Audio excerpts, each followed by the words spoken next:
I think that's it. Okay, we're back, you guys. After a long summer, we are back on the Twitch grind.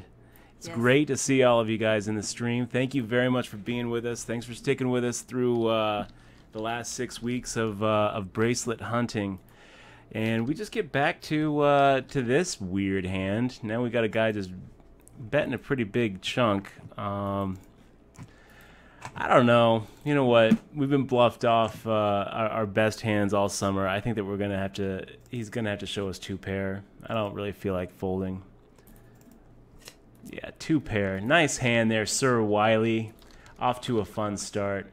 And big shout out and thank you to all of you guys who are joining us for our first return session back. It's great to see all of you in the stream. We got Mr. Redding in the stream. Decker, awesome to see you, Decker. Decker was, we had a chance to meet up a few times at the series, so it was really cool seeing you in the stream too. He's also one of the stakers who had a little piece of me in that online event that we streamed. And for any of you stakers out there who got me a Bitcoin address, you got your payment out. The others who are waiting on a snail mail check, it hasn't gone out yet. We're waiting for a couple of prints to come out. Got a little care package for the stakers, so be on the lookout for that. We'll try to get it out. I think that I ordered some prints that I'm sending out. Those should be here by Saturday. Maybe next Saturday. I don't know. It'll be checks in the mail, Decker. It's good to see you, man. Nullsec Gamer, it's great to see you in the stream too, man. Big fist bump to you. Thanks for sticking with us through that series. Who else we got? We got G Salas 777. Great to see you, man. Iceman Kiwi. Awesome to see you in the stream. We have Seth Mac 11. What's up, Dutch? What's up, Seth Mac? Great to be back. The North 32. What's up, brother? Good game, you donkey. That's kind of a fun flop for King Jack offsuit, huh? I like it. What do you think, Exmois? I can't. I don't have it on yet, so. We like the open-ended straight draw. Yes, I like it. She likes it. Okay. And I gotta look at it. we get called. I think we just check it down. Try to get that free river card from Sir Wiley. Sir Wiley. He's gonna make us pay to see it. We're getting the right price here. Well, 4 or 5 to 1 on an 8 outer, maybe even an 11 outer if our king's good. Our jack might even be good. So we're making the call, and that's pretty perfect for us. Do we go for a little check raise? No, let's just go ahead and bet our hand. Okay. Who else we got? We got Kim Unger in the stream. Great to see you, Kim. Crybaby Nuts. Yes, this is live. Crybaby Nuts. We are back. We are back. We got a 4-minute delay, so it's great to be back, you guys. It really is. I missed this. I missed this. The series really kind of it was draining. How do we do this summer? Not great. We had 5 caches, which that's a pretty good in the money percentage. Our slugging percentage fell a little short. Not a single final table this summer. The best that we got was 11th, and that was in a deuce to 7 triple draw. Not enough to make it a profitable summer, so we're down a little bit. Not as much as we could have been if we didn't get a few caches. 5 caches is pretty good. I don't think it shows all 5 though. I think it only shows 4 because I don't think it shows the online event, which is a little bit frustrating. Oh wow, I didn't know that. Yeah, and it's kind of one of my complaints about it. I mean, it's a bracelet event. You didn't take out the Check Shove Poker logo? Not yet. Oh, okay. Not yet. I'm working on it on the other screen. I'll get it on the break. So Pocket Kings coming in with the raise. It's telling us that our 5s are no good. I think that we're going to go ahead and believe him, you guys. We'll make the fold there. Nutraker, great to see you. Pippin 87 in the stream. It's good to see you too, Pippin. 9 Iron 12 just resub, so good to see you back. 9 Iron, man. Yay! Thanks for the resub. Thanks for sticking with us. It's been too long. So thank you guys for being here. So here. they're talking about Butters in the chat. That was a crazy sweat. Oh my gosh, how cool was that seeing Butters? We didn't even realize it was him until chip leader. Yeah, he was chip leader going into day 6, and I was looking at looking at names I recognized. I was like, okay, well there's Daniel Negreanu. Everyone's rooting for him. We got Pierre Nouvelle, who was an old French guy who's really good, like really good. I've played with him a few times, and he surprises me how good he is because most of the time you see you see some European 70-something-year-old guy at the table, and you don't really have to worry too much about him. This guy was good. He knew exactly where he was in every hand. He mixed it up.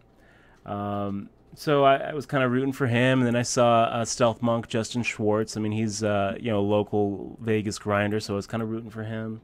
He's a good guy. And didn't really see anyone I recognized. And then I saw the picture, and someone was like, "You realize that's Butters at the top, right? You realize Butters is the chip leader going into the final day before the November 9." I was like, no. Had to do a double take. Sure enough, that's Butters. Butters, chip leader. Wow, $400,000 week. What a disappointment too. I know he's got to be just so disappointed.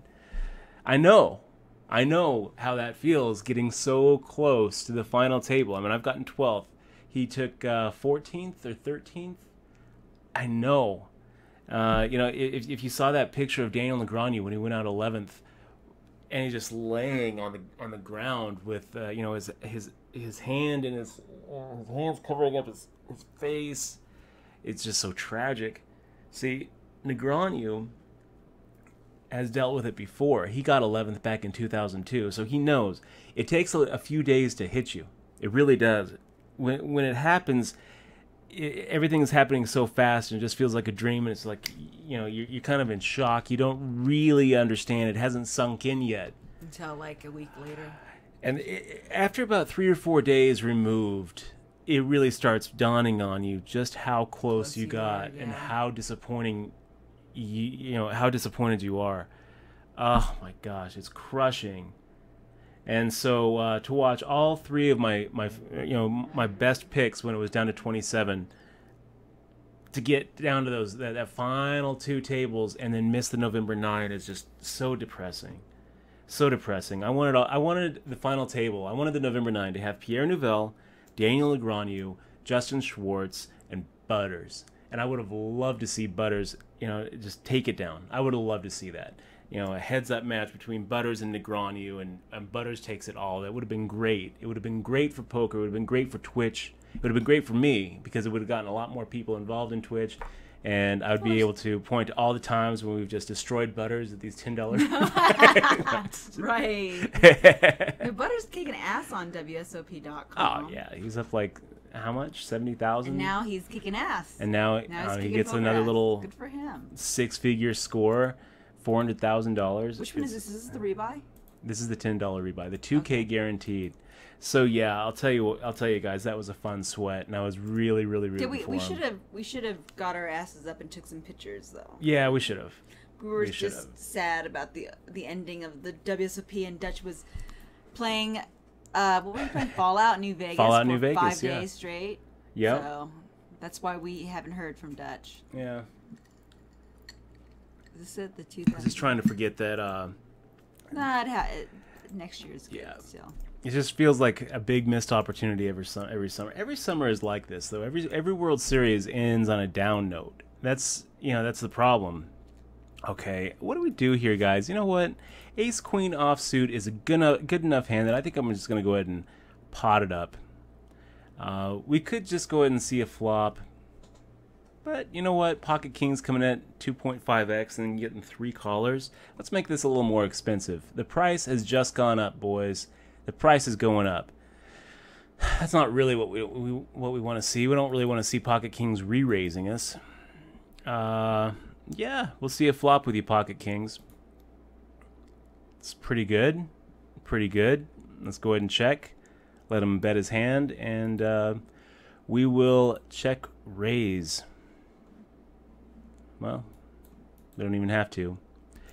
Not the best, pretty good river for us. Pretty good river for us. So that was a little 5-outer that got there. 20%. Pocket Kings got a little bit hurt there. I feel a little bit bad about it, a little bit. Nutraker, good to see you, man. Pippin87 says he made like 15th. I think it was like 14th or 13th. No, it was 15th. Was it 15th? Yeah, I'm pretty sure it was. Yeah. Eximo would know. Pretty sure. Well, I think MN Reddings 89 had 1%. M Redding had a little piece of that, huh? Yeah. Nice job. Nice job. That's a good piece to have. A little $4,000 bink. Buy yourself a nice used car with that. Got Chairman Elite. I'm playing on ACR right now. Oh, and also our friend the awful bad beats on ACR. Play on WSOP.com. Move to Vegas. Kyle's Listen to the voice. In the house too. Oh, Kyle Lohman made it deep. Yeah. Oh my gosh, Kyle Lohman, that was a sweat. Ah, buddy. So Lohman gets it all in on it was on the flop, right? He flopped his set against a pair of aces. Gets it all in there for just a huge pot. And the guy just snaps his 2-outer on him. It was so brutal when I read that update, Kyle. I was really rooting for you, buddy. Man, that's just... It just makes your head explode. It's just so much...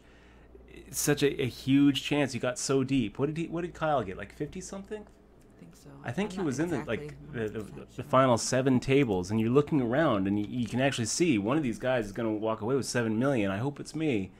And then you flop a set, and it's just like, yay! I felt so bad when I read that update, bro.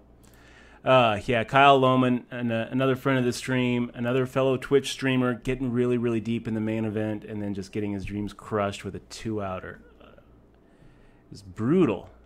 Null set gamer, great to see you, man. You didn't even make it through day 2. I didn't make it through day 2. Dutch didn't make it. No, I made it through day 1. Okay, 45K. Okay, so Dutch was going on the theory that people that play on day 2 or day 1B were going to do better, but Dutch just wasn't getting. Did you like your tables? I loved my tables. My tables were great. The first table was great. The second day, missed a couple of pretty big coin flips to get back down to about 30,000, and then had just a really stupid hand where I played it pretty wrong, you guys. I mean, the more I think about it, the more disappointed I am in the way I played it. It's all right. That's why you're here in Twitch, so you can learn. Do you want to hear it? Do you want to hear how the hand went, Michelle? Sure. I don't even think I told you exactly how it went. Sure. Right? Yeah. Go tell us. Yeah. Yeah. So how it went down was I had ace-9 offsuit on the button. Everyone folds to the cutoff. Who's right next to me? He decides to limp. I look down at ace-9 offsuit, and I look at his limp. And, by this point, we're playing something like 500 to 1,000 with antes. So there's a good chunk in the middle. 10% of my stack in the middle. And I decide, you know what, I'm gonna take it. He can't be limping with much. I go ahead and make the raise that I normally would. I think so. It's 500 to 1,000. I make it 2,100 plus his limp, so I make it 3,100 with my ace-9 offsuit. They all fold, and he hems and haws and calls. And it wasn't like a hem-haw like I'm going to act like I'm weak here because I'm slow playing. It was a hem-haw like I've got, a raggedy ace, I've got a small pocket pair, and I really don't know if I like playing a flop out of position against Dutch here. But you know what? Screw it. I'm going to go ahead and do it. So he makes the call. The flop comes out 8-7-4 rainbow. 8-7-4 rainbow. He checks over to me. I continuation bet. Nope. No, I don't. He checks over to me in a way that makes me think he's going to check raise me. So I check back. That was a mistake. I should have continuation bet. Because I don't think that he was going to check raise me. I think that he probably was going to check call. Because what he has now, he has Jack 10. So he flopped gut shot straight with overcards. He might have check raised. And if he did check raise, I probably would have just been done with the hand. He checks, I bet, he raises, I fold. So, c-betting, I think I like c-betting there. I didn't c-bet. I felt like I was going to get check raised. So, and I also felt like he probably had a raggedy ace. What I thought he had was a raggedy ace that connected with the board, something like an ace 8 or an ace 7.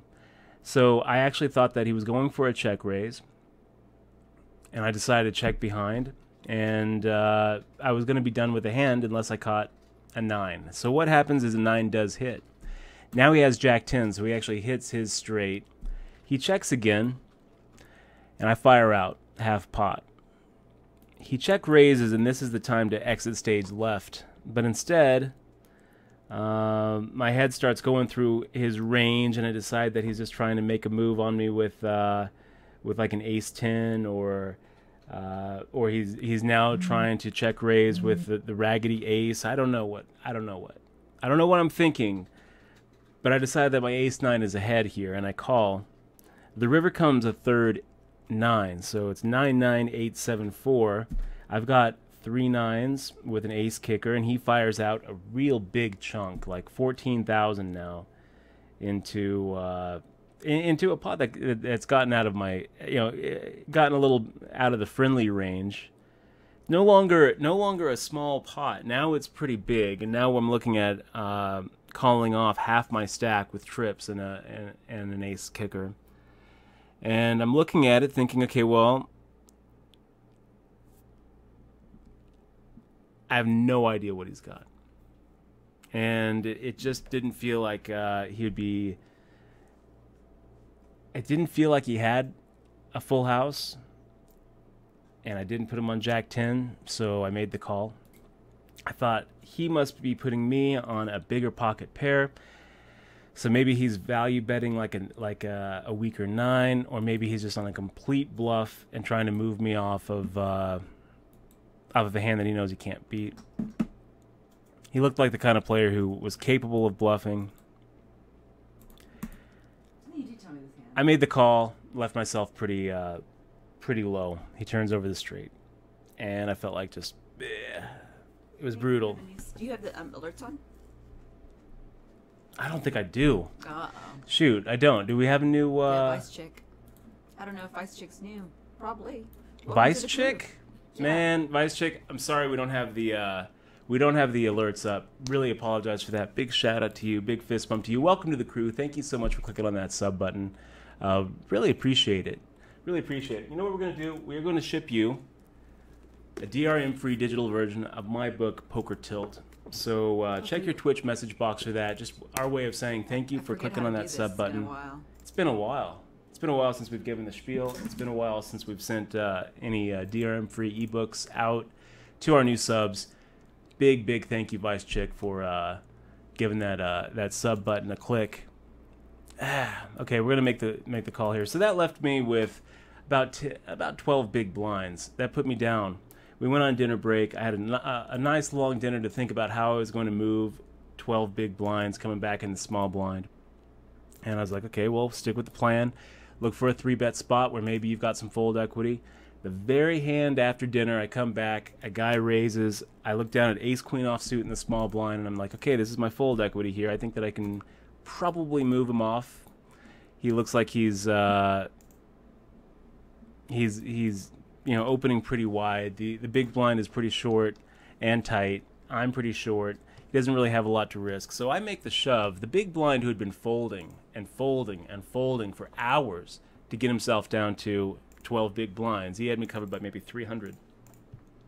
He snap calls. I'm like, oh no, what did I just walk into?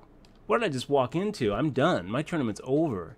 Because I haven't seen him play a hand in 3 hours, and now he snap calls a raise and a shove for all of his chips. I'm done. Of course he has aces. I hope he has kings here, and I have 3 outs. The original raiser goes ahead and folds, so I'm pretty sure I get through him, even if the guy doesn't call. He turns over 7s, and I'm like, oh wow, okay, time to win some flips. I don't think anyone wins the main event without winning these kind of situations. I've already lost 2. I'm due, right? No. Nothing. Just whiff it, and we're done. And that's how my main event went, and it was crushing. I felt really bad. It sucked. That's how the summer, that's how we end the summer. 5 caches, nothing really spectacular to write home about. Get to pad the resume a little bit, but all in all, I'm Crazy No, just subscribe to. A whiff. I'm Crazy No. Thank you so much for clicking on that sub button. Can't tell you how much it means to us. We wouldn't be here without the subs. We really wouldn't be. And so thank you so much for supporting the stream, supporting Poker on Twitch. We're going to ship you a DRM-free copy of my book, Poker Tilt. So check your Twitch message box for that. Exmo's going to go get that out to you right now.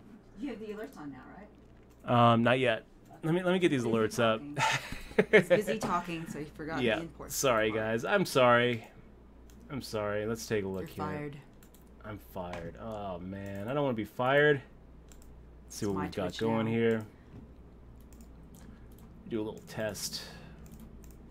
We are gonna take over the poker world. Is that up? Yeah, that works. Kind of. There we go. We've got the alerts up. And yeah, Vice Chicken, I'm Crazy No, man. Welcome to the crew. Thanks so much for clicking on that sub button. Really appreciate it. Really appreciate it. Okay, guys, so we have a minute and 39 seconds left on break.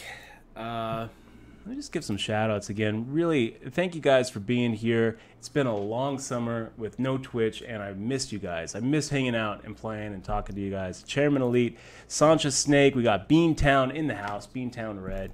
Great to see you, Papist. We got C-Mac, a lot of new faces and a lot of the old ones that we really missed. So great to see you guys. Yeah, Dan O'Brien made a deep run in the main event, and I was rooting for him too. What did Dan O'Brien end up making? Dan O'Brien, WSOP main event.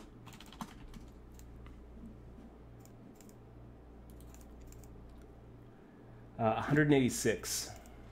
So, I mean, you wade through 6,000 people, and it's just like the tournament's not even close to being over at that point. 186. That's more players than were in the 50K championship or in the yeah. My wee wee is green. I feel terrible for Stealth Monk. What happened to Stealth Monk's money? I mean, he had to have cashed out. I'm sure. Surely he cashed out. So Stealth Monk and Negreanu had some sort of like Twitter battle a couple days before they end up going deep together. No, but Stealth Monk basically puts out a challenge that he's willing to play anybody heads up PLO, and Negreanu says, "I'll play you heads up for $100,000, but first you have to make some life changes." You have to like enroll in the choice center. Oh gosh. You have to like go on a diet and lose a bunch of weight. He's like he's not overweight, is he? I'm gonna Stealth Monk. Yeah, I don't know. I mean, we all could afford to lose a little weight. So Negreanu, I guess he's trying to help him.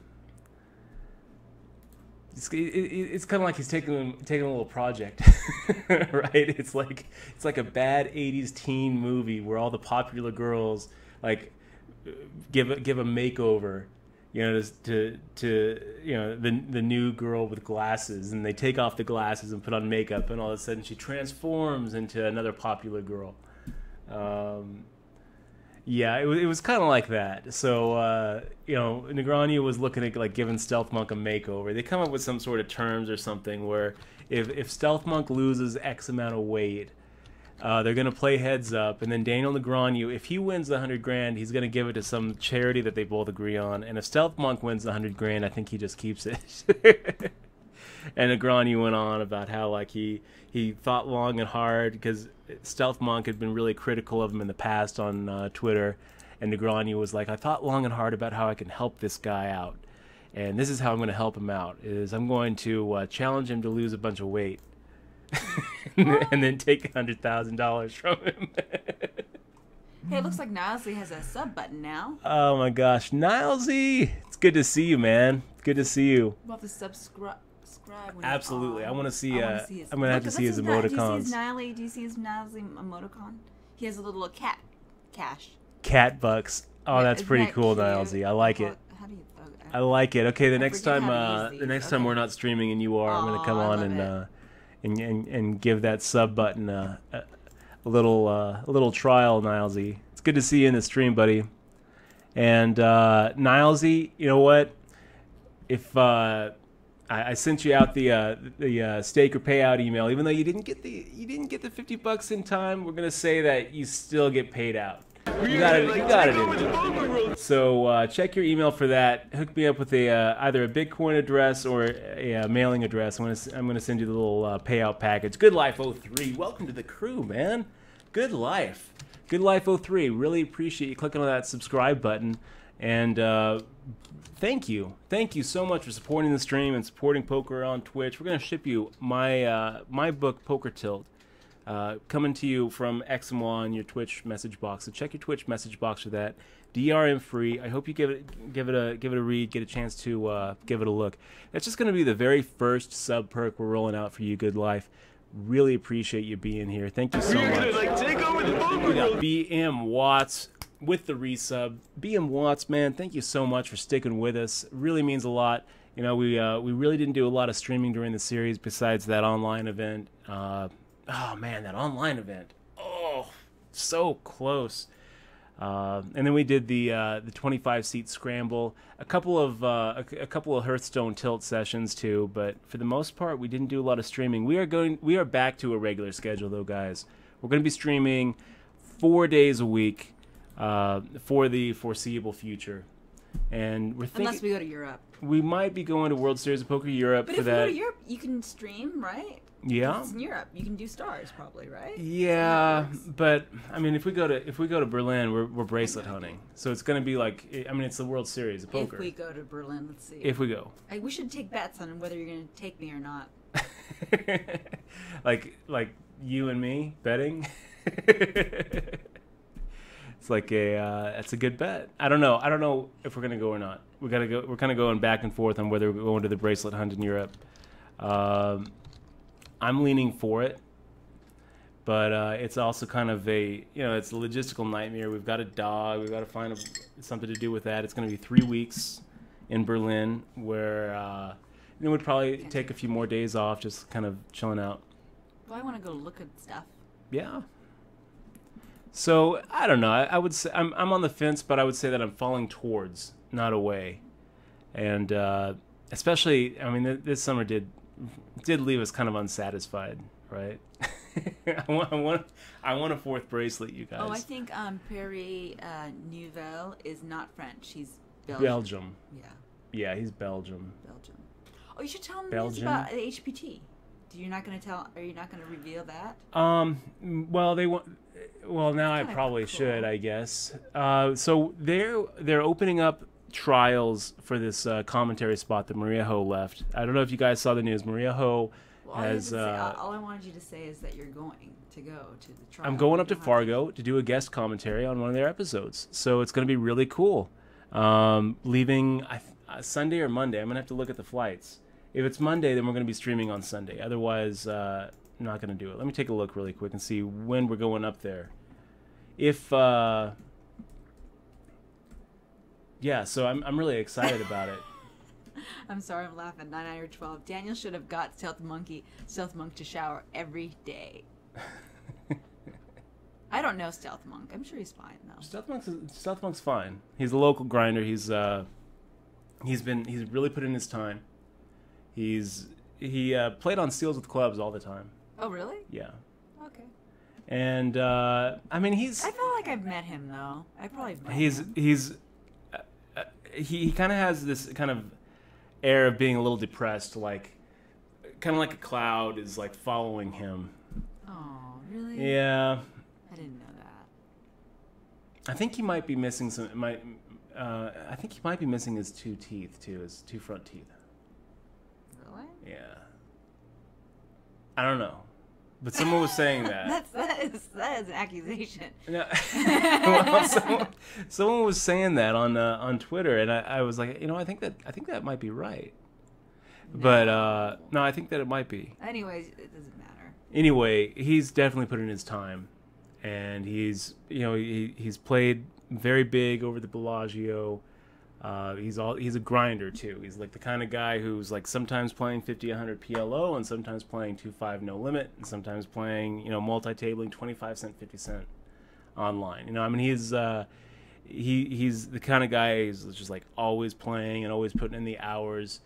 Hasn't really had any big breakthroughs, and this was going to be the breakthrough. This was going to be the November 9, and he just. I don't know about the whole thing about him not getting paid out. I didn't see that.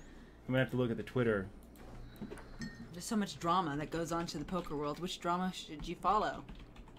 So, Stealth Monk is on Twitter as Stealth Monk, but Monk is spelled M-U-N-K, like chipmunk. Should have handled hundreds of thousands of money of transactions with many people with no banks open minutes after losing millions in equity. Went to Rio to try to get my money, and all I got was this card. Oh, man. So he's not getting his money? Is this what's going on? Is like, we're going to go ahead and make the call here, guys. Getting a little 5-to-1 action.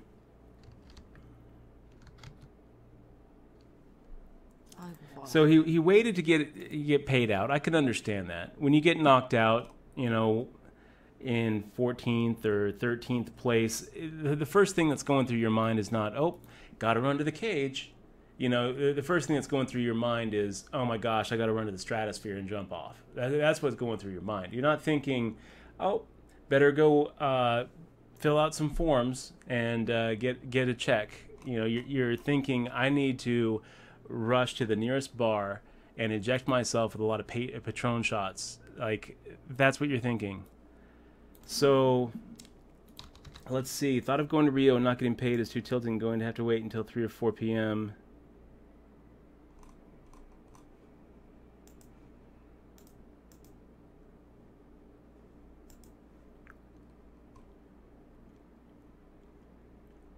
Oh, and your donations have been missed too, Dutch. Your alerts. We have 2 donations. Oh, yeah? Yeah, Take a look, guys. I'm sorry that these... Dutch is fired. I don't know why these aren't going. Okay. You should focus on... Yes. We got Pappas with a donation, man. Pappas, thank you so much. I don't know why that didn't pop up. Oh my gosh, you're embarrassing me, Dutch. Yeah, I'm sorry. So I think it should pop up. I don't know why it didn't. Just did a test donation. Pappas, thanks so much, man. Really appreciate it. Let's go ahead and give it a raise here. So Stealth Monk, I'm reading his tweets. His last few tweets. I guess Jack Effel, KevMath says to Jack Effel, is July 14th the last day to collect tournament payouts? And how do you collect post July 14th? And I guess you need to email Chris Hartwigger, who is in charge of payouts at the World Series. Wow, so we got just bumped a little bit by Mermaid. Hit top pair. Kind of a scary board, but are we scared? A little bit. A little bit. I don't really feel like just check calling, though. I think that we'll go ahead and go for a check raise and fire out on the turn. I think that there's a pretty decent chance that we're looking at a hand that does have outs. That's probably one of his outs, too. That's kind of putting him on 12 outs. Something like an ace, jack, ace, queen. Maybe not. He checked awfully quick. Yeah, ace 10. So that's pretty much exactly what we put him on the flop. We went with the check raise, planning on going ahead and firing out another bet on the turn, assuming the spade didn't come and assuming an ace didn't come. The ace came, and we're pretty much done with the hand if we check and he fires out a value bet. I'm surprised he didn't value bet on the turn, and I'm really surprised he didn't value bet on the river. We probably would have called off a value bet on the river since he didn't bet on the turn. So yeah, Stealth Monk is gonna get paid, you guys. It's just like they don't have the cage there anymore. So, walking in and getting a $400,000 check isn't as simple as just walking to the cage and bringing your payout slip.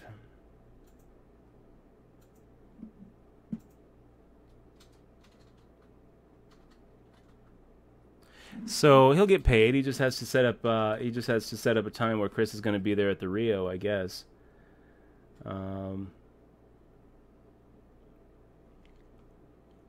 July 14th is the last day to collect tournament payouts by just like taking your slip and going to the cage. But he's going to get paid out. It's not a question. We got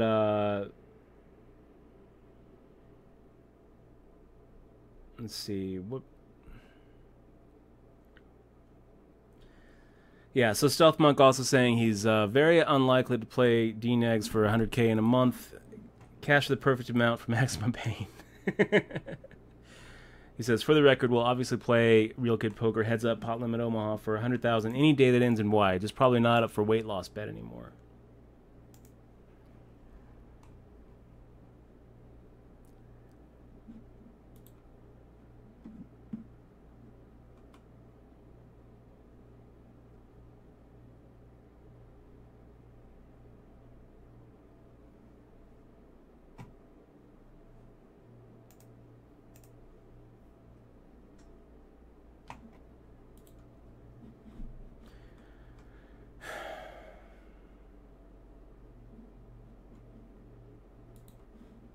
Wow. Yeah, I mean, he's going to get paid eventually. Of course. Went to the Rio to try to get my money, and all I got was this card, and it's Chris Hartwigger's card. And for some reason, he posts a picture of the card with Chris Hartwigger's cell phone number that's written on there.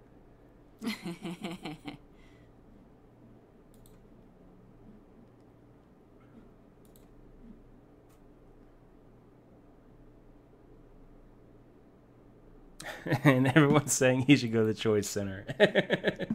Everyone's like, you need to go to Choice Center. It might be good for him. If he has a cloud, I mean, everybody has to use, different tools. Yeah. So they can get into a happy place. It is pretty important to have a positive mindset. Hi, Happy 011111. Thank you for the welcome. Happy. Great to see you, man. Just in time. We got Donkfish Doug. I got a chance to meet Donkfish Doug in the Rio too. That was pretty cool. Nice.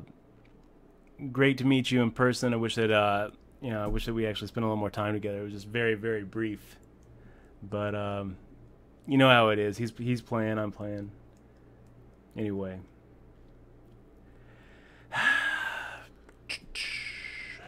We've got Nutraker in the stream. We got Masick in the stream.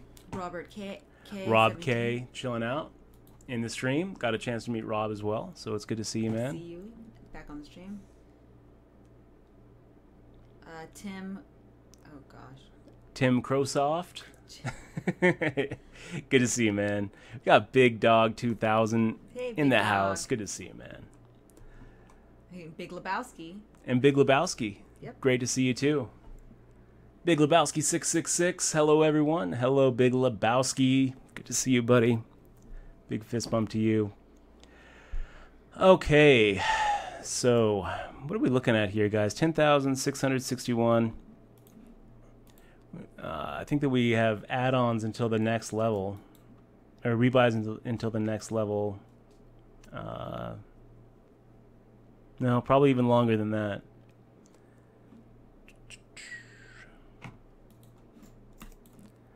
Yeah, registration ends in 40 minutes, so then then the real tournament's going to start. Anything else going on in the poker world, Michelle? There probably is. I just can't think of anything. Yeah. Let's see. Oh, Aquaback says, Dutch Boyd has been my hero for years. So that's good. That's news in poker. Aquaback, that's some good news. That's poker news. That's good news. Thanks for being here in the stream, Aquaback. And Pocky Poker, good to see you, man. How did you do in the WSOP series? How did you? Average. I'd say it wasn't great. 5 caches, which is Would you okay. say that was average, though? I mean, for you? Probably. No. You don't think it was? You think it should No. be a little Average is doing well. You know, average is a below final average. table minimum. Oh, yeah, you didn't get it. Yeah, you almost got there 11th. You did get 111th. You know, I've been playing the World Series since 2003, and I've only had, I think, 3 other years out of like the 12 where it's been a negative year. So this is a negative series, which is, I don't feel like that's average. No, I feel like it was a disappointing series. It wasn't as bad as it could have been. It wasn't a complete whiff. You know, I've had that happen before. Whew. Oh, we did get sick, though, the first 2 weeks. The first 2 weeks was it was. Which is the worst thing that could happen. That was pretty rough. That was pretty rough. So Sick for the first 2 weeks. You did pretty well considering we were sick the first 2 weeks. Ended pretty strong. So anyway, 5 caches, had some real nice sweats. Had a really, really strong sweat in the online event that I Twitch streamed. If you guys haven't checked that out, I think it's on YouTube. And if not, you can find it in the highlight reel here on Twitch. That was a fun sweat. We got in the money. Final 6 stressful. tables. Had a lot of people watching. It was fun. It was fun. It was a lot of fun. It didn't happen, though.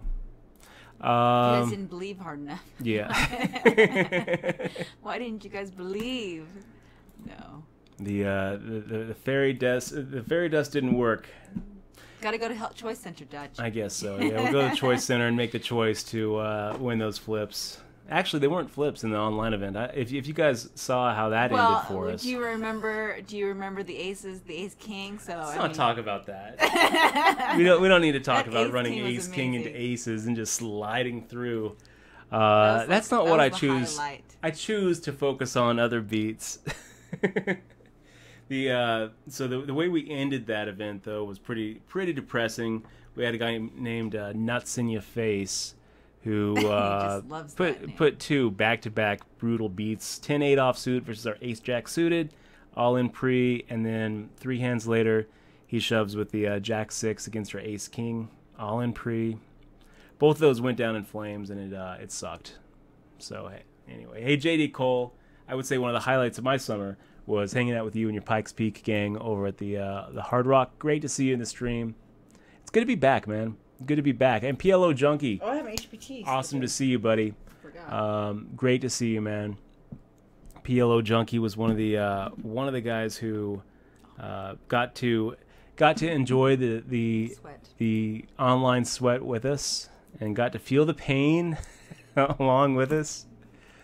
So PLO Junkie, great to see you in the stream, man. It's great to be back to a regular schedule. 4 days a week is what we're going to be shooting for. From here to eternity. I think that we're gonna just keep on the Twitch. Potential, great to see you, Ryan. He did very well. He did good. He ran some deep tournaments. I don't exactly know his overall how he did. I remember seeing him going pretty deep in a couple of things. I think that he probably did better than me. How did you do this year, Ryan? Let's take a look.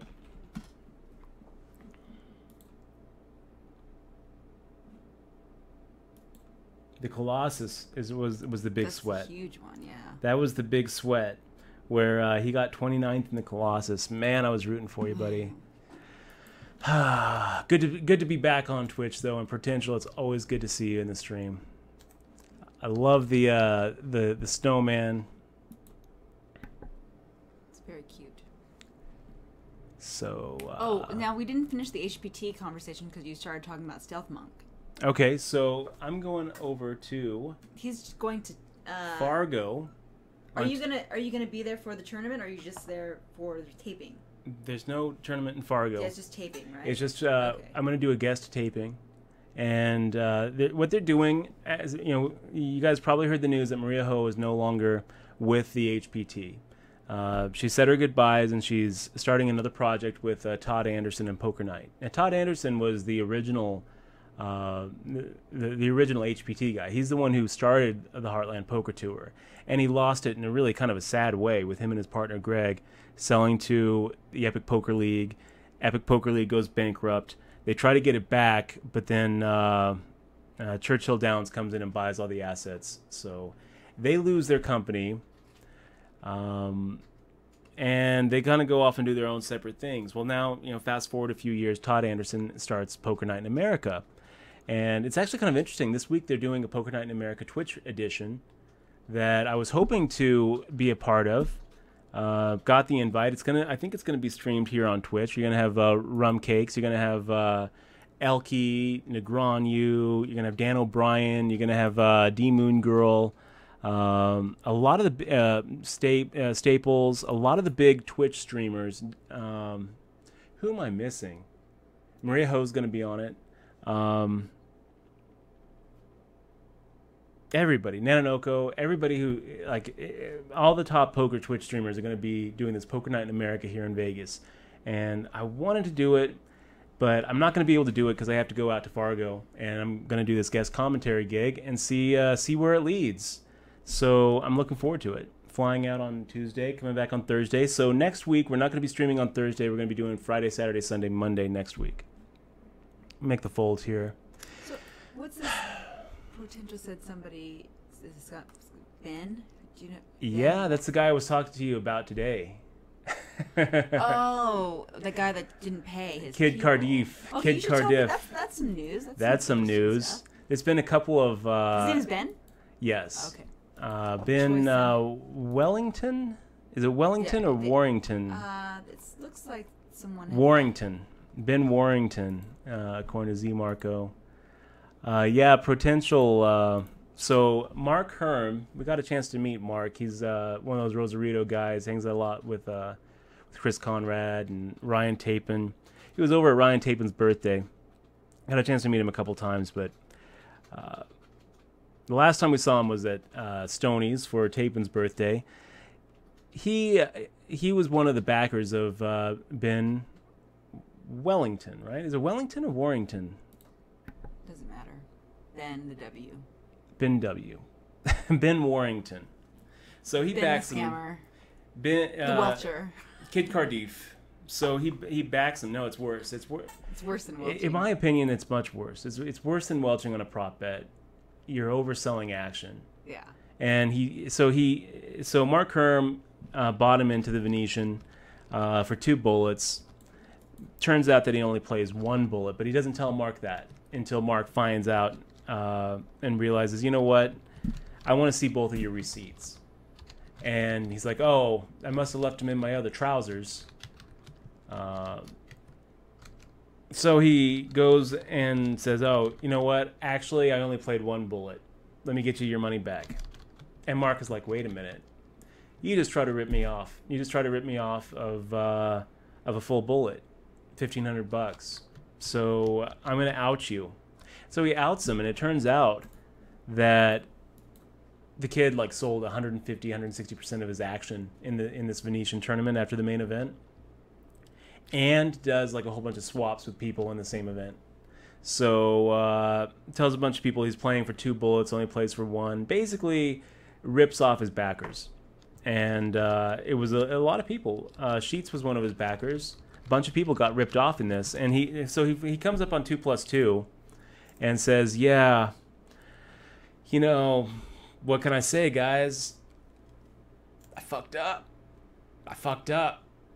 But, I'm going to get you guys all your money back. This is the one-off thing. It's never happened before.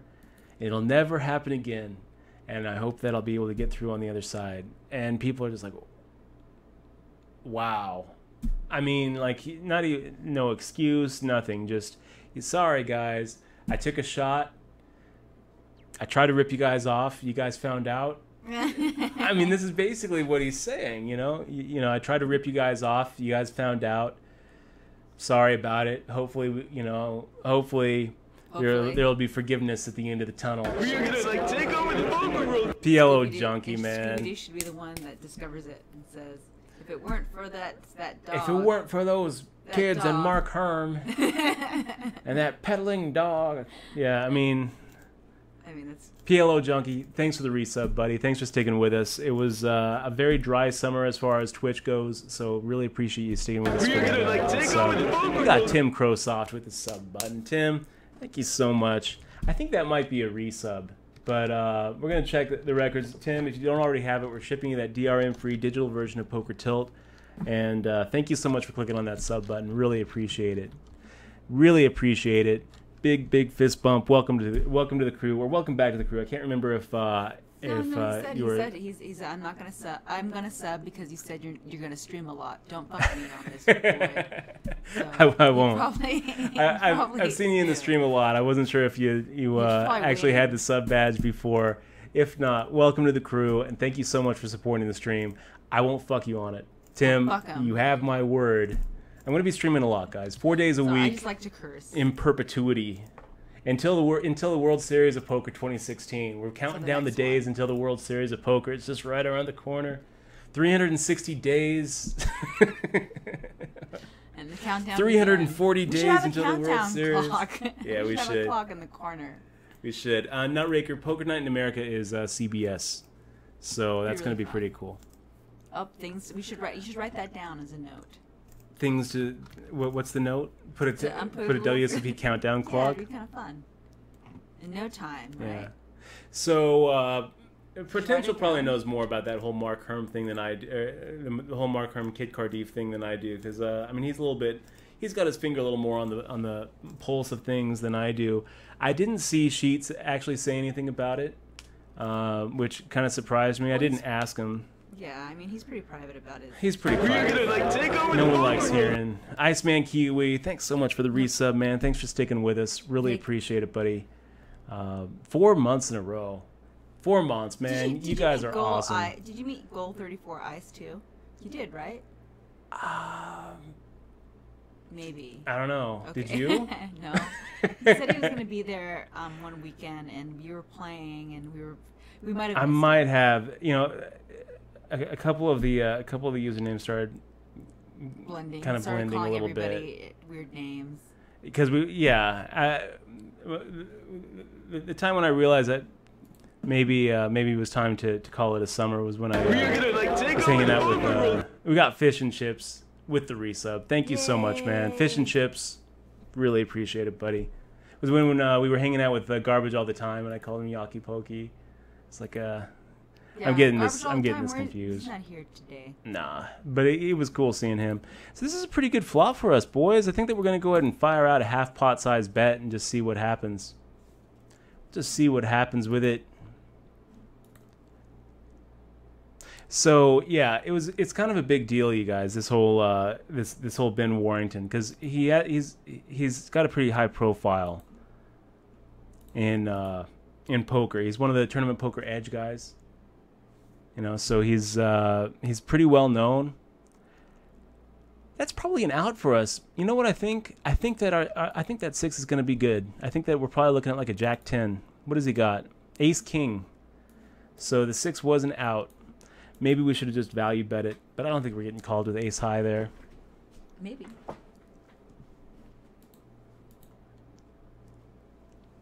Yeah. So Nutraker asks, who uses the word trousers anymore? Is it 1857 still? See, what is a trouser? Is it a fish? Trousers are pants. I know what trousers. In England. Did you just use trouser? Well, he did. He did because he's English. He's English. He's an Englishman. He's an Englishman. I'm using it now. I'm gonna bring it back.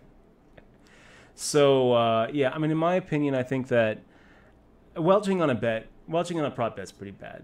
That's pretty bad. But overselling your action and then trading pieces of yourself in an event is like the worst of the worst. That's like just flat out stealing. How old is this and person? not only is it like stealing, like welching on a bet is like a special type of stealing because it's stealing from some, it's stealing. But when you oversell your action, it's conning at that point. Now you're being a con artist. Yeah, not stealing. You're being a con artist. And you're stealing from people who are supporting you and putting their faith in you. You're stealing from your friends and people who are actually backing you, and it's pretty bad. That's really bad. When you trade, and he traded pieces with other players too, which is just like, oh my gosh. It's pretty low. I can't remember. I mean, you hear about people scamming all the time in poker.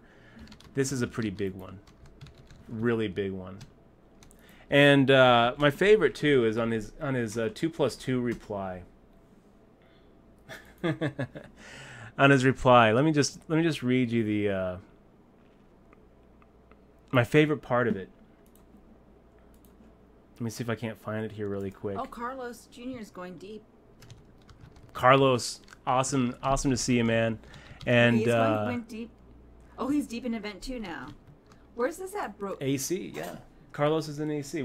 Did you get the chance to meet Carlos? No, I don't think that you met Eximoa. I think maybe you did, but we got to hang out a little bit. Okay, so this was my favorite part. Carlos is the one that plays you the open face all the time, right? Yeah. Okay. So here's what he had to say. He says that he's describing how he busted after dinner. He says,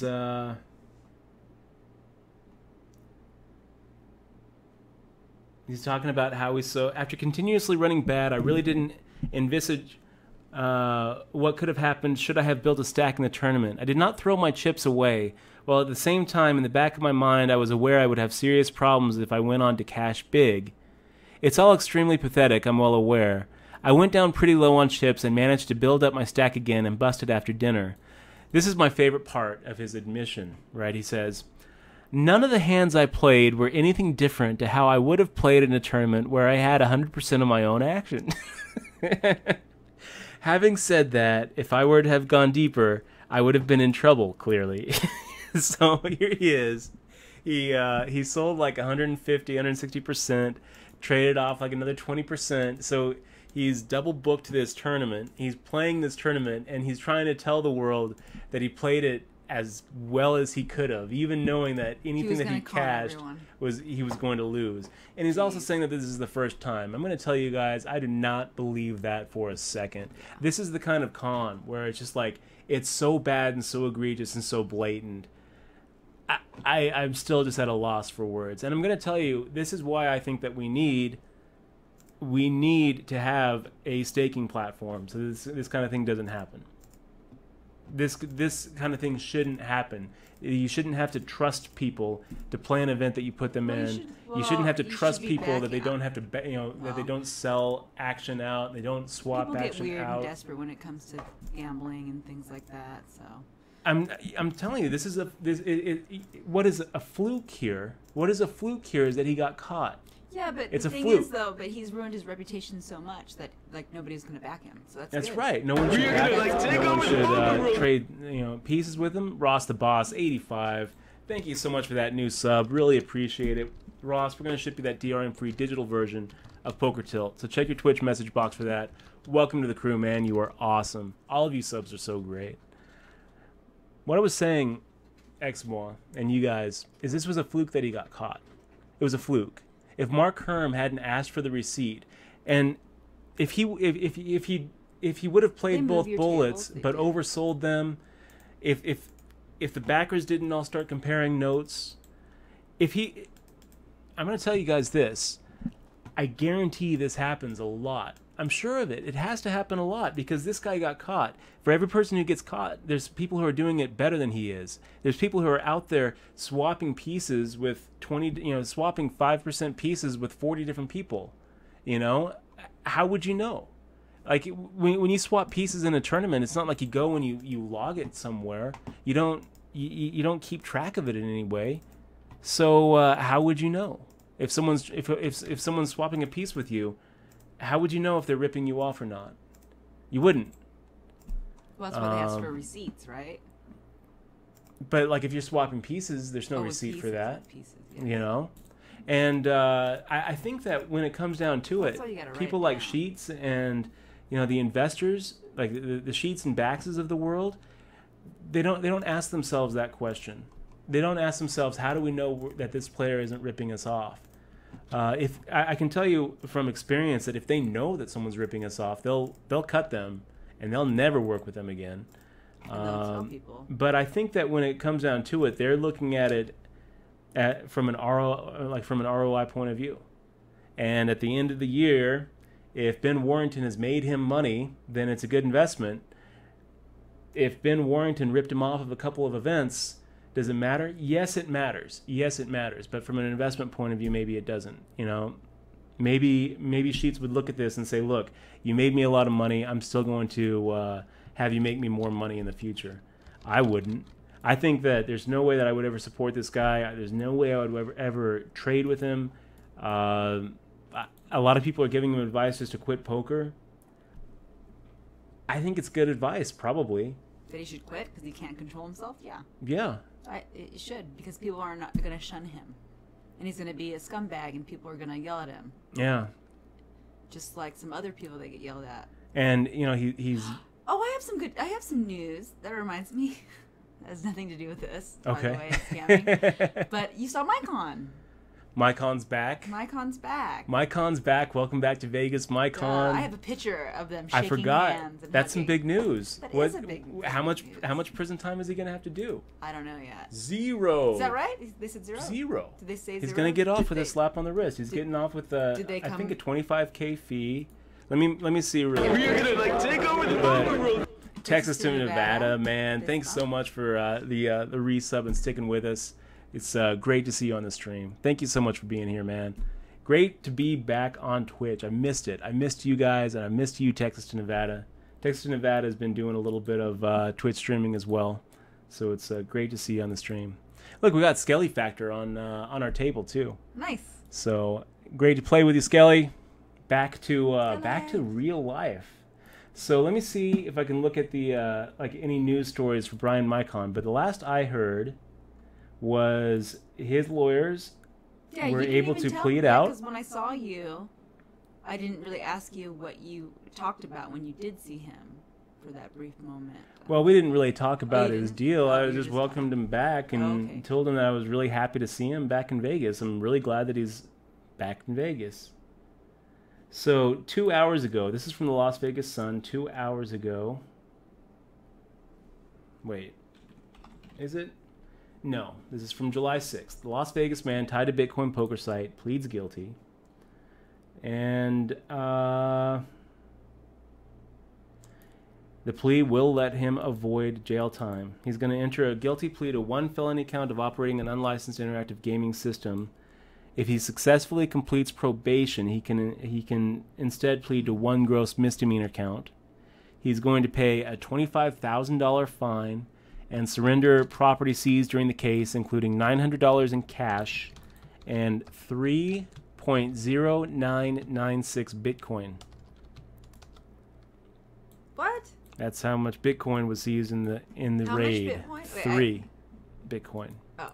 So 25 grand plus 900 plus a couple of laptops plus 3 Bitcoins, so 27. We're going to say all in all 30 grand is what it's going to cost him. His sentencing is scheduled for November 3rd, so it's not really going to be clear how much, like what his sentence is until his sentencing. But it looks like he's not going to have to do jail time. It looks like he's not going to have to spend the rest of his life in Antigua, which is a nice place to visit, but I wouldn't want to live there. And it looks like he's going to be okay. He's going to be back in Vegas, hopefully doing the Donk Down show, and hopefully back to, I would say that I think that this is going to be a growing experience for MyCon, and I'm happy to have him back. Yeah. I think it was a lot. Is it going to be back here in Vegas, or do you know? I can't imagine there'd be where else. We're going to take over the He loves world. Vegas. Mickey Towers with the resub. Mickey, thank you so much. Thank you so much for sticking with us. Really appreciate it, his wife is man. at home, where she's from. That's why. Athens. Yeah. She's over in Athens, Georgia. But I got to think that he's coming back here. This is his home. This is Vegas. He's king of the degenerates. He could be going back to Antigua. Brian the Icon MyCon. He's not going to go back to Antigua. That's why he came back and pled, because he spent 2 months there and realized, gosh, this sucks. Gosh, this sucks. Island fever, guys. No, it was cool probably for the first month. I'm sure it was cool for the first 2 weeks. 2 weeks. And then he was like, oh. And then you know what I think really tilted it? What really tilted it is when the World Series of Poker starts, and he starts reading other people's Twitters, and he starts reading the poker news, And he's Yeah. like, Rob Mizraki just wins his third bracelet. What am I doing here? That's what I think. That's what I think happened. Wow. You know what? Sheena Naveed. Yeah, let's go for it. Let's go for it. Top pair, second kicker. Sock it to me is like, I've got aces. I've got ace king. Oh God. And Sheena Naveed just comes over the top. Wow. I think we're done with this hand, you guys. We're going to fold this king queen, and it might be a bad fold. We might be getting moved off the best hand. Were you moved off? No. Oh. No, we I don't- weren't. Sheena Naveed had king 6 for top two. Oh, I see. And what'd you And have? socket, I had king queen. Oh God. Socket to me had top pair with a flush draw. Oh wow. So Dutch, are you going to be selling or giving away those patches, or do you need to order more? Yeah. We should do that for people. Do you want to send them out, or how do you want to do that? Yeah, we'll be sending some out. I have a couple. Do you want to do it? I don't want to do it people yet. Give me their. Okay. This is what we're gonna do. We got some fist bump patches, guys. And this is gonna be a sub perk for you guys who are subscribed and hanging out in the stream. We're gonna send out a whole bunch of these, but I need to get some more, and I also need to. We're just not quite there yet. It's going to be another week before I can get Lucky Remains. Thanks so much for the resub, and thank you so much for sticking with us through that series. I know it was a little bit of a Twitch drought, but thank you so much for sticking with us. We are back on a regular 4-day-a-week schedule, and hope to just keep on twitching from here on out. And we wouldn't be doing it without you guys, without you subs who keep it going and stick with us. So thank you guys so much for being here. So yeah, we got some fist bump patches, and if you guys were walking around the Rio, you were able to snag a couple of these from Exmois or from me or from the Blue Shark Optics booth. But we're gonna send some out too.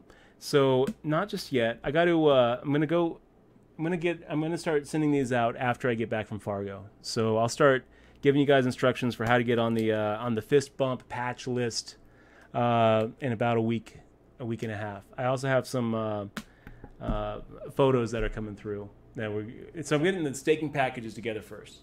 Got to get those the 10 stakers who were had the online sweat. I got to get them their little thank you package out first, and then we're going to start with the sub perk packages. So guys, thank you so much for being with us, and really appreciate you guys being here. Really appreciate you guys being here, and we've been promising sub perks. We've already been giving all of the subscribers the digital version, DRM free of Poker Tilt.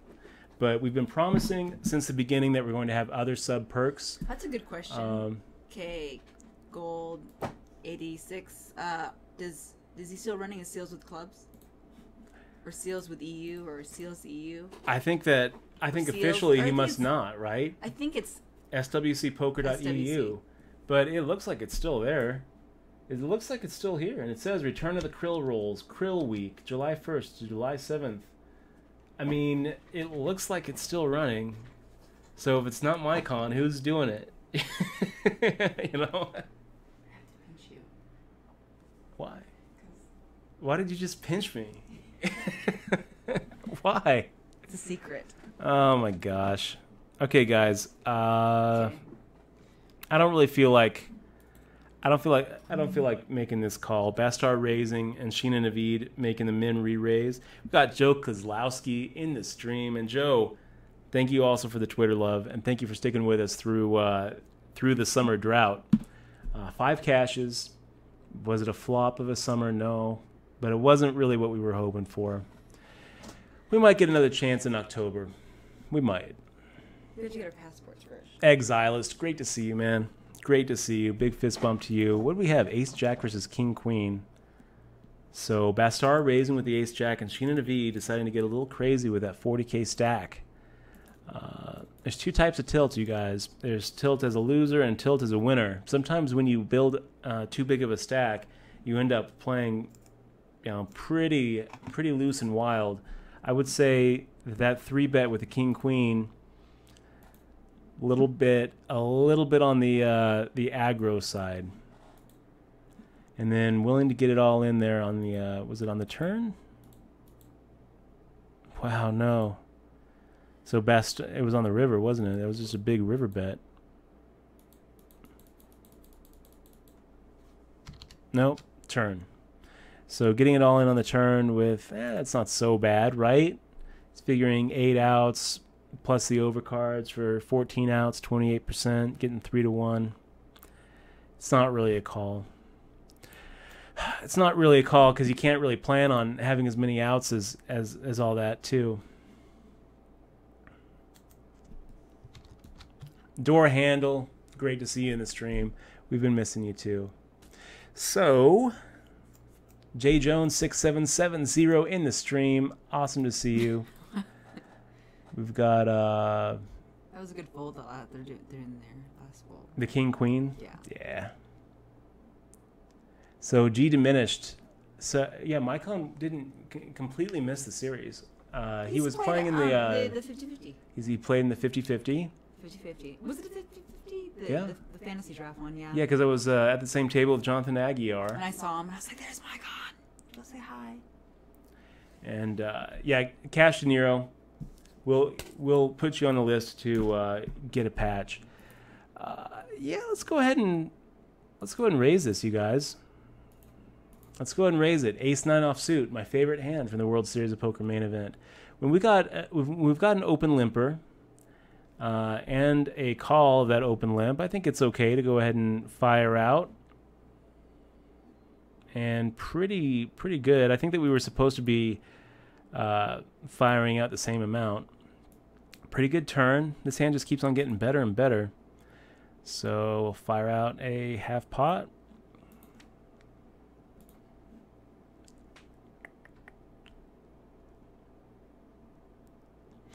Exilist, thank you for the words of encouragement. He says, forget the WSOP. There's money to be made every day. That's true. That's true. And we can take a little bit of a lesson from Butters.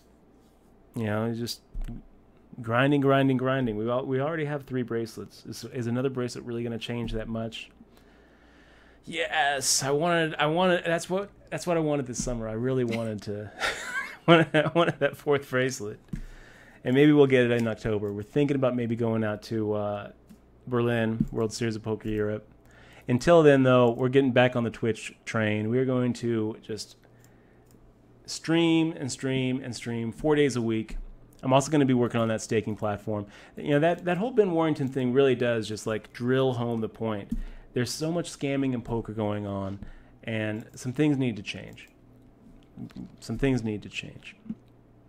Wow, Sheen and Naveed just kind of giving it away.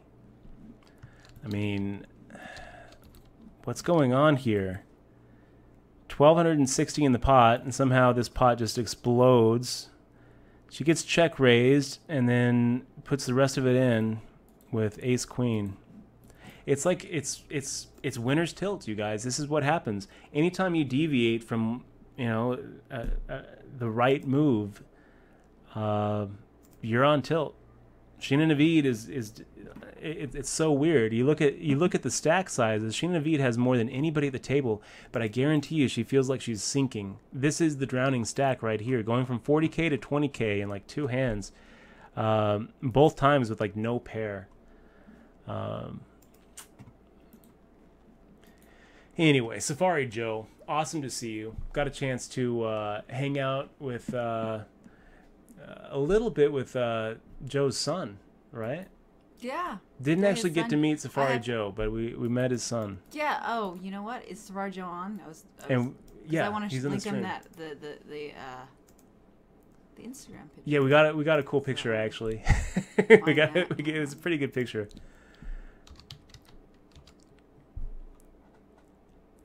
So JD Cole says, when should we plan you and Eximo's trip to Colorado Springs? Well, is your couch open this weekend, JD? What are you doing tomorrow? Wait, it's called. Well, you should go. I would love to go to Colorado We Springs. should go. Oh, well, what's that? I don't know. I wouldn't click it. Should we ban that person? Just don't click it. Who knows what that is? Yeah, don't click that, peoples. It's probably late. Yeah. I would say, yeah, just ban. You can't ban. You can't do that. Did you ban him? Yeah. I've never seen him before. You can't just come in and ad fly it. It could be a bad phishing. Hey, big thank you too for all the Twitter love, you guys. We've got let me go through the tweets really quick. Let me see if there's anything going on in the Twitterverse that we need to address, and also some big shout outs to everybody on the Twitters. Let's take a look here. Nomar Far, back for good, man. We are back for good. We're doing 4 days a week from here to the moon, man. Well, until the next World Series of Poker, or until we plan on having a schedule. But this is the schedule. We're doing Thursday, Friday, Saturday, and Sunday, 4 days a week. We're probably going to start doing our HBT viewing parties twice a month rather than once a week, once every other week, because we're going to eventually run out of them, and we'll do those on Thursday, probably earlier on in the day. Saturday and Sunday we're going to start early. We're going to start like probably around noon and go until the tournaments end. Thursday and Friday we're going to start around 6:30, except for the days we're doing the HPT viewing party, which we'll do it a little bit earlier. Also, guys, I've got a little bit of an update about the home games. I talked to a couple of the higher ups this summer at PokerStars, and I think there's a decent chance we're going to be able to get our hard cap of 100 home game members lifted, which will open up the door to have home games again. So if we make that happen, more razzmatazz. If we do, we'll adjust that structure to make sure that the next tournament is not 7 hours. Gosh, what a nightmare that was.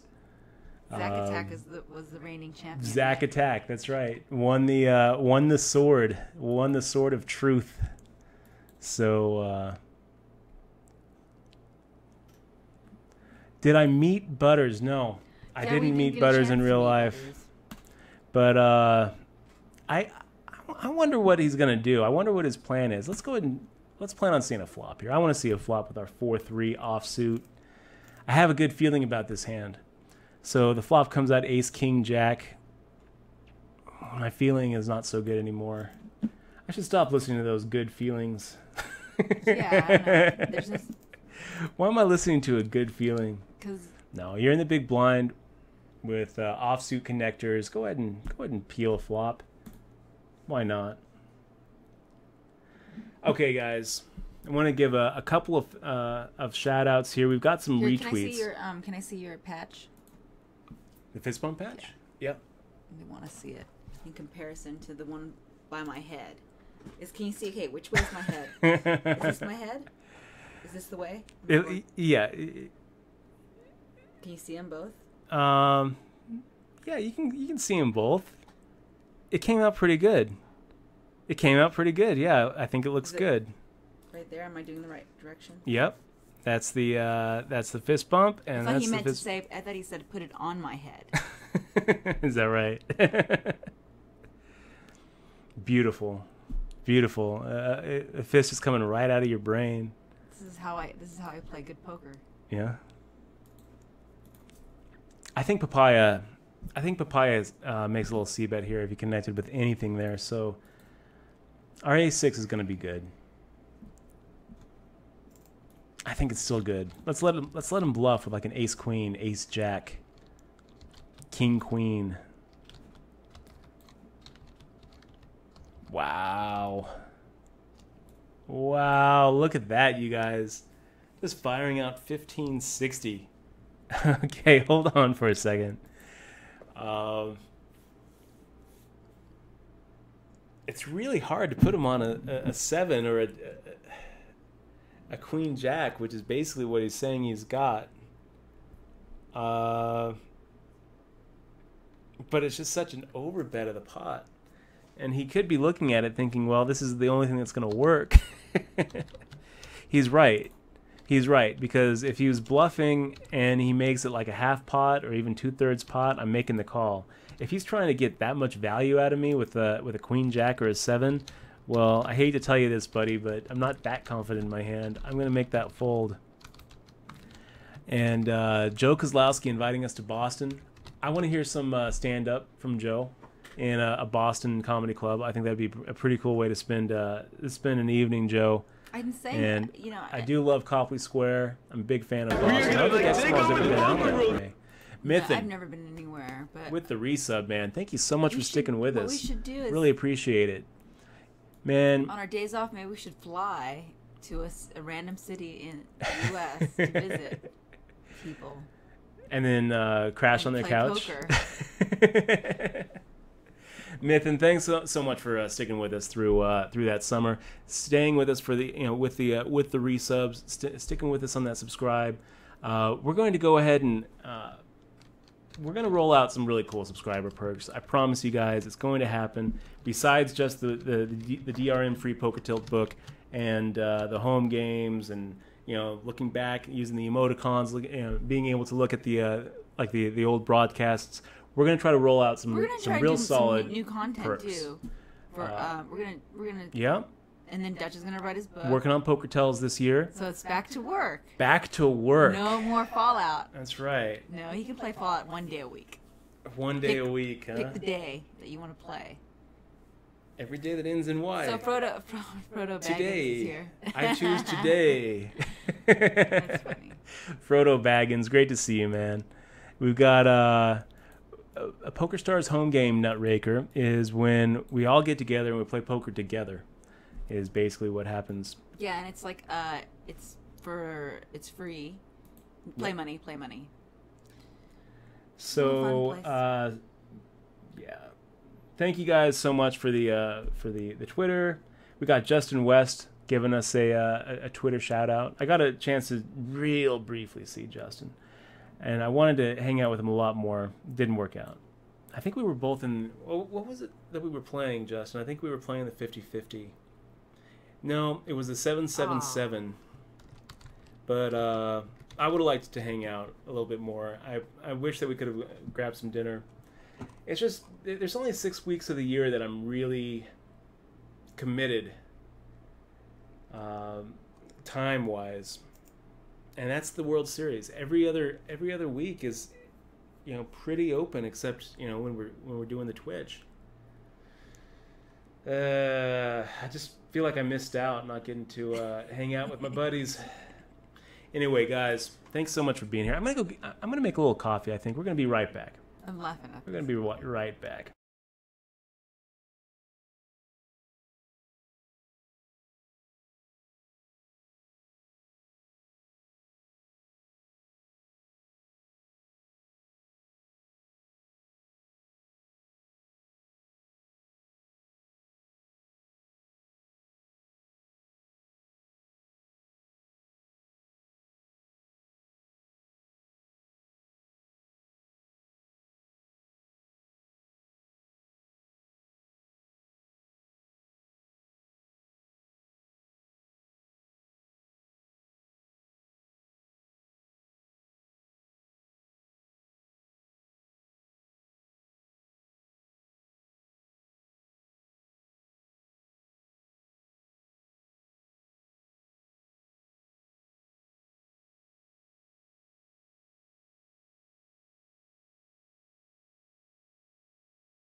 No, you don't. I do. Do you really? And we're back just in time to look down and see Ace King offsuit. So See, you're lucky I was here. let's give it a raise. So there was Give some it a questions raise. while you're on break, yo. Yeah? Yeah, there was a question about whether for the Berlin, let's see where it was. Hi, Dutch. This is from Yolki Polky. Oh, yeah? Hey, Dutch. Good to see you, buddy. Good to see you. You mentioned the WSOP Berlin. Do you know if the WSOP will have online satellites for WSOP? That's a really good question, and I'm not sure. Yeah, I think you know what? that's I'm going to have to... I'm going to be writing a... my next All-In article is actually... I got an assignment, actually. I didn't even tell Exmo this. I got an assignment from my editor. How cool does that sound? I like saying that. I got an assignment from my editor. I give him assignments all the time, and he never does them. So good luck, editor. That's true. Where I have to write about the WSOP.com online event Oh, okay. and my experience in it. And so I'm going to try to have a little meeting with Bill Reaney, who is the head of the WSOP.com operations. And I'm going to ask him that. I'll ask him if they plan on doing any sort of satellites for World Series of Poker Europe. See, it's weird because the World Series of Poker Europe, it's not being held in a Caesars property, you know, and I don't really know whether they're going to be satelliting people out there. What do we do with this hand, you guys? Pocket sevens on a 2-2-4 board. You know, we were basically playing this hand to set mine. So I don't really think that we're ahead. I think that we're going to have to make the fold. At best, we're looking at, you know, a guy with a 4 and maybe like 6s, and we're just like crushing him. But I think that it's probably more likely that we're looking at one of these guys with a flush draw and one of these guys with a bigger pocket pair than 7s. And maybe Cody even has like a 2. There's no reason why Cody couldn't have a 2 in the big blind here after so many people called. You're pretty much making a call with any 2 cards there. So we'll make the fold there with our 7s. Maybe we got away from the best hand. We don't know. Life comes at you quick. So, Rob Hatter's here now. Bob Hatter, it's been too long, buddy. Great to see you. Big fist bump to you, Bob. Dutch. Yep. Never mind. Forget it. Never 5 mind. minutes. No, 5 minutes. I'll see the hand when it comes. I was going to ask you what happened because I can't see. Hello. Oh, you must have won. So let's see what we were up against there, you guys. We were up against PJG actually had aces, and Bastar and Cody both had the flush draw. So Bastar ends up making. They both have overcards with their flush draw to our 7s. So we were in bad shape with that hand. Kind of interesting how it played out too. So the 9 hits on the turn, that gives Bastar top pair with Jack 9 suited. Let me just load this up really quick so you can see the hand history. There we are. This is the 7s hand that we just laid down on the flop.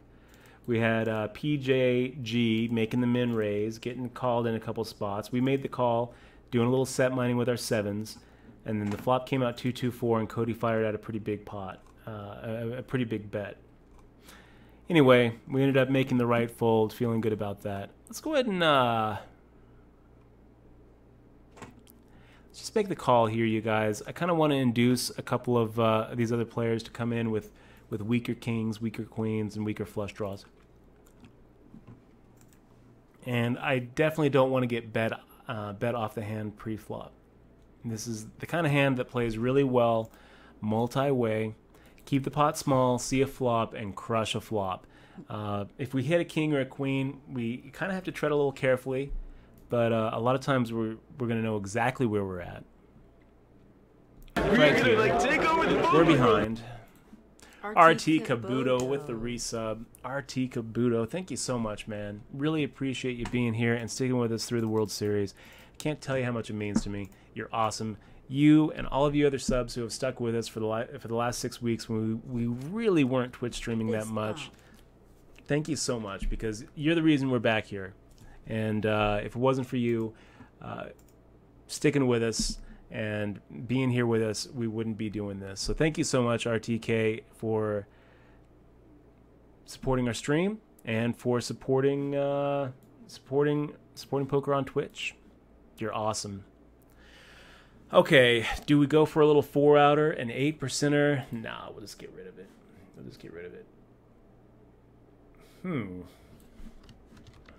It's kind of weird. I wonder why. I'm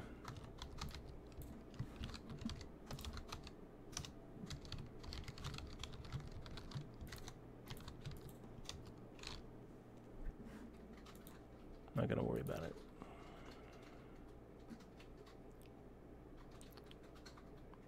Something's wrong with our overlay. It's not coming up with the latest subscriber. I don't know why. It'll probably come up next. It's probably because the sub. I don't know. Resub. Probably because it's a resub. I don't know. But hey guys, want to thank you all for being here. And if you haven't yet clicked on that follow button, I'd encourage you to do it right now. Right underneath the stream right there. Just click on that Twitch follow button. Doesn't cost you anything. It helps us out quite a bit. Trying to get. We are on the road to 10,000 follows. That'd be pretty cool. That'd be a pretty big milestone. So Dutch, what's going to be different from your Poker Tales book and the 2 books from Zach? From Zach Elwood? Mm-hmm. Carlos, okay. Junior 24. Great question, Carlos. For one thing, Poker Tales isn't really going to be a book about just Poker Tales. Poker Tales is going to be the strategy book that I was trying to write with Poker Tales, and there's going to be a whole chapter about Poker Tales in that book. I agree with a lot of the things that Elwood has in his 2 books, Reading Poker Tales and Verbal Poker Tales. I think that they're great books on Tales. I think that there are a couple things as far as the way I think about Tales that differ a little bit from the way he thinks about Tales. And I'm going to just kind of give my take on it. But I wouldn't say that, if you read my book, you shouldn't read his. I would say that his books are going to be pretty much must-reads. They should be on the shelf of any live player's poker library for sure. I hope that my book is going to also be a must-read too, though. I think that I'm going to be basically, it's going to be the strategy and tactics book that Poker Tilt was originally going to be. So besides, take over the poker world. We've got MJH8080. Welcome to the crew. No, he's 3 subs. Thank you so much for that resub. Really appreciate it. I don't know why we're not seeing the subscriber on the bottom. I don't know why. Is your history up still or no? Twitch alerts is... Oh, no. Okay. No, it's not. Okay, so Sheena Naveed firing out a half-pot size bet. And I just don't believe that Sheena Naveed has an ace. I think that we're going to go ahead and make the call and move her off of it on... him or her off of it on the turn here. Let's go ahead and half-pot raise. See if we can't go ahead and get him off of whatever he's got. Yeah.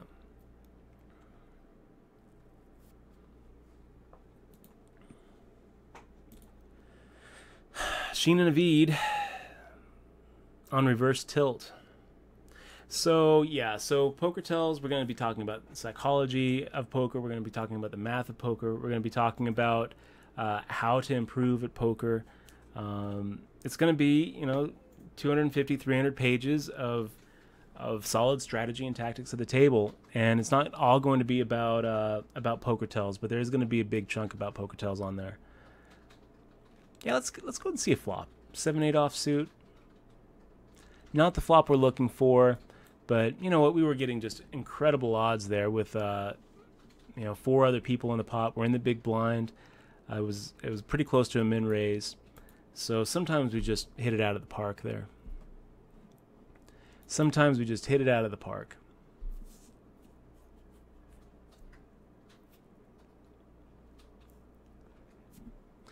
Okay, let's make the fold. And Juiced LW, great to see you in the stream. We got LA to Mex in the stream. We got Laxed in the stream. Great to see you guys. If you're new to the stream, make sure to say hi. And if you got any questions, we're here for you. And for all of you subscribers, awesome to see you guys. All the longtime guys who have been here, you guys are great. You guys are the gas that keeps the stream running. So thank you for being here. And Bob Hatter, you're definitely going to be getting a patch. So JD Cole got one. JD Cole got one. Yeah. I couldn't remember if the patches were in while he was still here. Yeah. All in, Allen, 925 is going to get through. That's a pretty big bet, really. It's a pretty big bet. 4.5 times. 4.5x.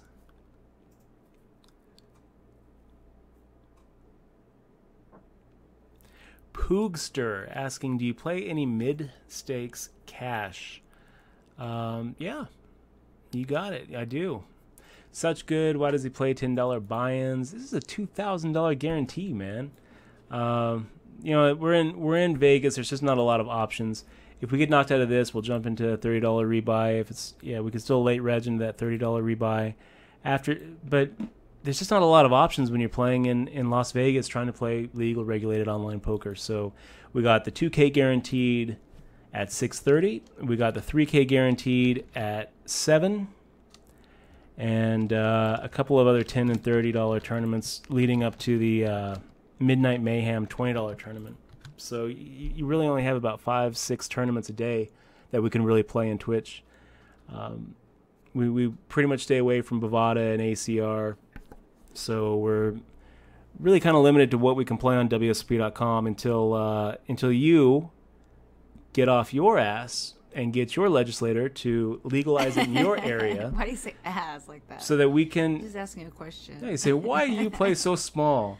I play so small because you let your legislators criminalize the game that you love. Yeah. Call them. Why are you watching Twitch when you can be on the phone with your congressman? Anyways, we play on WSOP.com because it's legal to play. Because it's legal to play. It's $1,000 up top.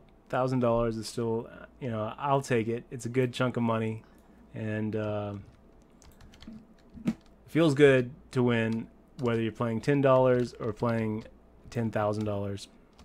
I can tell you this: it feels much, much worse to lose a $10,000 tournament than to lose a $10 tournament. JD Cole saying, speaking of books, that Ken Lo was really cool, very knowledgeable and down to earth. I agree. And you guys, this, I would say, is a must-read book if you're playing some mixed games. It's the A Poker Player's Guide to Mixed Games by Ken Lo. I think this is probably going to be the next book that I review on my site, pokerbooks.com. Got a chance to meet with Ken Lo in the, was it the horse event that we played? JD, I think it was the horse, right? They all started running together after after about 3 weeks there. But he seemed really, really cool, very approachable, very friendly, and he knows his stuff. There's a lot in this book that isn't really apparent, like things like this. What are the chances of being dealt a Pat Badoogie? If you know what if you don't know what a Badoogie is, basically Badoogie is a form of poker that they came up with a few years back, where it's a low card draw. It's a low card game. It's a draw game. You get 4 cards. It's a triple draw game, and you're trying to make the lowest hand of all different suits.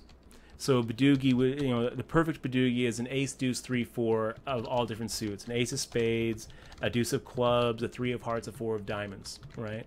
Once you have 2 cards that are the same suit or 2 cards that are paired, then you have what we call a 3-card Badoogie, or a 3 card. It's not really a Badoogie. So what are the chances of being dealt a Pat Badoogie? I don't think a lot of poker players could answer that. Ken Lo can answer that. It's in his book. And since you're watching the stream, I will share that information with you. Let's go to the Badoogie chapter. Do I know it off the top of my head? I do, but I don't want to feel stupid getting it wrong. I'm going to say 6%. Is that right? Is it 6%? Let's take a look.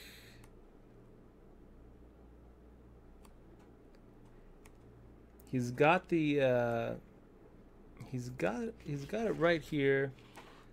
Tier 2 hands, tier 1 hands. Let's see. Out of all possible randomly dealt 4-card hands, only about 6% are Badoogies. That's page 31 of his book. That little nugget alone is worth the price of this book. I'm going to tell you guys, nobody who's playing Badoogie knows that, 6%. But this is what really blew my mind. A couple of things later, a couple of pages later, we've got this little nugget. Let's see where we've got. Here it is, page 38. More than one half of all dealt Badoogies are Queen High or King High Badoogies. So guys, if you don't play Badoogie, this doesn't mean much to you, okay? But if you play Badoogie, we're gonna go ahead and make it 500 here. We're tapering down. We're no longer making it a 3x. We probably should have tapered down at the last level before the Andes kicked in, and started making it, instead of 480, like 450, getting ready for this tapering down. Pretty good flop for pocket queens. Pretty good flop. Let's go ahead and fire out the same amount. Wait till it gets to the 4. And hopefully we get some action from All In Allen. No, we don't. If you guys don't play Badoogie, then that doesn't mean anything to you. 6% of all hands are Pat Badoogies, and 55% of all Pat Badoogies are King High or Queen High. That doesn't mean a lot to you. But if you play Badoogie, that should be mind-blowing. The fact that Badoogies are that rare to get, I think, throws a lot of people off. But when you do get a Pat Badoogie, chances are, better than even money, that it's going to be a King or a Queen High. That blows my mind. That really, I was like, wow. Because if I'm looking down at let's say a Queen 3 Pat Badoogie, let's say I have Ace, Deuce, 3, Queen, and some guy raises, and I call, or re-raise, and he calls, or whatever, and then he's Pat. All of a sudden, I start thinking I need to break this hand.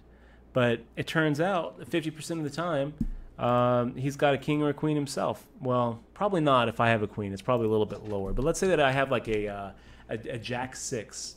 A lot of times before I read the Ken Lo book, I would have broken my jack. If I know that he has a Badoogie, I would have broken my jack Badoogie, thinking that, well, there's no way this is good. Turns out, more than 50% of Pat Badoogies are King High or Queen High. Wow, mind-blowing stuff. And 6% of hands are Pat Badoogies. So 94% of the hands that are dealt around a table are not going to be a Badoogie. That's pretty compelling too. That means that if you're up against, if you're up in a shorthanded game against a habitual bluffer who raises and then pats, is it likely that he has a Badoogie, or is it likely that he's just trying to snow you? I think it's a lot more likely that he's just trying to snow you in a short game, because Badoogies are really rare to get dealt. Hey, Dutch. Yep. Okay. RBT_TB keeps asking, were you at MU same time as Hinkle? I don't think so. I think Hinkle was a little bit. He was there in a little bit after me. Yeah, because you graduated young, and he's. Yeah. So Blair Hinkle and Mig, I think that they were going to, and then I think he also had Blake Cahill. They're not that much younger, but I think that they were grinding back in like 2003, 2004 out of their dorm room at MU. So I think that they were all there about 4 years after. Now I was still hanging out in Columbia, and I met a couple of those poker players like Tony Rivera. But for the most part, all the times I've ever hung out with Blair or Mig have all been in Vegas. And I wasn't going to school when they were going to school. They're a little bit younger than I am. And I went to school young anyway. So I finished up in 99 at MU, and I think that they were going around 2002, 2003. So you didn't hang out with them? No. Let me see. Mig, Mackie. Take a look at what. Gosh, it feels really wrong to fold this. Getting 10-1 on a King 3 offsuit. We'll go ahead and see a flop and hope for some miracle. It'd really have to be a miracle though. Let's take a look. He was going. Mackey was born in '86. We'll make the fold here. Is it Paducah? Paducah. I can't say it now. Sorry. They're all laughing about the Badoogie. Paducah. Brett Favre God Mode says, Dutch. Let's see what he say. He said, Dutch, Brett thank you Favre, for making me love God poker Mode. like I do. Man, you're welcome. Hey, it's great to see you in the stream, man. Great to see you in the stream. Let's take a look. So Mackey was 86. That means he, let's see, 96, 2006. He would have been going to MU at like 2004, 2005.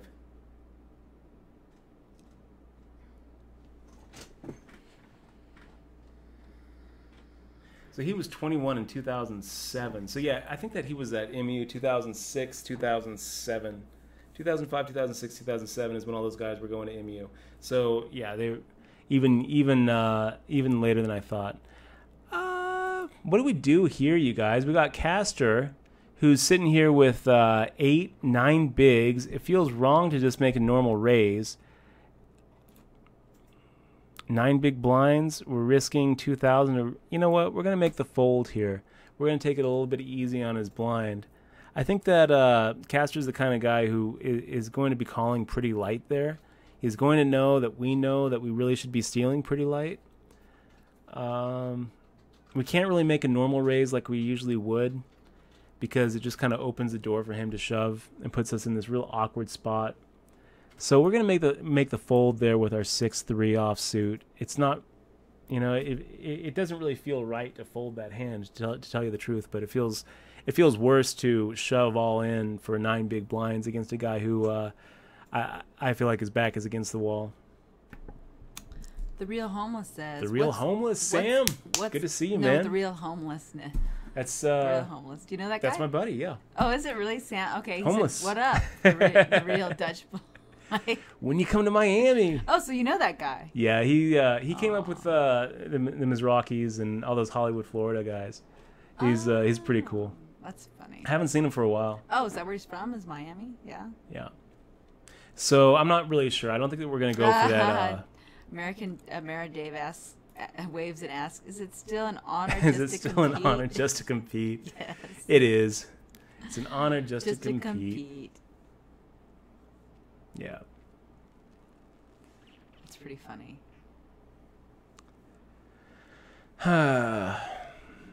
Okay, so Nikki 2 cards. I met Nikki 2 cards along with Texas to Nevada. It was very cool to meet you guys.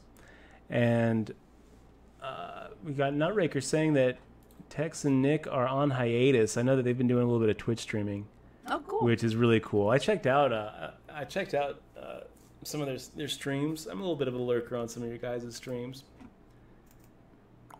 It was pretty cool seeing a talking shark. I think that's kind of cool. That sucks. Texas to Nevada talking about some medical issues with Nikki. That really sucks, man.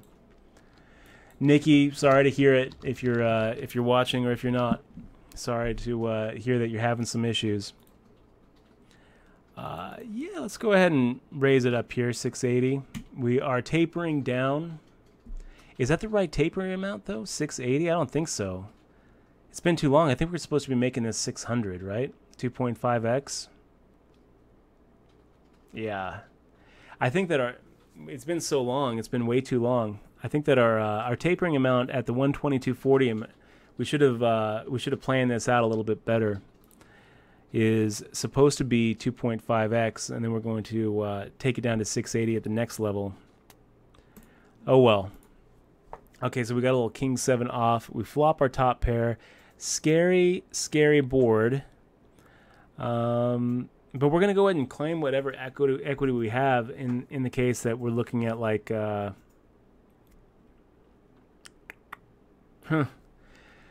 Let's do it again. Let's fire out another half pot size bet and see if we can just get through.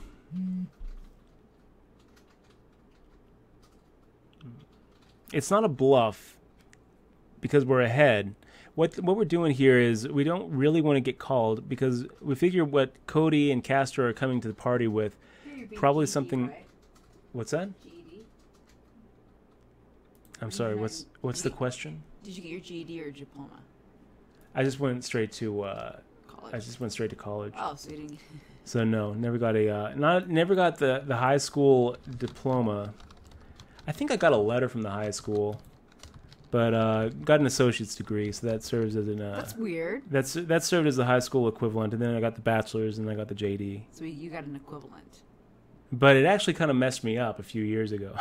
Yeah, It messed me up a few years ago, because I had, I have a Juris Doctor, I have a bachelor's and I have an associate's, but I don't have a high school.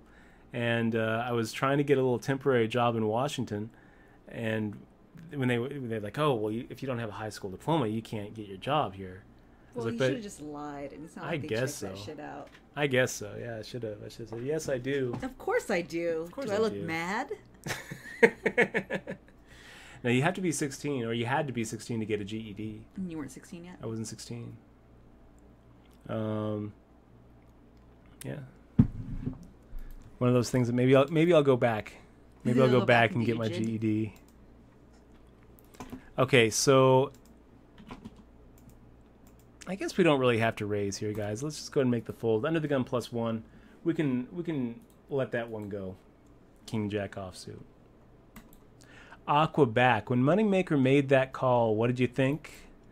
Yes. I was thinking, come on, king, king, queen, king, queen.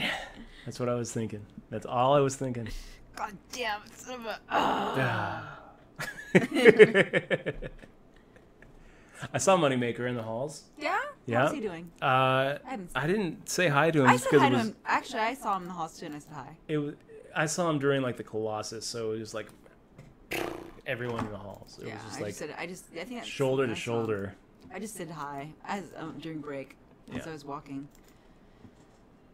K Gold, good to see you in the stream. We got Cashton Nero in the stream. So maybe we go out to Miami. Do we go to Seminole Hard Rock? Look at those eyes roll. I roll my eyes because he Actually, says like- all these things, and I know they're not going to happen because we have a dog. Yeah. But I do want to get a van. I want to get a van, and I want to drive, and it could correlate with the tournament schedules. We can drive and go camping and just kind of go see America. Don't you remember though? Don't you remember last year they missed their guarantee by like You could go. I mean, we could 4 go. million? It's fine if you want to go. I mean, by like 40 million? What month is that? In this It was month? like everyone who flies down there, they just like write a check out for like 50,000. Is it this month? Let me see. August 15th to August 18th. So yeah, I'm not. You're not gonna going to be even be there because you're going to be in Colombia. there. Yeah, going back to Colombia to see my mom for her your birthday. birthday. So no, not going to be doing the Hard Rock Poker I mean, when Open. does it? You could. I mean, when your mom's birthday is the 16th, you can fly to. You can Nope. fly there if you Her want. birthday's the 18th. Is it the 18th? Yep, Are you sure? it is. I'm sure. Are you sure? I'm are sure. You sure? 'Cause Some my things you mom's just know. birthday is the 16th. 16th. Yep. So how come your mom's the 18th? I thought hers was the 17th. I thought they were really close. You sure? I don't think you're right. Yours is your mom's the 16th. Mine's the 18th. No, I'm I sure of think this. you're wrong. 100%. So when are you going out there? I think like the 17th. Okay. So Such Good asks, can I buy 10% for $1.40 in this $10 deep stack tournament? It's Kappa. No, it's no. mine. I I'm got it. keeping the equity in this one. This one we're keeping the sweat ourselves, and we're looking pretty good in this. I mean, we've got 20,000, so I don't think the right price would be $1.40. I think that the right price would be something like I mean, we're already in for 30. I don't even think you could like sell action on Twitch because it's like against their TOS, right? Yeah, we'd have to do it in the back alley. Follow me, Such Good. Yes, let's go. Make sure you bring all your money. Yeah, and 100 of your friends. What do the poop 34 asks at me?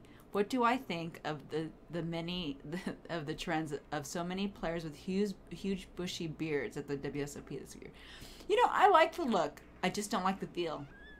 So, and I think they're dirty. Did you go around feeling all the bushy beards? Yeah, Did you just like every player? I did Ooh. actually, and you know, it looks good, but and some of them were like tangly and nappy, and some of them were kind of just had gross. like spittle from like their coffee. You know, they would drink their coffee, and it's just it's not. In Dutch, didn't you have a discussion about? There's so much beard bacteria hygiene? on those beards, guys. I mean, I've grown a beard before. Lots and lots of bacteria grow on I beards. thought it did look cute. It looked cute, but when I went to It's kiss all right. him, it was gross. It was pretty uncomfortable, I'll tell you. It's actually a lot more maintenance and a lot more uncomfortable than just shaving it off. It really is. I mean, it's not easier so to bad, maintain. I guess if you like, I bet if you put like coconut oil and like moisturized it and really took care Yeah, of moisturize it made it soft, moisturize the beard. I like it. made it soft, it might have worked. I'll tell you what. A lot of okay. So what are we doing here? Yeah, let's do a little 840. We're supposed to do. We're supposed to make it more, you guys. We're supposed to. So our pre-flop amount. It's been too long. It should be 680 plus the open limp. So we should have made it 940. It's okay. Do you want to see my hair samples? I have a whole bunch right here, clippings. Of players at the Yes. World Series, their collect- beards. I collect. Just went around clippings. clipping. No. Looks like Here's you one have from chips Lucky here. Chewy. Here's one from Johnny Monette. That's funny. That is funny. Devo Only didn't really to me, have though. much of a Only beard to this me. year, but enough. I got a nose hair from this guy. My favorite part of the World Series might have been watching Lucky Chewy talking to one of the masseuse girls outside. And it was like the break had stopped, but he was like talking to her, and it kind of looked like he was trying to pick her up. And she looked at him like he was like a homeless guy off the street, because that's what he looked like with his like long Jesus beard. And she was really kind of like treating him like I got places to be. And I wanted to be like, hey, Lucky Chewy. I really wanted to do this. I wanted to come up and be like, hey, Lucky Chewy, nice job winning that $1 million last week at that super high roller at Bellagio. I really wanted to like, I really wanted to be like, so how are you spending all those millions of dollars you won this year, and all those high rollers, just to like give him a little prop up. But instead, I just like. I said nothing, and I went inside and sat down. That's what they want. Isn't that what guys want? They don't want to come out and say they won, but they would love it if like somebody goes, "Congratulations on your win." Well, especially when you're trying to pick up a girl. So that's what he's trying to do. That's Well, when you whatever. want someone to. That's when you're looking around, hoping that someone like comes up and congratulates you on like some big accomplishment in poker, because.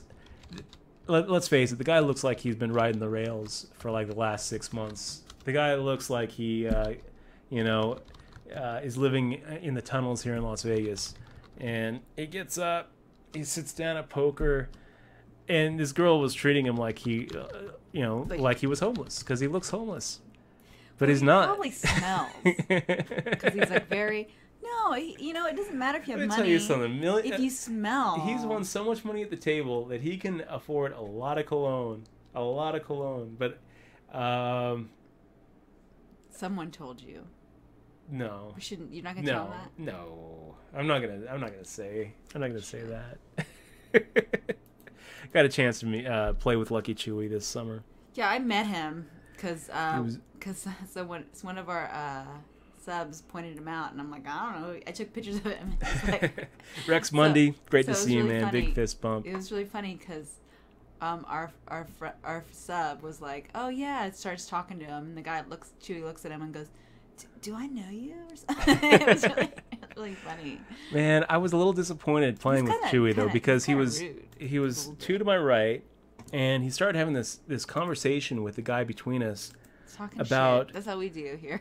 about the power, the No, psychic we're not power of dogs, We're not trying to talk shit. and how This is just... he was like, did you know that like Buddhist temples bring dogs in because dogs are better at seeing the spirit of people? And the guy between us is like, yeah, that's why they can predict earthquakes too. And I lost it. I was like, you guys are idiots. Lucky Chewy, dogs can't sea auras. And you, sir, dogs can't predict earthquakes. He's like, I've heard that they can. It's like, we got to find this out. Maybe I'm wrong. You know, I've been wrong about a lot of things. Let's do this. Let's go ahead and, you know, we're not really playing much right now. Let's bring up the old Google. We can do this. We got the Seminole Hard Rock going here. This would be kind of fun. Maybe I can convince Michelle that this is a good idea. There's poker rats and Can dogs predict earthquakes?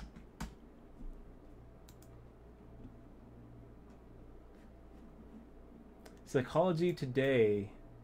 There has been a heated debate among scientists about whether dogs and other animals have the ability to predict seismic events such as earthquakes or avalanches before they occur. This is May 9th.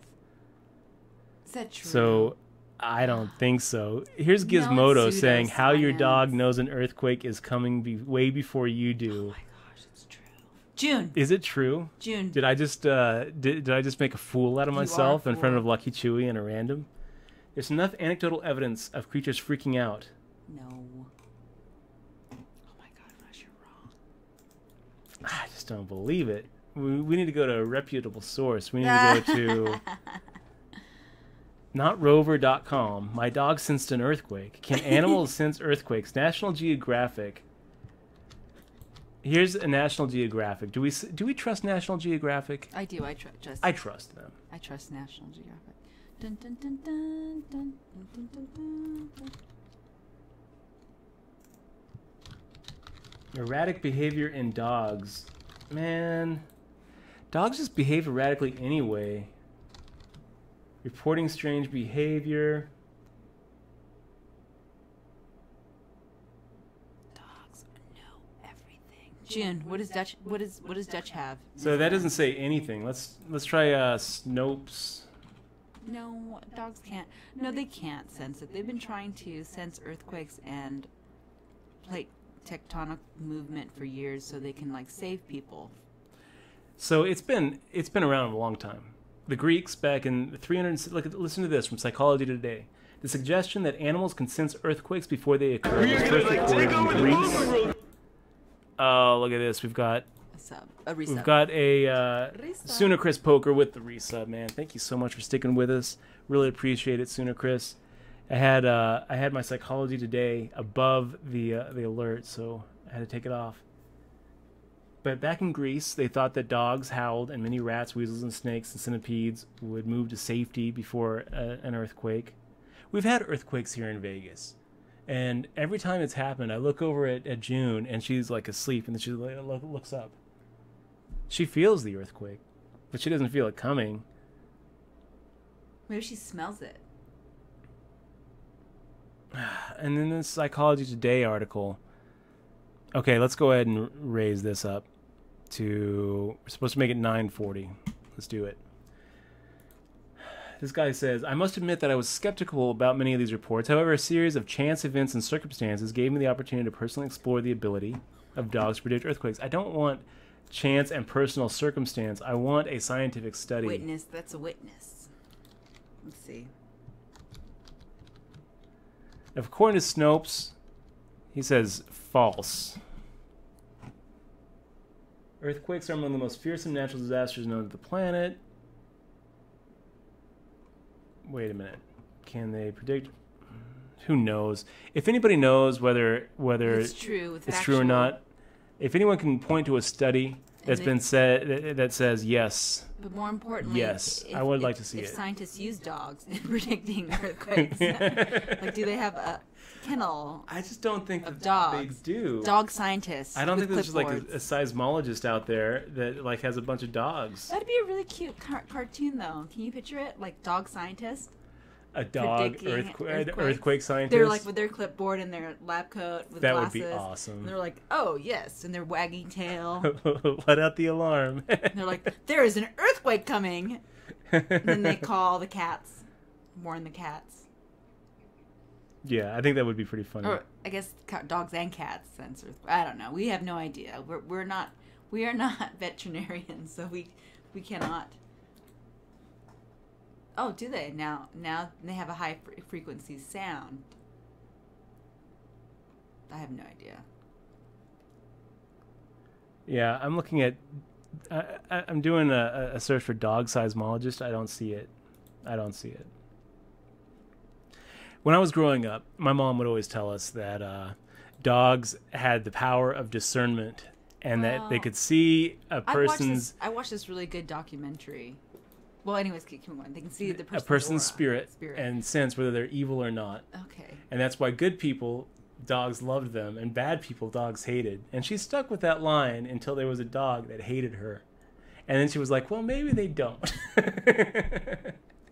Maybe a dog can't tell the difference between a good person and a bad person. Anyways, is your screen off of that dog thing? Yes. We're not going to think about dogs predicting earthquakes. I just don't think that a dog can predict an earthquake, you guys. Well, I think how it's bunk. How they do it when I was watching this National Geographic thing about volcanoes and seismology, they actually put like sensors, and they actually have these sensors detect the plates underneath the Earth's surface, and if it moves enough, then they can kind of predict. They can't really predict. Oh, you guys are the best. I love some of these comments about they can smell it. The dogs predicting stuff. I do believe that dogs can probably smell like lung cancer. I think there's probably certain things that dogs can sense better than humans for sure. I mean, like anything that's smell related for sure. Biff Spiker says dogs can sense earthquakes a few seconds before the destructive P waves arrive. I can buy that. I can buy that a dog can hear or sense. No. Why? I can buy that they can sense right before it happens, because I mean, can't we all like kind of sense something's going on? But they don't really know what's going on. A dog can't say I can sense an earthquake when I'm earthquake. moving, and even then I'm like, what's going on? I don't even think I don't know. Who knows? Anyway, let's go play. What are we playing here? Is it poker? Is it poker that we're playing? Yes. We're talking about poker. Okay, let's see. What's going on with your poker? Welcome to the Puppy Twitch channel. The Puppy Twitch? the Puppy Seismologist channel. I do think that a little comic about a dog seismologist would be a hit. Very cute. It would. And he would save the Earth. He would save the planet. He would save the people. From the big one. Yes, he'd be like, oh, it's happening. It's going to happen. I know you don't believe me, but I'm a dog, top of my class. Oh, it's like that dog show that we watched the other day, the Peabody thing. What's that guy? The guy, Mr. Peabody. Yeah, that was kind of cute. They already have that guy. He's really intelligent. We should ask Mr. Peabody. Where's Mr. Peabody when we need him?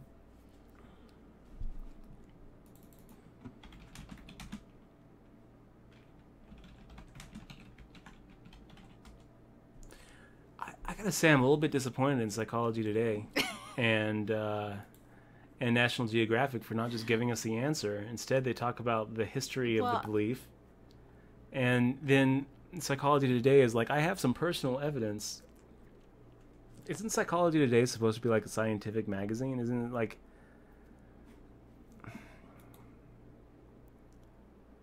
Okay, Papaya coming at us. We're going to make the fold. How can we ever really know what a dog senses or knows?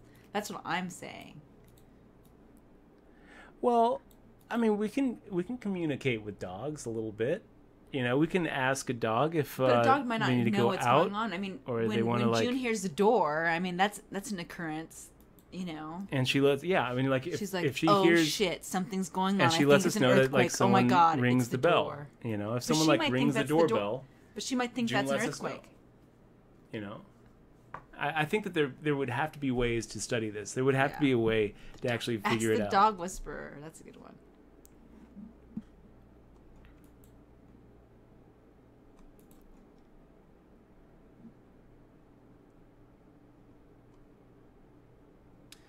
I mean, a new study in Japan investigates pet owners' reports of cat and dog behavior and changes in dairy milk production before the magnitude 9 earthquake in 2011. What did they stop? They just got scared? I don't know, man. This is homework for everyone. I mean, it looks like Dutch, I'm giving you an assignment. What's my assignment? You're going to Find out. if it's legit. Guys, I have an assignment. I'm actually going to, because I want to know. Not today. Let's focus on the pokers. I'm going to focus on the rest of this tournament. I'm going to take a shot at all-in Allen here with my ace-deuce suited. Maybe Castor shoves here, and we're going to make the call against Castor. We don't like it, but making a fold here is just horrible. We're getting 3-1. I mean, even if we know that he's got a better ace than us, we still have to make the call. And if he's got like a smaller pocket pair than an ace, then we got to make the call. But a lot of times I think that maybe our ace side is good. Hold your breath. Okay, so we got a little catching up to do. Hit it, ace or two. We don't hit it. But yeah, I mean, even if we know that he's got jacks, we got to make the call there because we're getting 3-1 on a 2-1 proposition. Bastar 71 says they can sense them. I'm gonna find out, you guys. I'm gonna go out. I'm gonna do the research. I'm going to find the science behind it. And if there's not science behind it, then we're gonna do the science. We're going to set up the experiment. We're gonna take June. We've got a dog, and we're gonna take her somewhere where we've got. Happen. You know what we've got? We've got. You know, put her on a table and we'll shake the table randomly. Think that's the same thing? Yeah, I think that's the same thing. And see if she knows. It's basically the same thing. Storms and stuff. So Kexaron, storms are different. You can smell a storm. Yeah, I can predict a storm. I can feel it in my. If I walk outside, there's temperature changes and there's barometric changes, humidity changes before a storm. There's changes in the sky. There's changes in the smell. You can go outside. I can predict a storm. You know what? People are really good at predicting storms, but people are not good at predicting earthquakes. We can't predict earthquakes. Yeah, they can't. We can predict aftershocks, but we can't predict earthquakes. Elflint asks, "Can we get some tournament info here? Payouts, players left, or something?" No. We got to figure this out about dogs. No. I'm sorry, Elephant, but we're going to figure this out. I put that in there. The little twist of attitude, the sassiness. Yeah, let's go ahead and take a look, Elephant. Let's take a look at what we've got. So there are 87 players left in this thing. This is what our lobby looks like. 87 players left. I should probably look it over here. 87 left, 158 entries, so 1,056 up top. I'm 47th out of 86. Average is 20,000. We've got a little under average, just a little bit. Starts paying at 20. So that's what we're looking at, you guys. This is what we're doing. Let's get the lobby off and back to. Let's focus. Let's focus on what's in front of us. This is what's important. 16,158. That's a lot of play. Blinds going up to 200, 425 seconds. We're going to be tapering down. Our next pre-flop open, we're making it 700 here. We'll make it 900, which is 2x plus another 100. We're going to keep on tapering down until we get finally to a straight 2x. And we'll shoot for the 1K, 2K level for that. So once those blinds are 1K, 2K, we're going to be making it just a straight 4K.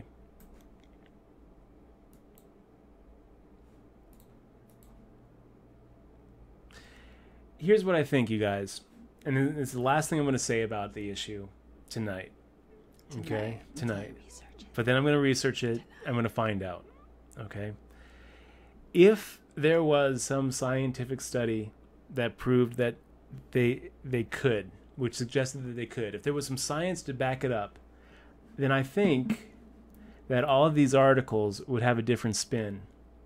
And instead of saying stuff like, here's companionanimalpsychology.com, the article reads, there is still a lack of scientific evidence. I think that if there was some scientific evidence behind it, like some legit scientific evidence, all of these articles would read very differently than, it's debated, and scientists don't know. People want to believe that their animals are magical. That's right. People want to believe in magic, and people want to believe in, people want to believe in fairies, and they want to believe that their dogs can talk to them. They want to believe that their dogs can sense earthquakes. Dog can talk to me. They want to believe that if they forgot their dog at a national park, It would come and find me. it would go on a cross country adventure and with show his up at their cat house. and his squirrel. That's right. It's That's good. Contacting Mythbusters would be great. That's what I would like to see. Mythbusters earthquake. I want to Google it, but I said that I wasn't. We're gonna leave Stop it alone. No more. I will study it for us, you People guys. are asking you very important questions about poker. Like Klein 522 says, "How does it feel playing hundreds of thousands of dollars back to $10 multi-table tournaments?" How does Okay, it what feel are we looking at? from going from the WSOP World Series of Poker? How does to- it feel? Yeah, it feels fine. Probably, it feels not stressful. I would say, I would say it feels like I can lower the can focus a little breathe. bit. I You don't have can to. It's like if this was a bracelet event, I wouldn't be Googling Dog. earthquake. I don't dogs, know. I mean, I bet if it was, they would be doing a prop bet on it. I'm sure. Would you take that prop bet, Dutch? Yeah, I would. Yeah, You I would. But then If how Lucky could Chewy you... was like, I bet you that dogs can. I bet Well, you that dogs that's can. I mean, I how would be auras? like, yeah, Can they I'll see make auras? that bet. Can dogs see auras?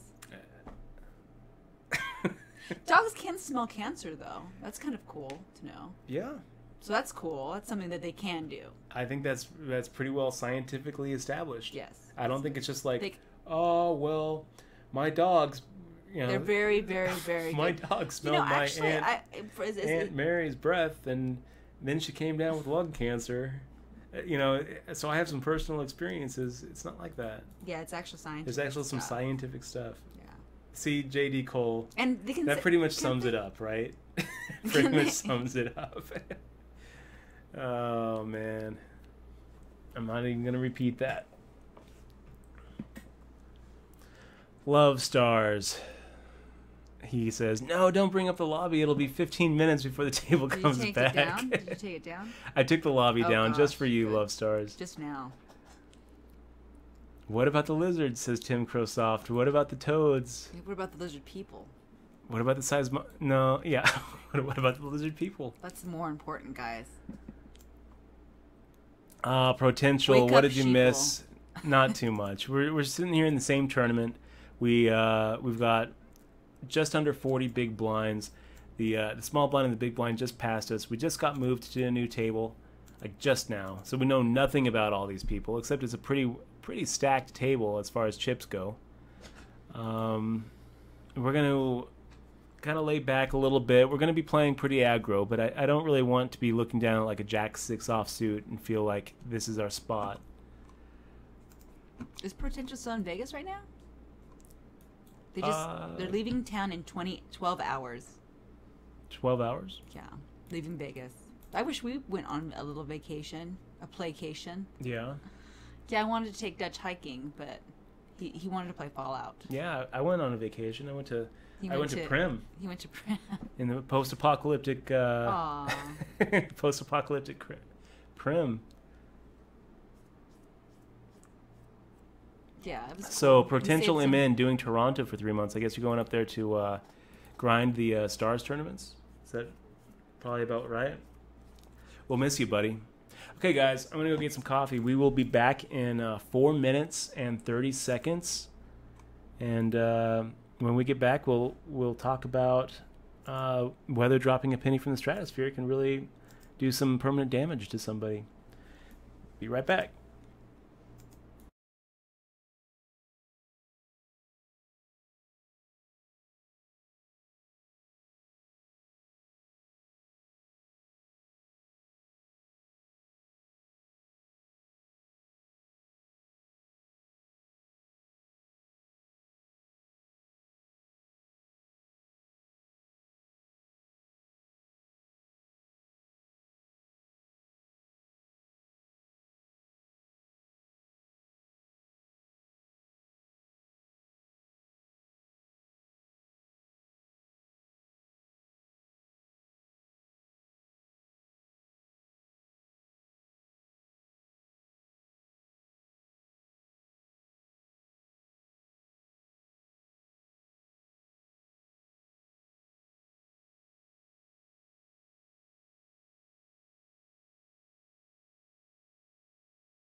Okay, and we are back. 38 seconds left to go. Let me get a little lucky cap on. And we had some questions while I was gone. What do we have? DMAC. At Dutchboyd, I get your spin on the tapering of pre-raising. Why do you prefer the tapering, though? What about raising to the pot and giving others exactly 2-to-1 to call? Is it to do with the price for the big blind to flat? Please explain a little further. Thanks, you're the best. DMAC, I'm going to tell you what. We actually have... I actually did a whole poker clinic on tapering, I believe. So if you go to my YouTube channel, I'm going to go ahead and type in the YouTube right there. If you go to YouTube... There is a whole poker clinic about tapering, and I explain why it's a good idea. I also just did an All In magazine article. I'm not sure if it's out yet on stands, but the next All In magazine, if you pick it up at a card room or something, or you can find it online, is going to be about tapering and this idea that the reason it's important to taper your bets downward and why it works, right, is because your motivations.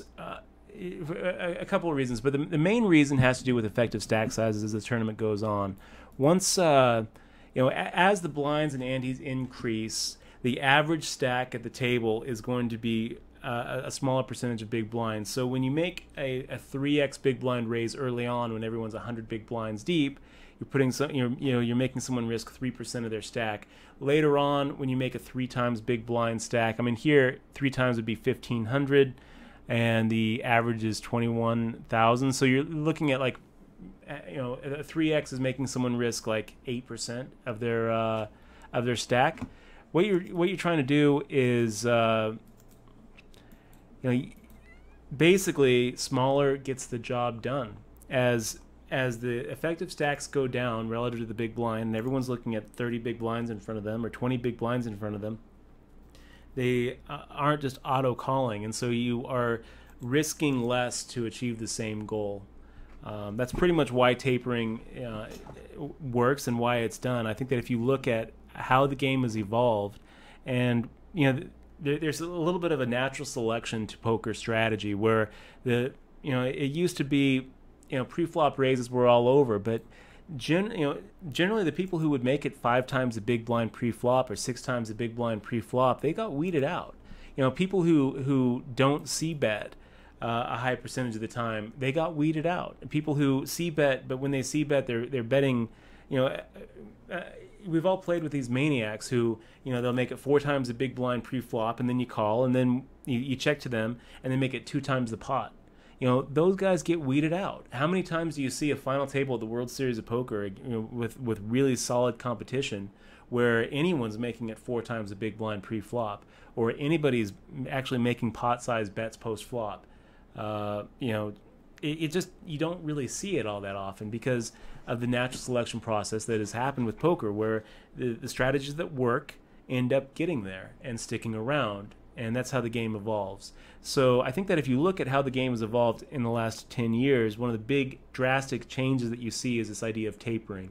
I mean, you definitely see a lowering of the pre-flop multiple, the pre-flop raise, opening multiple, but you also see that over time, this idea of tapering is caught on, where people are lowering their multiple as the tournament progresses.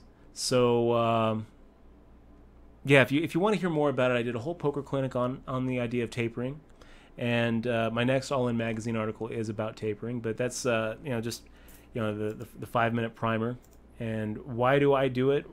I do it because it works, because I think that it is the proper no-limit strategy. I think that the game has evolved closer to that perfect no-limit hold'em tournament strategy that is out there somewhere. Will we ever get to it? Probably not. But I think that tapering brings us closer to that perfection.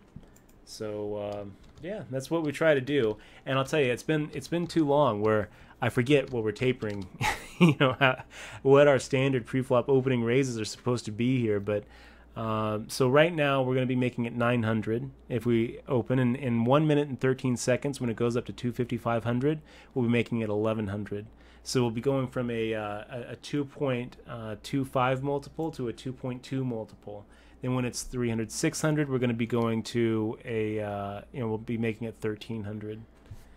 One thing is when you're designing your own tapering strategy and your pre-flop opening strategy, I talk a little bit about changing gears. You might want to adjust that pre-flop multiple also based on that small blind ante ratio. We've talked about that, how important that small blind ante ratio is as far as how it affects your VPIP, your pre-flop opening percentage. A higher ratio, like if you're looking at like a 300-600 with a 100 ante, you really need to be opening up your game quite a bit wider than here where we're looking at like a 5-1. We can probably just go ahead and let that 10-2 off, or 10-2 suited go. But if we were looking at a 52-50 with like a 75 ante, we'd be a little more inclined to go ahead and make that call with a 10-2 suited. Would be a little bit more inclined to be opening light with like the Jack 8 suited. So that small blind ante ratio really changes our VPIP, but you could also design your tapering strategy around that too. So maybe at let's say we're at 250-500 with a 50 ante, maybe we make it 1100 as our pre-flop opening.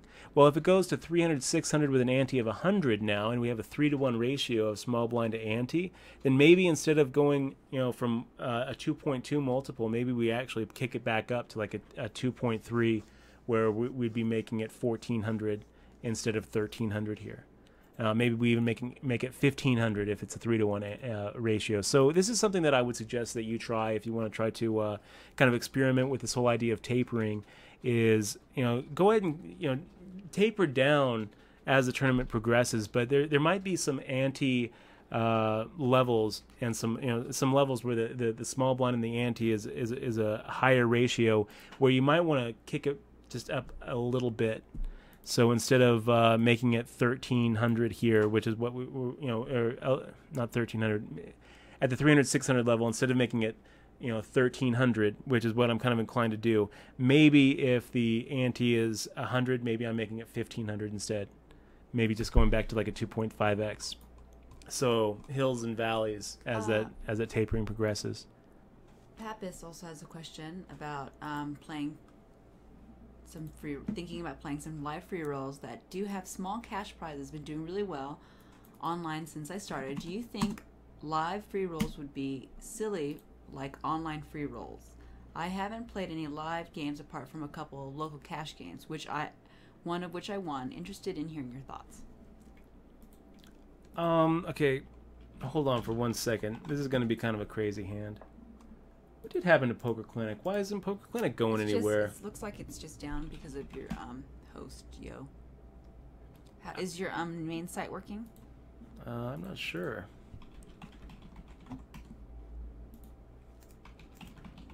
Oh no. Yeah, it looks like maybe my hosting is down. Yeah. Oh, it looks like Dutch Boyd's working. Kinda. It's very slow. I'll find out. Yeah, I don't know why.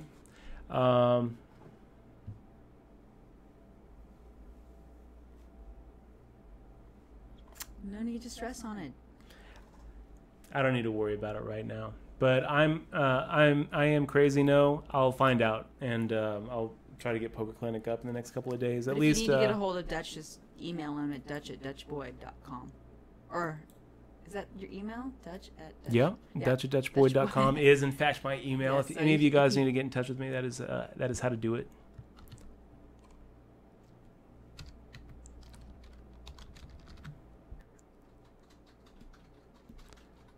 And yeah, potential talking about Fallout 4 coming out soon. I can't wait. Did you get I can't wait. Question about the live free tournaments? It was right after that question that you just. Let me take a look. Pappas, you said, I've been thinking of playing some live free rolls that do have small cash prizes. Been doing really well online since I started. Do you think live free rolls would be silly like online free rolls? I haven't played any live games apart from a couple of local cash games, one of which I won. Interested to hear your thoughts. Okay, so here's the thing, Pappas. I think that live free rolls. I mean, the only live free rolls I've ever really played would be like bar leagues. I'm trying to think if I've ever been in another live free rolls. You know what? There was a live free roll that I played that was like a Caesars Entertainment Diamond Card Fringe benefit where they had everyone come in and it played pretty crazy. But generally, I would say that an online free roll plays worse than a live free roll. And is it worth playing? I would say so. Yeah. I mean, once you start getting to towards the end where people are if there's something at stake, even if you're like at a bar league, you get to a final table of a bar league and there's $20 up for grabs. People are still going to be playing, like there's something at stake. And besides the fact that there's an actual monetary incentive to winning and playing well, you also have the ego gets there where you want to win. People want to win. It's a skill game, and they want the live. It's even more like you have that social lift up when you win a live tournament. It doesn't matter if it's for a $20 if it's a $20 bar league or a diamond card free roll. The accolades that you get when you win a tournament, everyone's like, yeah, nice job, here's your prize. That's something that people actually work to accomplish, and you're going to be seeing them play the best poker that they can. I don't really think that you're going to find a lot of high caliber poker players playing free rolls, live free rolls, but some of the best players out there did build their roll from free rolls. And what do you have to lose? It sounds like if I had the choice between playing a bar league free roll for $20 or staying at home and playing an online free roll for $20, I mean, I'd probably stay at home because I like hanging out with my dog and my girlfriend and, just have something on TV or something. But, there's definitely something to be said for going out and hanging out with people and socializing and enjoying, an actual physical game of poker. I would suggest doing it, sure. What do you have to lose? 4 people see the flop, 3 opponents. I don't really think that we're going to continue. It wasn't a stone cold bluff. It wasn't like we had 6-3 offsuit. We were raising. We would have loved to just get it heads up against one of the blinds, the big blind defending. Take it down with a C-bet. Against 3 opponents, though, this isn't really a good spot to C-bet, so we just give up.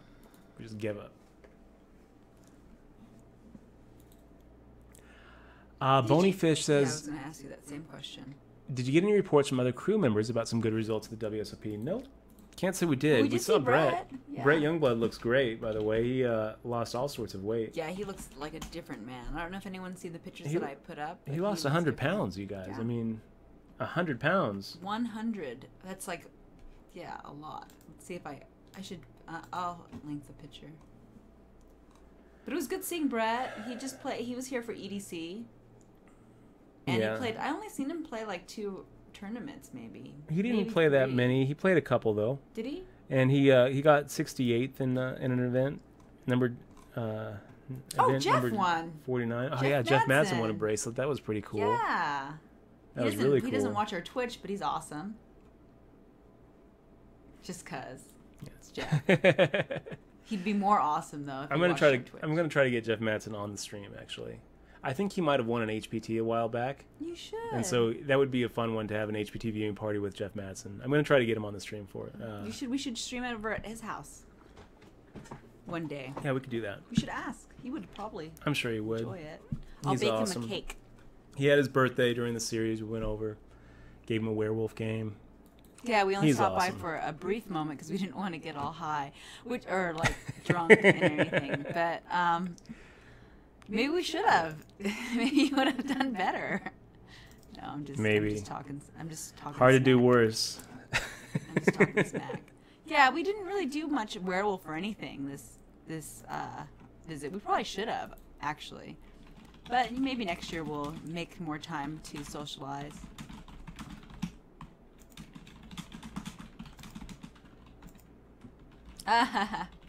So this is a fun one, guys. This is going to be a good one to play. I don't really think that I'm going to just call here. We go ahead and make the raise. We got big fish just coming in for 2,200. Just pot it. Potting it is pretty much the same thing as just maxing. Let's just max it out. If we get called, we're fine. If not, okay. So that's not what we're looking to do. Really kind of surprised that You're a Legend, Sir, just made the flat against Big Fish's open. Then when he calls us, we're 3.5 to 1. Basically, we're almost always just, chopping there. But when we don't chop, we hit our flush 3.5 times more often than he hits his. So we're a huge favorite on that when he calls. But then when he calls and there's 2 clubs out, now he's the one free rolling. But it ends up like it almost always is going to end up in that spot where we just chop it. It's weird, right? Because Big Fish making the raise to a little over 4x. He makes it almost 4.5x. So he made it 4.5x. You're a Legend in the small blind just makes the call, which I don't really dislike making the call. I think that, if you're ever going to 3-bet there, then you have to be 3-betting with Ace King offsuit. And I want to be able to 3-bet in the small blind with aces and kings and queens. Ace King isn't, it's still a drawing hand, so it's not strong enough where you can just be like, oh, this is great, I'm going to slow play it. You're just so much better off, 3-betting there. And if you're not 3-betting with Ace King in the small blind when someone raises 4x, but you are 3-betting with aces and kings, then you're just kind of turning your hand over when you do 3-bet. Anyway, I guess I don't hate just making the call, but I do. I think that he should have 3-bet. So he doesn't. He makes the call. We decide to 3-bet. So then the question is how much. He already put 2,200 in, 4.5 bigs. We're looking down at 30 big blinds in front of us. So he makes it 4.5. The small blind makes the call for 4.5. When we raise, first we're putting in the 4.5. So there's 12 big blinds in the pot. And we've got 26 more. So making a normal raise there to like 6,000 is kind of committing us anyway. And I don't really think that it's horrible just to make it 6,000 or 8,000 there with the plan of shoving on pretty much any flop. But you're pretty much committed anyway, and there's enough in the pot where you might as well just go ahead and claim the equity. There's almost 6,000 in the pot at that point where we can just pick up 30-something% of our stack without even having to fade a flop. I'll do it. And when we do get called, we're sometimes just in a dominating position like we were, or most times just in a coin flip position. So just shoving there is okay too. It's a little bit on the heavy side to shove, but his pre-flop open was on the heavy side and the call was on the heavy side. So it kind of got the pot, it built the pot up big enough where 20-something, we were at like 20-something bigs and we shoved. It feels like maybe it's a little too heavy of a shove. But I do think that raising the normal amount is just as awkward, so we'll shove and hope for the best. The best didn't really happen. The best would have just been both of them folding, or one of them calling with like ace queen off, or one of them calling with ace king off suit and us flushing out.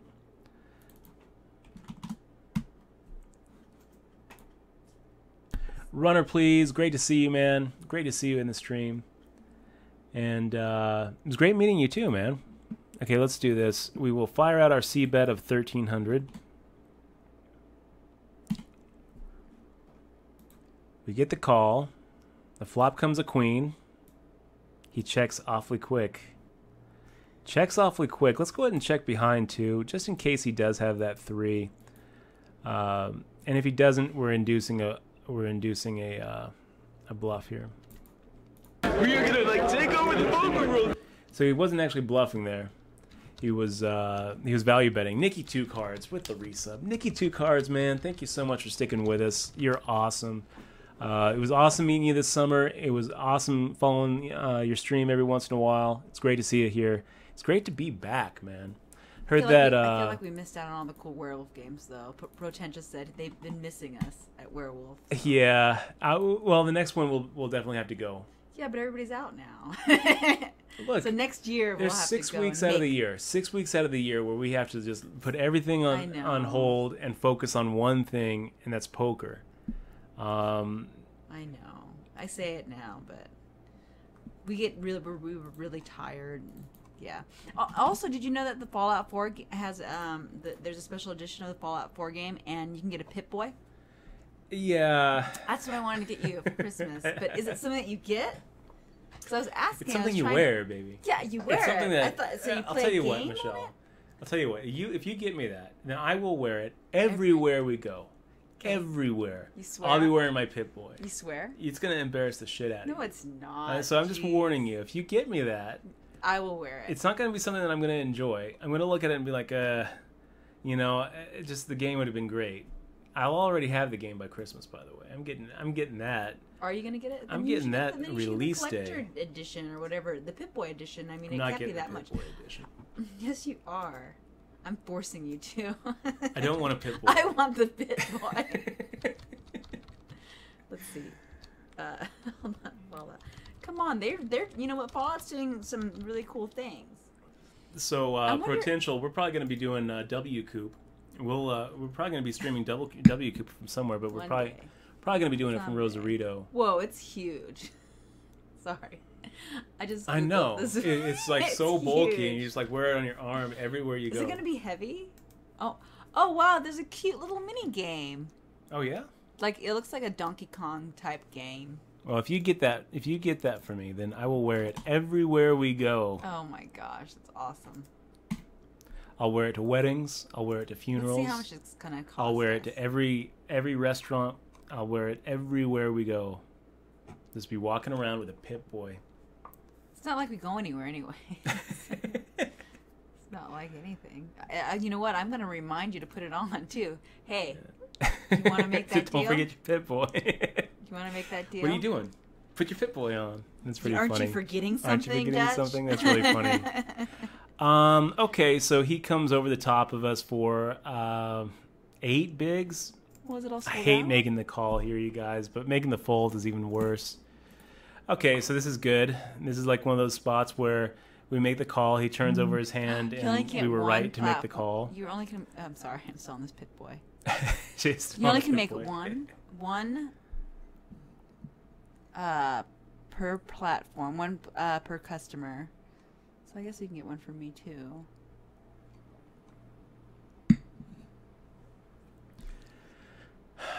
Bony fish, yeah. How much does it cost? So, CR Hinder asks, at XMO, I hope you don't mind the random question. Oh God, I love random questions. But this is first time on the channel. Oh, good. Hinder, welcome to the channel. We're really Yay, happy to which one see you is- here. is It asking? really is. It really is great to see you. Oh, this one? Yeah, okay. So let's pot it up. And he Oh, says, are we you dating? are you and Dutch dating? Are we dating? Are No, we? I wish we were dating. He doesn't Man, take me it kind of anywhere. goes back and forth. Today. Today, I think we're dating. I broke up with him how many times this week? Or Oh, during the series, man. I think I broke up with you. No, we've been together for 7 years 7 now? years now. 7 7 going on years. to 8. Going on forever. Going on to 8. Yeah, forever. We have one Teammates, dog. 7 years. Yeah. We have a dog. We It's have our a dog, daughter. and yes, we are indeed dating. I think she likes me. 7 years, man. That's longer than 2 of my mom's 3 marriages. 7 years. It's a long time. A long time. Why do we have a Nightbot that says, please check the frequently asked questions? Do you see that Nightbot? Annika, that's pretty funny. Hi, Anaconda, by the way. Hi, love. Who is that girl? Who's that girl? Who's that girl?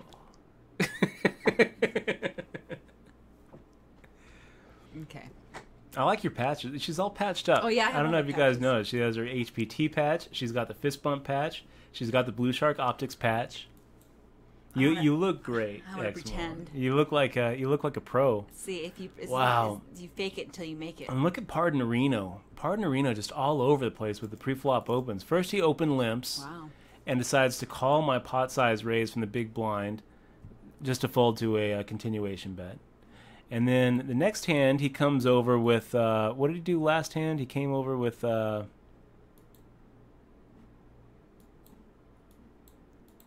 feel like he raised so last hand he had Queen 4 and came in with an open of 27.75, so a little over 4x with Queen 4 suited. Oh, there's a game tonight. There's a werewolf game tonight. You want to go? Possibly. It depends on I when would it love is. to go. I would love Yeah, to we do could that. go. It's been way too long. I have to get my lie detector on though.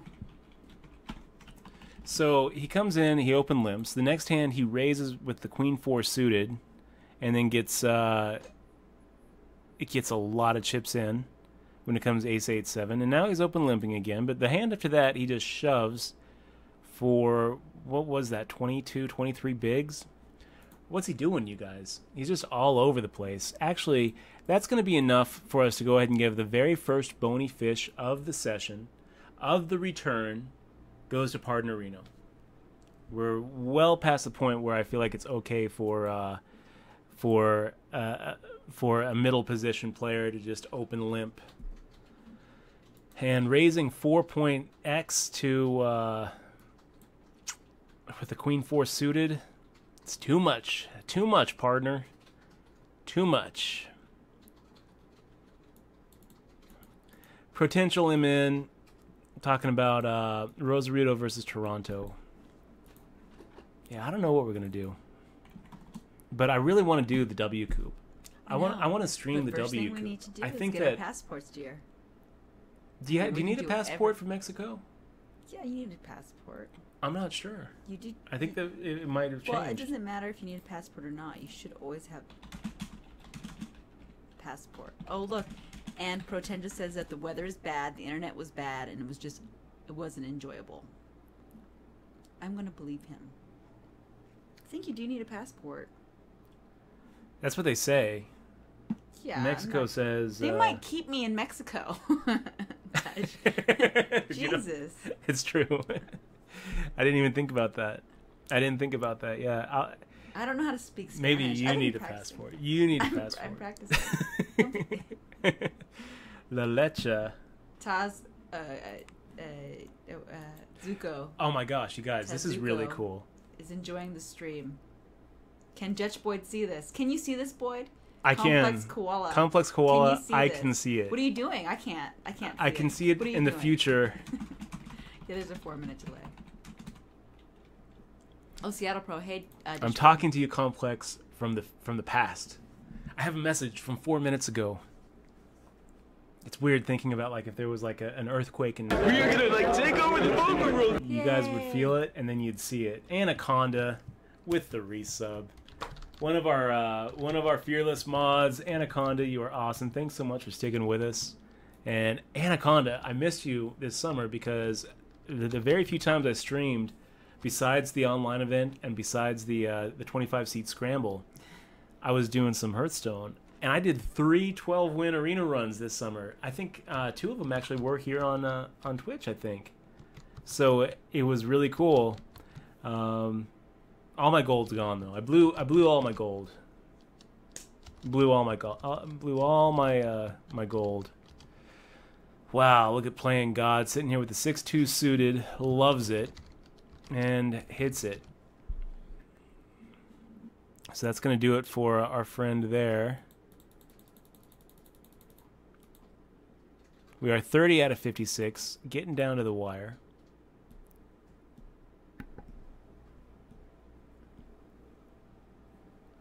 York Villain asking what we're drinking. We are drinking coffee. A number 4 from Seattle's Best.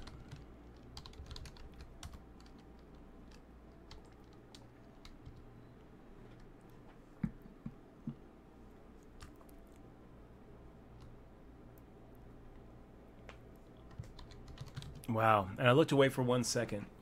I was looking at the chat. I was looking at the questions. They're laughing at our little interactions. They think it's a prison sentence. They say that A it sounds prison like a prison. sentence. So we should tell them the inside joke, so they get it. The inside joke. No, then they can be in on the joke. So one of my buddies from LA, a poker player named Jordan, he was playing a Bellagio tournament with me, And I was asking him about his wife, and he was like, yeah, she got really upset with me the other day. One of our friends asked, how long have you guys been together? And I said, it feels like forever. And I thought it was like a sweet thing to say. It feels like forever. We've been together, and it feels like forever. But she didn't think it was very sweet. She felt like it was like I was saying like it was a jail sentence. And I was like, what are you getting so upset about? It's not like I said, it feels like fucking forever. So ever since that, it was like, I laughed so hard. It's not like I said, it feels like fucking forever. They're divorced now, by the way. Yeah, they are. We saw him this year. But, Dutch, you actually sat next to him, right? Yeah. I think it was the Deuce of 7 triple draw I was sitting next to him. He's a good player. Yeah. And he was like, oh, don't say that. You guys shouldn't say that to each other. So, anyway, now anytime someone says, how long have you been together? They're like, oh, it feels like forever. No. We make a good team. Let's see. This one, we're going to go ahead and see a flop. 5-7 offsuit. It's the kind of hand I can get a little excited about. A 10-7-6 board. It feels like a check raise to me. Let's go ahead and let him c-bet. He doesn't c-bet. How does he not c-bet? I wonder. He just checked back. Oh, wow. Okay, we'll try to just claim the equity. So I wonder who the Raz is. Do you know who the Raz 12 is? Because he says we don't just hand out those HPT patches. Examont is legit. Do you know who that is? I'm not sure. It's got to be someone on the HPT team. Hey, shout out to HPT. Whoever it is, I'm looking forward to. We're going up to Fargo. We're going up to Fargo on the 21st, I think, Tuesday. Yeah. Okay, so we make it 3x here. You'll notice that the amount that we make it from the small blind to the big blind is a little bit higher than we would be making it if we were on the button or the cutoff. The reason for that is because if he decides to play a hand with us, we're going to be out of position. So we want to make it just a little bit more expensive. I really don't suggest that you ever make it 2x from the small blind. I think it's just asking for trouble. I think that when you make it 2x from the small blind, basically you are forcing them to play any two cards. You're going to be playing out of position. You're giving them the right odds to call and try to crack whatever you're bringing. It doesn't matter that you have the best hand. Because if we had ace-9 offsuit, we figured to have the best hand against some random hand in the big blind. But even so, there's enough in the pot. Let's just go ahead and claim the equity. Let's just go ahead and take it. We make it a 3x, not really wanting to get called. And when we do get called, we have the benefit of starting pretty good. Okay, so we're going to make it a 2.5x here. That's going to be 1,800, 3,600, 4,500 is what we're looking at here. And ace-king offsuit is pretty good hand. We're going to go ahead and it's definitely going to be in our 3-betting range. If we're going to be 3-betting, ace-king offsuit should be in that 3-betting range. I've seen a lot of people that just won't 3-bet, and I don't think that it's horrible, but I can tell you, when I'm playing players, if I get 3-bet a lot, it makes my job a lot harder. When I make a raise, I'm looking at getting 3-bet, and then I'm looking at like just almost getting the right odds to make the call and see a flop out of position against what's probably going to be a weaker hand, like against a stronger hand. It definitely makes my job harder, and it puts me in a lot of awkward situations. So as a poker player, I would so much rather no one 3-bet me, right? Which is why I think that 3-betting a lot is probably the right move. And Bony Fish, we were talking about that earlier on the stream. Huge congrats. Hats off to Butters. Hell of a run. Thomas Kearney. Butters Poker, one of the hardest working guys in poker right now. I mean, he's just always on. He's also always Twitch streaming, which is really cool. God, I was rooting for him. I'll tell you, I really think that it would have brought a lot of attention to Twitch if he had made the November 9, because I don't think that you can really have a long conversation about Thomas Kearney and poker without mentioning Twitch. I mean, he's one of the guys who's just always on and always twitching, and we've been able to watch him progress this last year, and it's been awesome. I love watching. I love watching Twitch streamers make it deep. We had Dan O'Brien making it deep. We had Daniel Negreanu making it deep. We had we had Kyle Lohman making a really deep run, and Thomas Butters was going to be the one who was making the November 9. I can tell you, I was pretty crushed that he didn't. And I know that $400,000. That's a really good score. It's a really good score. It's better than 2 of my 3 bracelet wins. $400,000. But having made it that deep, myself, my best finish in the main event was in 2003, where I finished 12th. So I know exactly how it feels to just miss the final table, and it doesn't really hit you right away, and it sticks with you. Someone asks me, asked me over Twitter. They said, because I tweeted to him and Stealth Monk, and said, as a final 2 tabler myself, I understand the bit. I know the bittersweet feeling. It was a hell of a run, a good game. Someone asked me in response to that tweet, how long did it take before that disappointment switched to a feeling of accomplishment and being proud of the accomplishment? I don't really think that it ever does. I think that it stays disappointment. When I look back at my 12th place finish, I don't feel like I'm really proud of that. I'm still a little disappointed. I think that I might never get that close to the championship again in my life. And every year I try.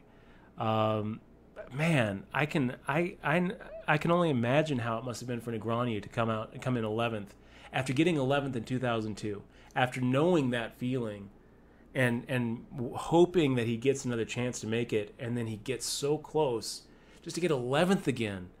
I mean, my heart breaks for him, but I don't think that it ever really switches. I think that disappointment stays with you, and it's a scar. And even though you make a lot of money and it is an accomplishment, you got so close. Especially the way that they now frame in a real way, just making the final table now is like winning the main event. There's 10 times as many people going for that championship, and now they take out 9 and say these are the November 9. They hold them up. I kind of feel like just making the November 9 is probably at this day and age probably more prestigious than winning a bracelet in a prelim. So I feel like it gets so much media attention, it gets so much money. I mean, everyone there gets $1 million, and you get 3 months of just just looking forward to it, anticipation. I mean, it's just like for 3 months you are a potential champion. It's awesome. It's a lot of training too involved. Yeah, so I think that. I can't even imagine how they must be feeling, especially Negreanu, having experienced it before. Do you feel like that when do you feel that pain when No Suck Gamers crushed you on Hearthstone? Yeah, it's the same pain. It's the same. That's what I would say, compare it to. Is that disappointment of almost making the final table. It's kind of like getting crushed at Hearthstone. Like crush. Blurred 11's great to see you in the stream, man. Great to see you here. So what happened to your glass straw, Dutchie? Why don't you have our glass straws? We still are using glass straws. Yes. But for coffee, We are gonna take over the poker room. It's very warm. And we got SP Pfeiffer 22 with the sub, man. Big fist bump, dude. Thank you. You are awesome. Thanks so much for clicking on that sub button and supporting our stream. Really appreciate you being here, and really appreciate you clicking on that button, man. SP Pfeiffer with the sub. So look, S Pfeiffer, we're going to ship you a DRM-free digital version of my book Poker Tilt. This is 300 pages of hopefully a good read for you. Hopefully you get a chance to give it a read. I'm going to try to get that on audiobook before Christmas to you guys. I'm going to try to make that my pledge to you, and then we'll put it out for sale for a little bit, and then I'll start giving away audiobooks along with the package to all of you subs. really appreciate you supporting the stream and clicking on that button, Pfeiffer. So thank you very much. And if there's anything I can do for you, I want you to let me know. Email me, dutch@dutchboy.com. You can also always message Xmoa. Twitter's a good way to get a hold of Dutch, too. Twitter's a good way to get a hold of us, too. @DutchBoyd for me, @1ST for Xmoa. Well, not me. I don't really look at that stuff. But no. So, good. Pie Man 333 just finished your book, and it was amazing. Pie Man, thanks for saying it, man. And thanks for actually spending the time to get through it. You know, I really appreciate it. Hopefully, it was was kind of a quick read. I put a lot of time into writing that book. So did Xmoa. You know, she spent a lot of time editing it and telling me which parts probably could be left out and which parts needed development. But the book is much better because she spent a lot of time editing it. I really appreciate that you actually spent the time to give it a read. So thank you for that. I'm glad that you enjoyed it. Also, our new sub, how do you say it? Pfeiffer, SP Pfeiffer 22 says, I'm going to guess S. Pfeiffer. S. Pfeiffer says, told you I'd sub when you said you were boycotting the Venetian. That's good. That was a hard one to boycott. Yes, every day. And it turns out, I mean, it's always a good value. It turns out it was even a better value than we thought because a couple of players weren't even going for the win. Oh, his girlfriend brought him the book for his birthday. That's cool. SP Pfeiffer's girlfriend bought your book for his birthday. Oh, are you in a big hand? I was looking at something else. Oh. I'm sorry, what happened? How dare you look at something else? His girlfriend bought them the book. Oh, yeah? Yeah, for his birthday. Oh, that's awesome. Thank you, man. Thank you for buying the book. That's huge. That's huge. And if you guys want a paperback version of Poker Tilt, I would encourage you to go down to the panels and find it on Amazon. It's pretty reasonably priced, if I may say so myself. So yeah, thanks so much, and Pfeiffer, thank you so much for subbing. We're going to be rolling out a lot of really cool subscriber perks, you guys. And I don't want to downplay all of you non-subs who are hanging out with us. You know, you guys also are you know, just being here really helps us out. I mean, your time and attention is worth quite a bit, and I really appreciate you spending a little bit of your Thursday night with us as we get back on the Twitch grind. It's really nice to be here. Okay, Fun Duck. That's a good. Do you think you should put that? Zap Sniff. We're gonna make the call, you guys. Oh wait. You know what? He's making it more than 3x. Let's just fold. We know that we are. Zap Sniff saying you should put 3-time bracelet winner in your stream title. Would attract so many more viewers. So. Would it, Zap Sniff? Well. One day we will. Are you gonna do it now? Why not today? What are you gonna do? What are you gonna do? No. Nittiest Knit from Knitville. How do you put that in the title? 3-time bracelet winner. But Nittiest Knit from Knitville says people should just know the name and realize the quality of the Nittiest content Knit from getting. Knitville. It's funny. A 3-time bracelet winners grind. $10 turn WSOP grind.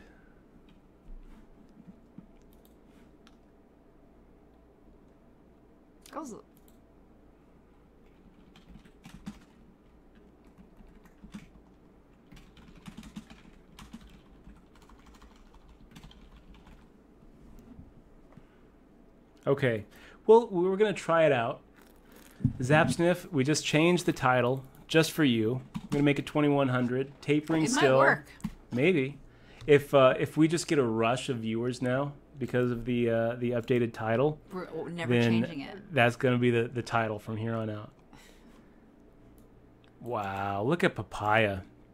So we make it 2x, and he just makes the shove for effectively 25 more. We're going to make the fold for you, Papaya. Leskin LP follows you on Twitter. Says best book ever, and he's a huge fan. Let's go poker. Thank you, man. Really appreciate it. Really appreciate it. I said it wrong. So Leskin LP is on Leskin, Twitter. That's his username on Twitter. How do you say it? Leskin? We're going to make the raise here again. It feels a little bit risky to do this two times in a row, especially after just folding to Papaya's shove. But we are going to raise. Pocket sixes is too good of a hand just to fold in this spot. We're in the hijack. We will continuation bet. We will bet out the same amount, 2,100, and hope to just take it. Wagerino makes the quick call. Such a quick call, in fact, that it makes me think that we're up against some sort of draw or maybe overcards. The way the board ran out, do we really need to make the call here? I don't think so. I mean, a lot of times we're ahead. A lot of times Wagerino's sitting here with like an ace 3 or like some sort of flush draw. But this isn't really the run out we're looking for. And there's going to be a lot of hands that Wagerino could even be bluffing here that we're not beating. You know, he could be turning like a pair of eights into a bluff here, like an 8-7 or like a and pretty much anything he's legitimately value betting, we're behind. So we're making the fold. Always feels wrong to fold.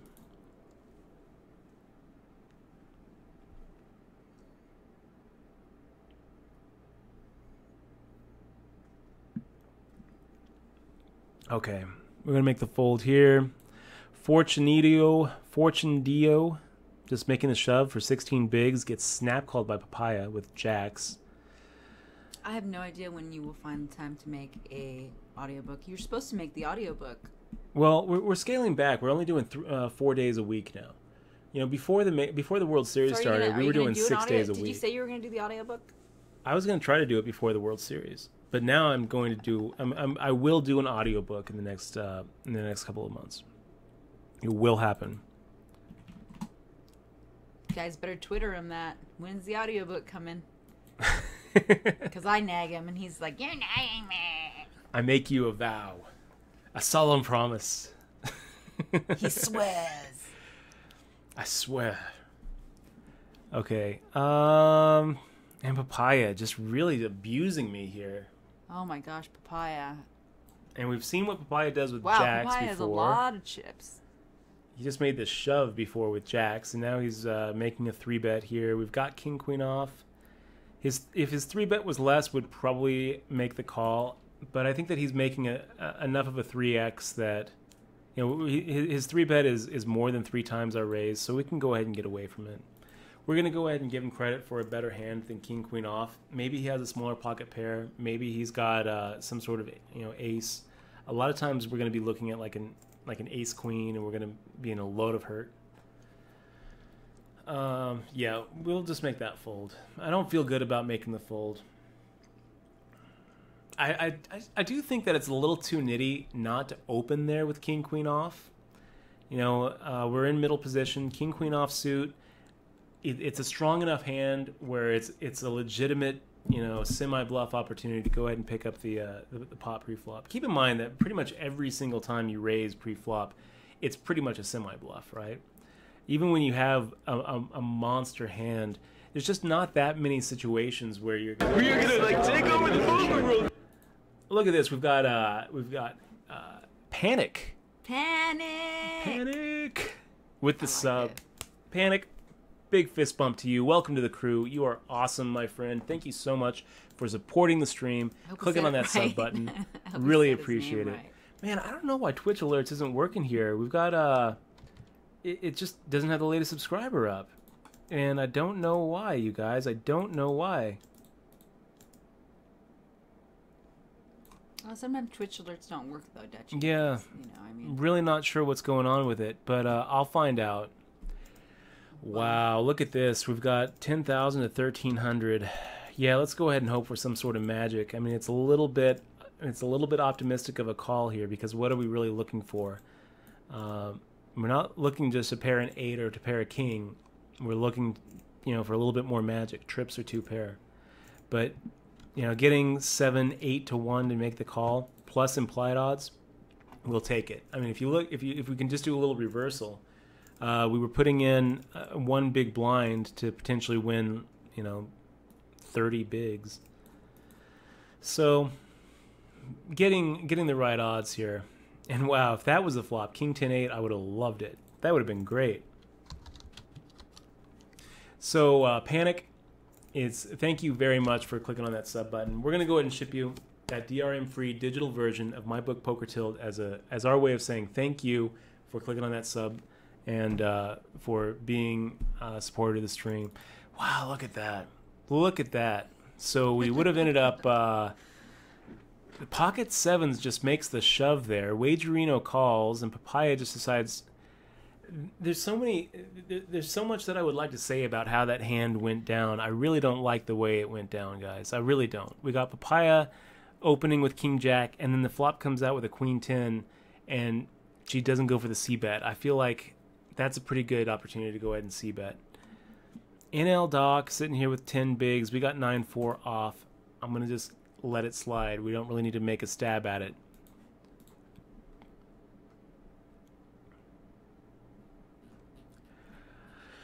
Okay, King Queen off. This is going to be a little bit a little bit frustrating.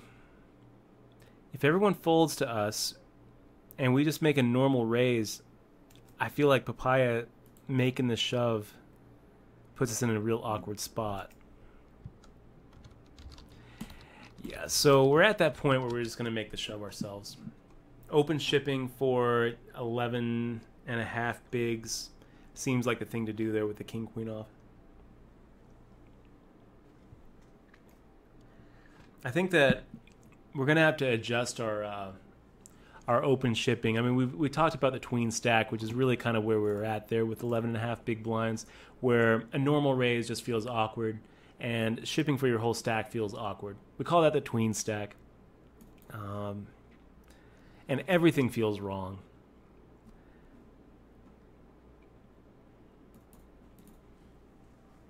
But I think that I'm going to, on the lower edge of that tween stack, be willing to just make the ship rather than make a normal raise. Blurred Elevens asks, Dutch, do you look forward to any other live tournaments during the year minus the WSOP? No. No, I don't. No, you do. What live event are we looking forward to? Blasio. Which one? One of them. Doesn't the Blasio have some stuff? And the Blasio Hollywood used Planet? to have some nice events in the 5 Diamond and the 5 Star. Lately, I feel like those events have kind of gone downhill. I'm a little bit disappointed with how the Bellagio poker tournament scene has evolved post Black Friday. I mean, it's really kind of gotten to the point where it's not even worth showing up. You go, you play a $1,500 tournament. There's 40 other people in the field, and you're looking around. It's like, what's going on here? And at its height, it was pretty nice. You know, before Black Friday, the 5 Star and the 5 Diamond tournament series was always something I would look forward to. This year, I didn't even play the Bellagio Cup. It was right after the World Series. I just didn't have it in me to go play a 10K event. Only 300 people did. You know, so I definitely always am down to play. Take over the poker room. Oh, look at this. We got Chris Mod with the resub. Chris, thank you so much for sticking with us. That was a little bit of a Twitch drought, I know. So thank you so much for sticking with us throughout that World Series, even though we weren't doing a lot of streaming while we were on that bracelet hunt. I'm going to tell you, Chris, if it wasn't for you and all of you other subs who stuck with us, we probably wouldn't be back, streaming. So thank you very much for sticking with us. We really appreciate it.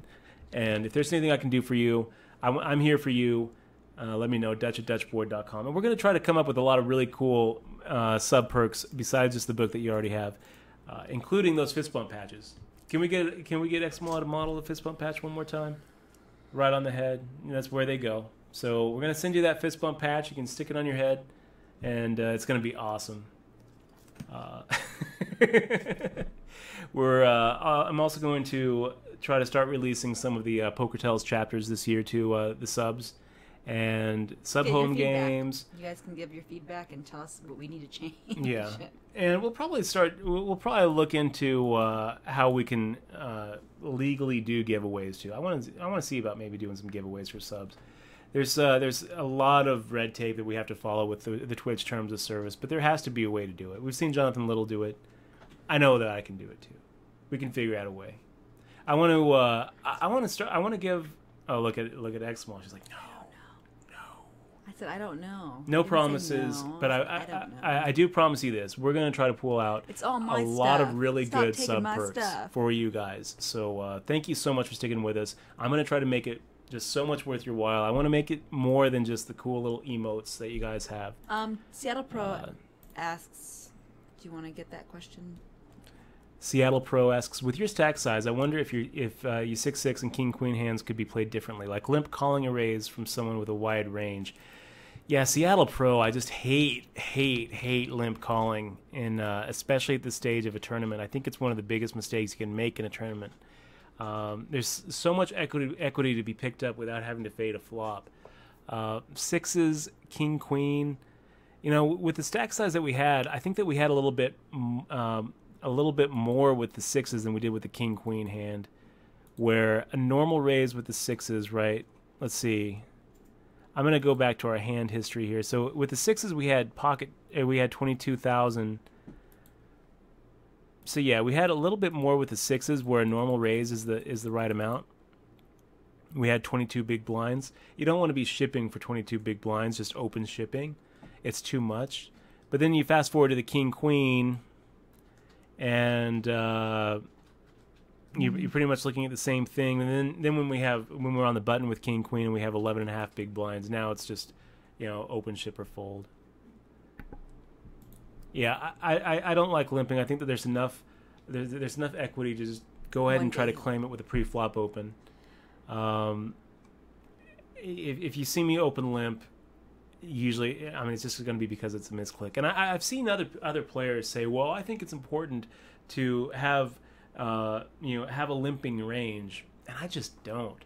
I think that one day in the future we're going to have developed the optimal, perfect GTO path to No Limit Hold'em success. We're going to have a perfect way to play No Limit Hold'em tournaments. There's going to be the perfect way to play them, and in that little algorithm, it'll be a big algorithm. I don't think that you're going to see limps.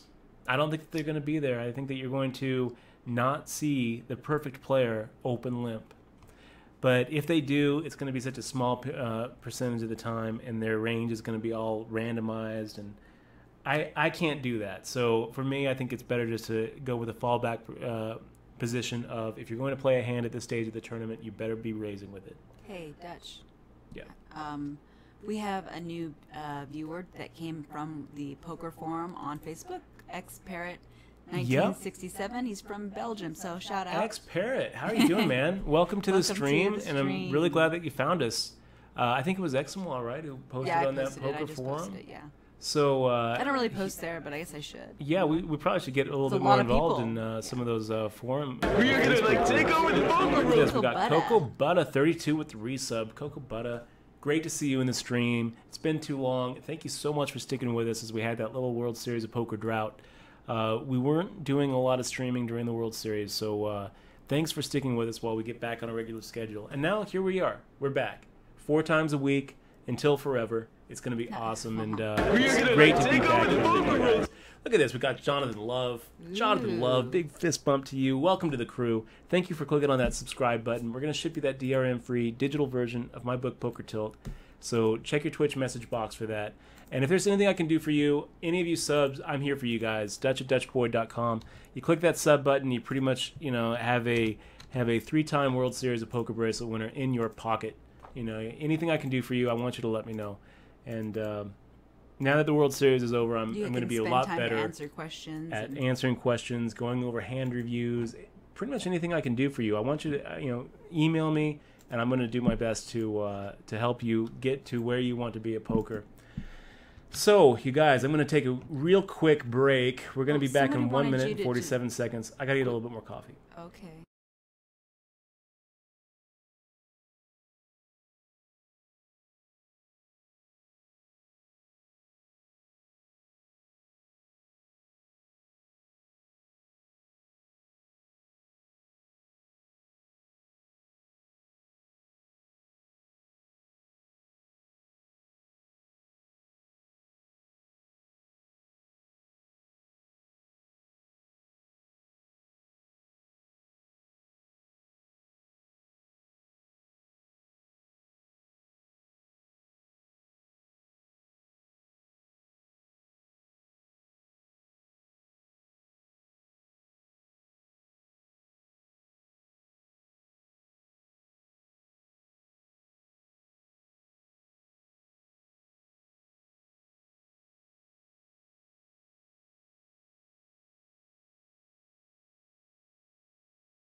And we are back. Great to see you guys again. We are back with not a lot of play here, and we have ace-10 offsuit.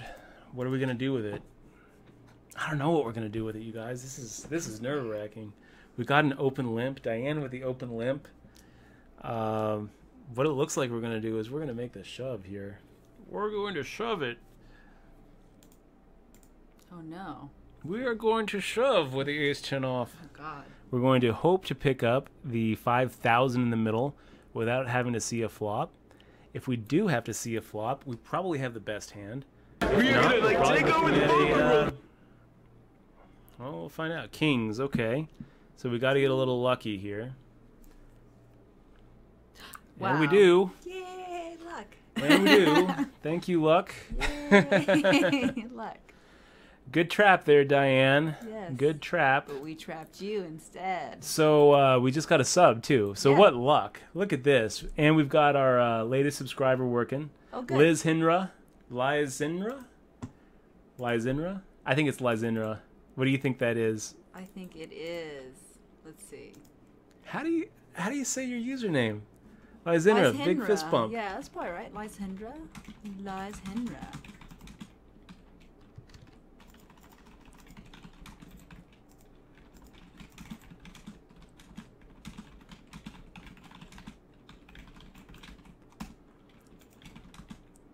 How do you say your username? I'm gonna go with Lizinra. Lizinra? That's And fine. tell you what, big fist bump to you. Welcome to the crew. Thank you so much for clicking on that sub button. Wow, what a great couple of seconds we just had. That was great. That was great. Not only do we my gosh, win when that's we are a 2-to-1 dog. Diane trapped us really good there with her pocket kings. Sorry, Diane. If you're gonna play it the way that she did, I think that What'd she do? I didn't even see it. she open limped with kings. Oh, she limped, and that's why you don't limp. Well, I mean, if That's every the time you lesson. open limp you get someone to make the shove there, then it's good. But I think that more often than not, I mean, if we had like 10-7 suited, we're not shoving there. We're going to take a very, very cheap flop and hope to hit something. A lot of the times, what's going to happen is it's going to cause a couple people to overlimp, and overlimping is fine. There's nothing wrong with overlimping. If you're in the small blind or the big blind, there's nothing wrong with checking and seeing a flop for free, or calling that half blind and seeing a flop for a real discounted price. So she's inviting a whole bunch of people in to crack her kings. And what she's hoping happens is that someone, one of the short stacks like me or NL Doc, who are sitting there with like 10 bigs, 11 bigs, decides to just go ahead and try to take it. In which case, she's going to be in a situation where she's going to be a favorite. She's not that big of a favorite. Kings against ace-10 offsuit. How big of a favorite do you think that she was, Eximois? What do you think? You care to take a guess? Well, I was willing the 10, so my energy brought that 10. I don't believe 50-50. in numbers. Coin flip. Is that really 50-50? No, it's not. No. It's not a 50-50. You want to take a guess? It's not, Ace-10 let off me guess. Okay, versus well, pocket kings. I would guess 20%. We're 30%. Okay. We're 30% to hold up there. If we're suited, it's even better. 70% to 30%, basically. So, yeah, 70% of the time we're out. 30% of the time we were win you there. suited or no? And that's no, we weren't suited. We weren't suited. We got a little lucky. We did, but I just don't. I hate the limp. We're actually going to go ahead and look at this. We've got Golic 33 giving us that donation money. Oh, $10. Welcome back, guys. Missed your faces, Golic. We missed you too, man. It's been too long. Thank you very much for being here and for supporting the stream with that donation. That's huge. Thank you, man. Really appreciate it. You know what we still haven't done, Eximois? We still haven't done a schedule. We haven't done a lot of things. There's a lot of things we haven't done. I have all these ads. Hold on, I can't see anything because We still I've just haven't gotten bought you added. your chair. We still haven't bought yeah. you your new chair. I don't have I've a been chair. asking her.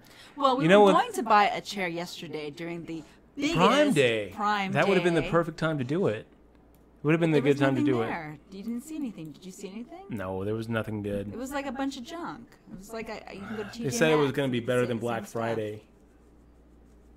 It was nothing. It was nothing. So yeah, we need to do that soon. We need you to go ahead and. Yeah, nice catch there. Thank you. Yay.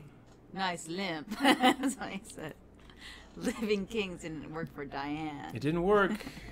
I mean, she got exactly what she wanted. She got she got us in a spot where we got all of our money in bad against her.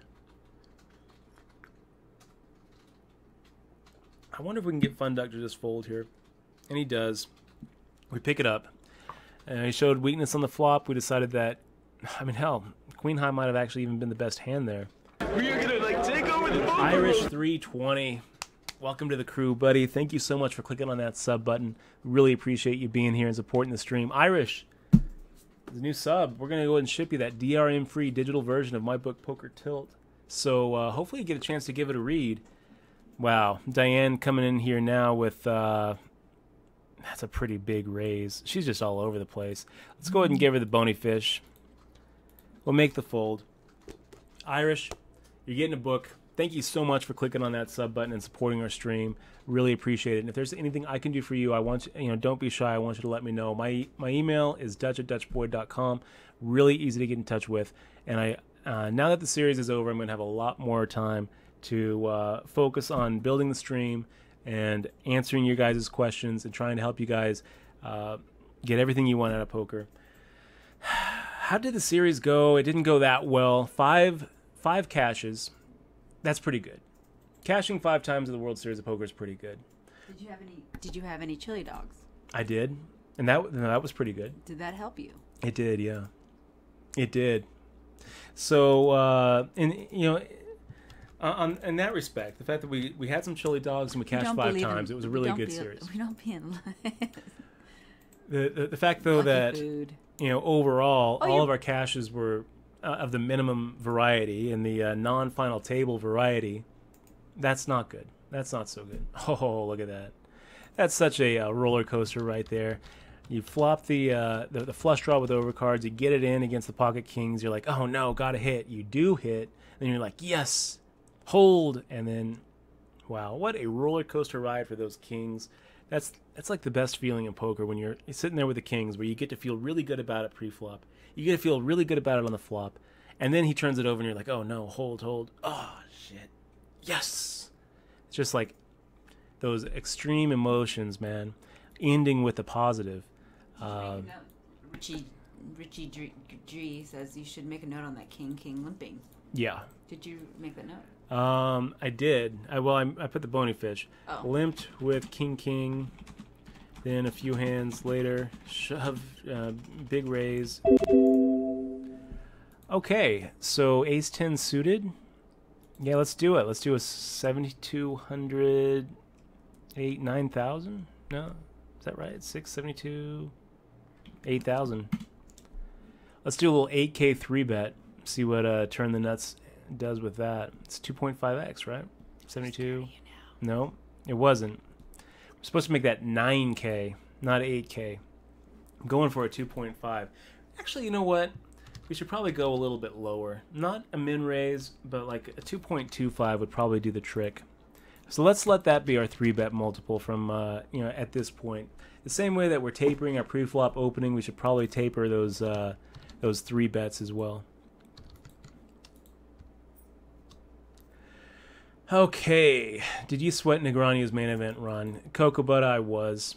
Yeah, I was really sweating it. him to win. I really think that it would have just been so great for poker if Negreanu had taken You're very one excited. of those November 9 slots. Very exciting, feeling that energy, but I was. we were And like, then oh when my he- gosh, he's gonna make it. He's gonna make He it. was going to make it. And then when he didn't, it was kind of crushing. We were gonna go down there, but Dutch talked me out of it because he said it was gonna be crowded. Well, it was. It was a huge crowd. I don't think that we would have really gotten the great pictures that we wanted. Yeah. I was really, really disappointed to see Negreanu miss it. I was really disappointed to see Stealth Monk miss it, and I was really disappointed to see Butters miss it. Yeah. I was really So disappointed to see close. him. Yeah, I was really disappointed to see him miss that slot. I think that all of our lives would have been a little bit better if those three all had November 9 slots. More people would be on Twitch if Butters was on and Negreanu was on. I mean, Negreanu is a Twitch streamer too. Negreanu, he's been looking at this tournament and dreaming and planning what he's going to do. It's not even really in his mind, if he makes a final 9. He's thinking eventually he will. And he probably will eventually. I mean, he's a good enough player where, he's going to have, 30, 40 shots at this thing, and one of those will probably end in a final table. But it was supposed to be this one. Maybe he won't get, this close again. Oh. It's so just heartbreaking. And I think poker would be better. I think that everything would have been better if Negreanu made that final table. I think that poker has a higher chance of being legalized again and regulated here in the U.S. I think that he's spent so much time on what he would do as far as the publicity machine, and he'd have poker stars behind him. It would have been amazing. It could have led Negreanu making the final table could have led to a moneymaker type boom. Let's make the call. If NL Doc decides to shove, we're not really going anywhere. Can we represent an ace or a queen here? Honestly, I think Fortune Dio probably has some sort of weak ace. We'll go ahead and get out of the way. Mr. Massey, thanks for the compliment. He says, this guy seems so genuine. Girlfriend, too. Do you hear that, Examol? You seem genuine. You seem genuine down there. A couple other people were asking about where we are in location. Are we in the same room? We are in the same room. We actually built like a little loft, so I am directly above Examol. He's up there. I have him throw me candy once in a while. Not really. Okay, let's go ahead and... I wish. Waited too long. I'm supposed to make that 4K, but we waited too long. Would we have gotten through? I don't think so. I think NL Doc goes ahead and makes the call with his less than 2 bigs. Danger Meow! Yay! Danger Meow, great to see you in the stream. Been too long. And still a sub. Thank you so much for sticking with us through that summer drought while we were on the bracelet hunt, going for a 4th bracelet. Didn't get it. That was disappointing. So, yeah, we're going to just make it a straight 4X now with our opening. Nutraker asking, if we get first in this event, am I going to buy a used pickup truck? You know what's funny is it reminds me. I went to school with a guy who had a truck, but he wouldn't call it a pickup truck. He would call it a pick 'em up truck. I always thought that was kind of funny. Yeah, let's go ahead and half pot. That's fine. Okay, pretty good run out. Pretty good run out for the 10-9 suited.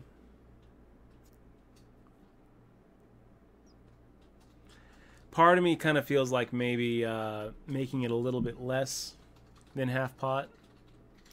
But whatever, there's enough in there. 24,000. Let's just go ahead and claim the equity. If Papaya decides to get a little crazy, we're going the whole way with that one. Top pair, flush draw.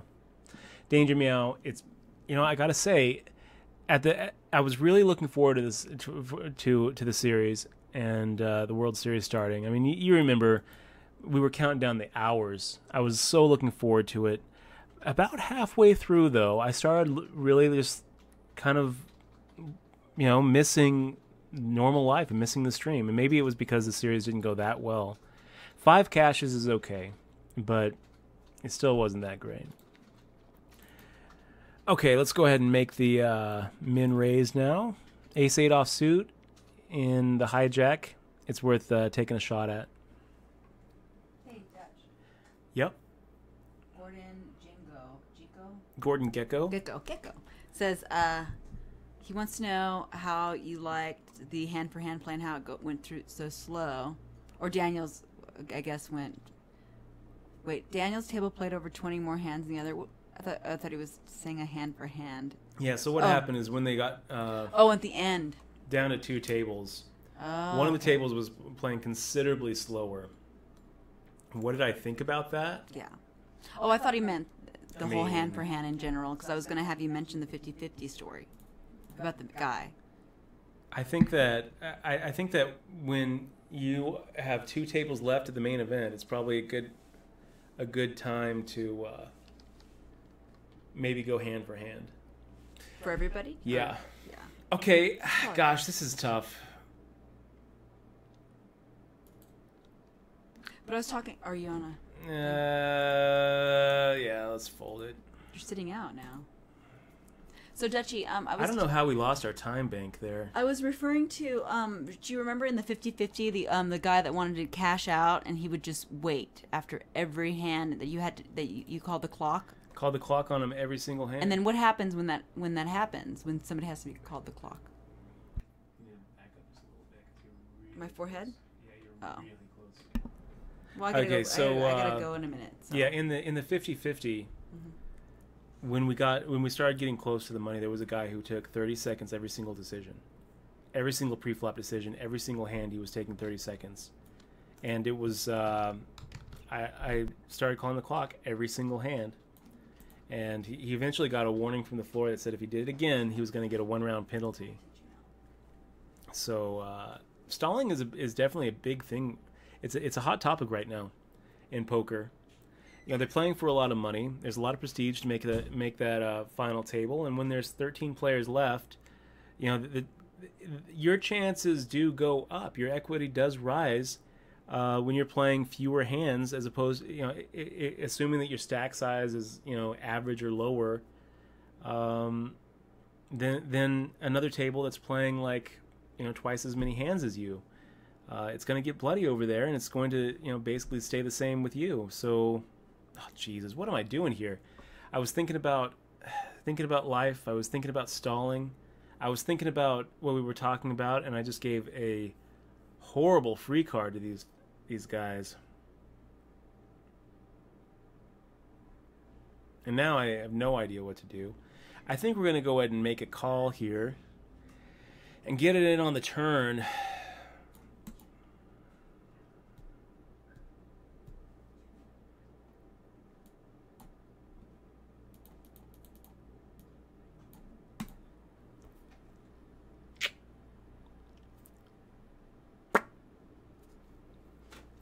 That was pretty Take over the poker room. Trichotomy with the sub. Welcome to the crew. Big shout out to you. So we go out 26th. I'm kind of replaying that hand in my head, and it's not supposed to go the way that it just went. What's supposed to happen there is I'm supposed to have bet half the pot. Instead, I got caught up in my story talking about stalling and Daniel Negreanu in the 50-50. And I accidentally hit the check button. So it folds around to Diane, who now is able to take a free card. Instead, she doesn't, bets 3/4 of the pot with a flush draw. And how that hand is supposed to have gone down is I'm supposed to have fired at half pot. She's supposed to have shoved with her flush draw and an overcard, and I call her. It ends up going the same way, and I bust out. But instead, I make the call and decide to shove on the turn. Maybe the plan should have been call, shove on the turn. That's not a club, and if it is a club on the turn, just give it up. I don't know. I really don't know. I think that hand was played pretty poorly on my part, really, guys. I should have. I would have felt a lot better about getting knocked out on that hand had it gone down the way I was supposed to have played it, which is fire out half pot, call her shove, and try to dodge a 12-outer, miss the dodge, and feel bad about it. Instead, now I feel like, call and shove on a club turn. Was that really what we just did there? I got a little bit distracted. You know what? It was pretty bad. That was pretty bad. I mean, like when the turn comes a club, maybe it's time to just go ahead and let it go. Compounding mistakes, you guys. Yeah.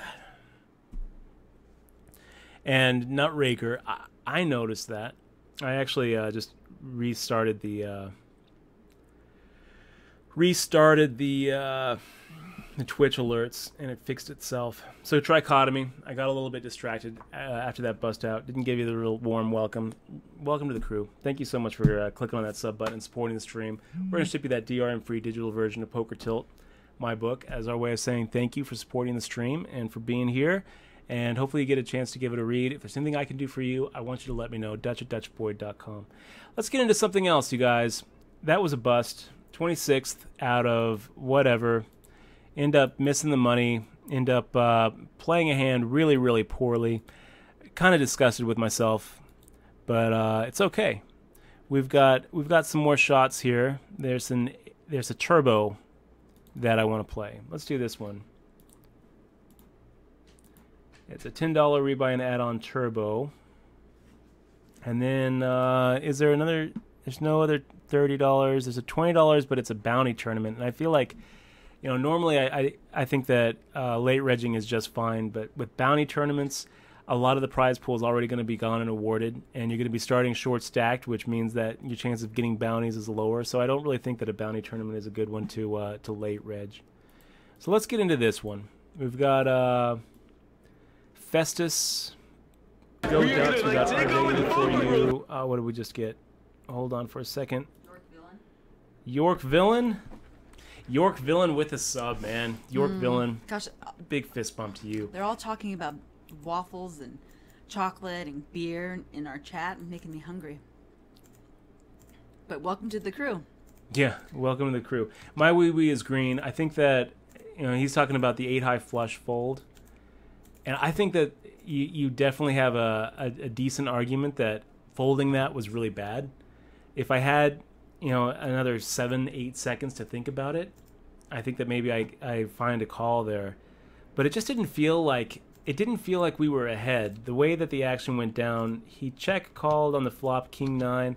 It felt to me like he had like a queen jack, queen 10 with a queen of diamonds. That's what it felt like to me. It felt like we were behind there.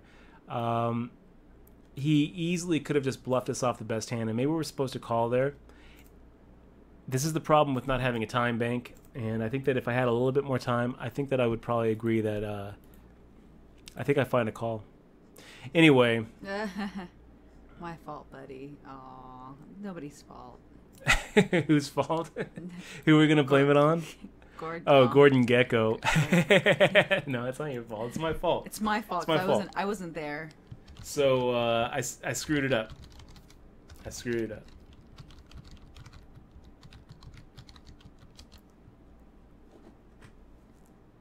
Yeah. So Let's Go Poker saying you had to shove on the flop. Yeah. Just check shove. No, we didn't have to shove on the flop. We put her on either a 9 or a flush draw. So if she has the flush draw, she's going to call us. We'd rather get it on the turn if we miss the club. I think I like, you know, the way that the hand played out with us misclick checking rather than betting the half pot. We're supposed to just bet half the pot and get it in on the flop if she shoves. But the way that it went down, I don't think that we can ever get her to fold. So we might as well go ahead and get it in on the turn when she's drawing slimmer. It's going to all get in there anyway if she's got the flush, because once we check call on the flop, even if she misses the turn, she's not going anywhere. But I feel like she makes she doesn't make a mistake calling on the flop, but it does end up being a mistake calling on the turn if she misses the flush. That's kind of how I think.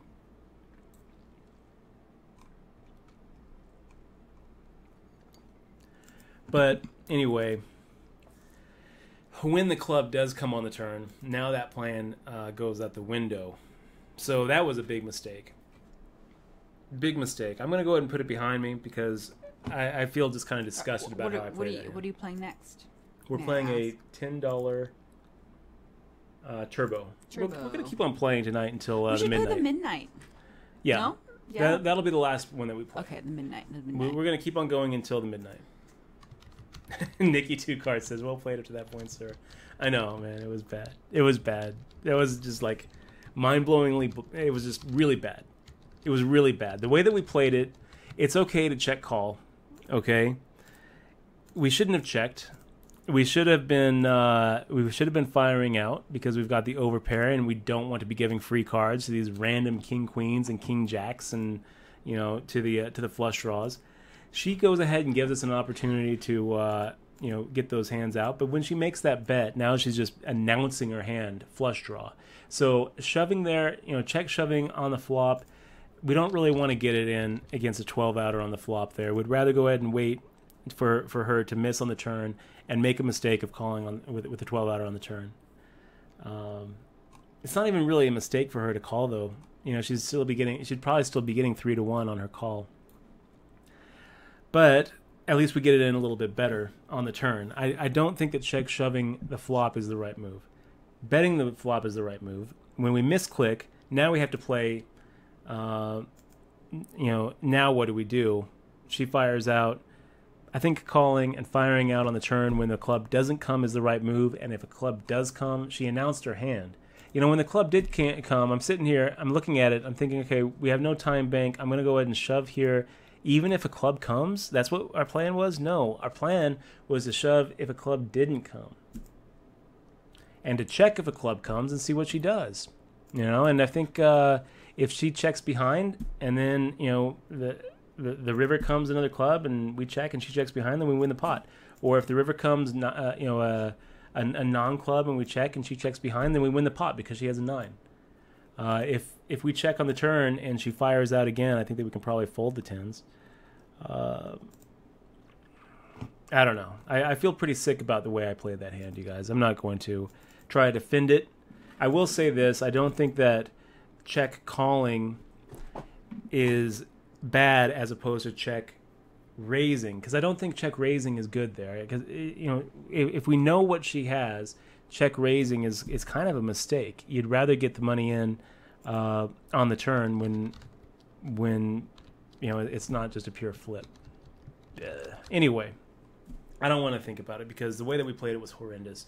We need to bet half the pot. It still would have ended the same way.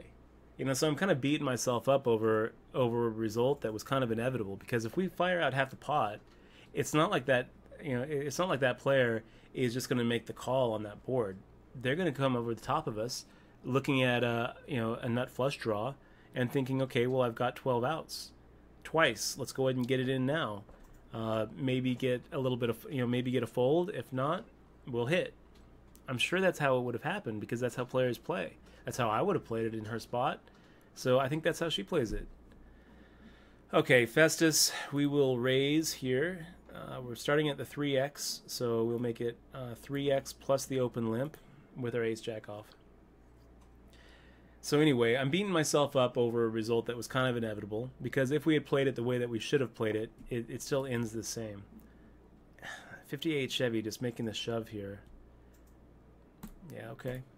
A little rebuy and add-on. That seems to me like 58 Chevy is just... We're going to go ahead and put a little note on 58 Chevy. He gets the bull, basically meaning that he's looking at this and saying, okay, let's just get as many chips in as possible early, take the rebuys and add-ons. But ace-jack offsuit figures to be behind whatever he's shoving. And we just don't really feel like putting in 8,000 in the middle to protect our 320.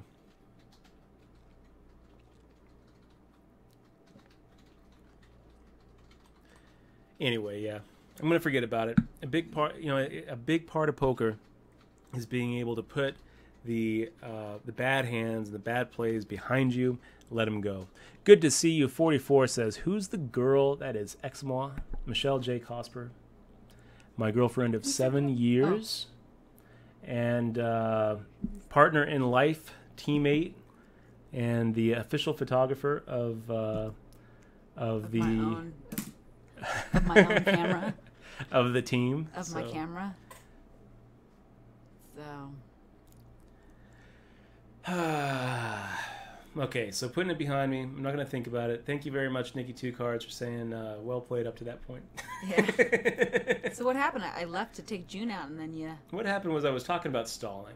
and then you stalled. And Or then you didn't have enough time I to looked stall? down. I had pocket tens, and I was still trying to think about stalling. And I was telling him, talking I about know how what happened. Negroni was at a disadvantage. Wait, are you missing some time clock here? Okay, good. Yeah, and I didn't have a time clock, and I went to bet half the pot with my pocket tens on a 9-7-3 board, and instead I accidentally checked, misclicked.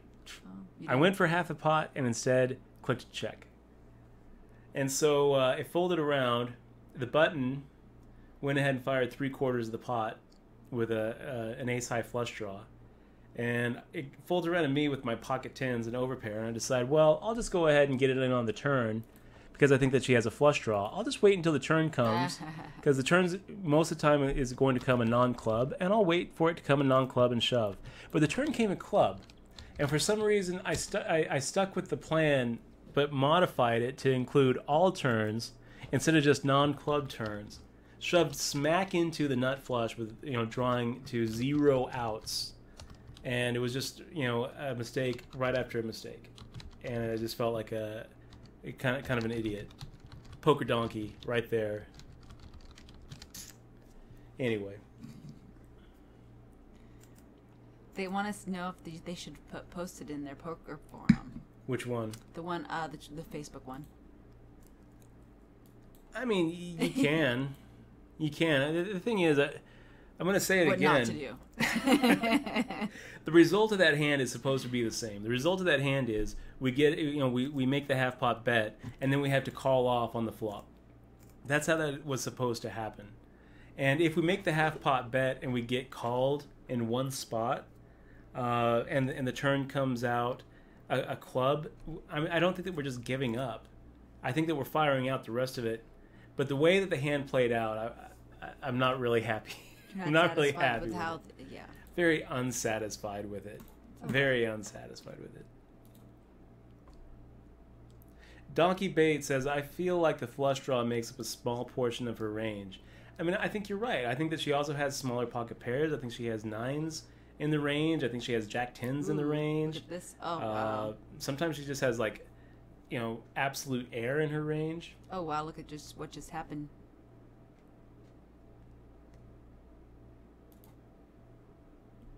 Fetus. Festus. Is it not fetus? It's not fetus. You sure it's not fetus? Pretty sure. Festus. Pretty sure it's Festus. Festus.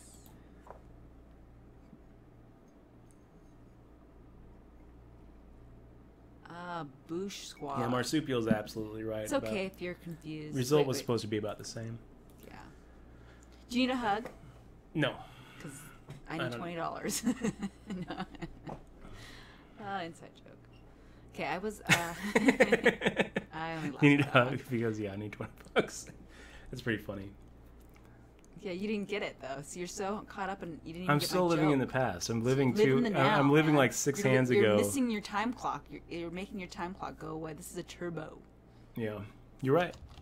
You got to be You're right. turbo-licious in this. Richie Gree, great to see you in the stream too. Yes. So he's doing the PokerStars Micro Millions. That's pretty cool. I think that we're going to take a little day trip down to Rosarito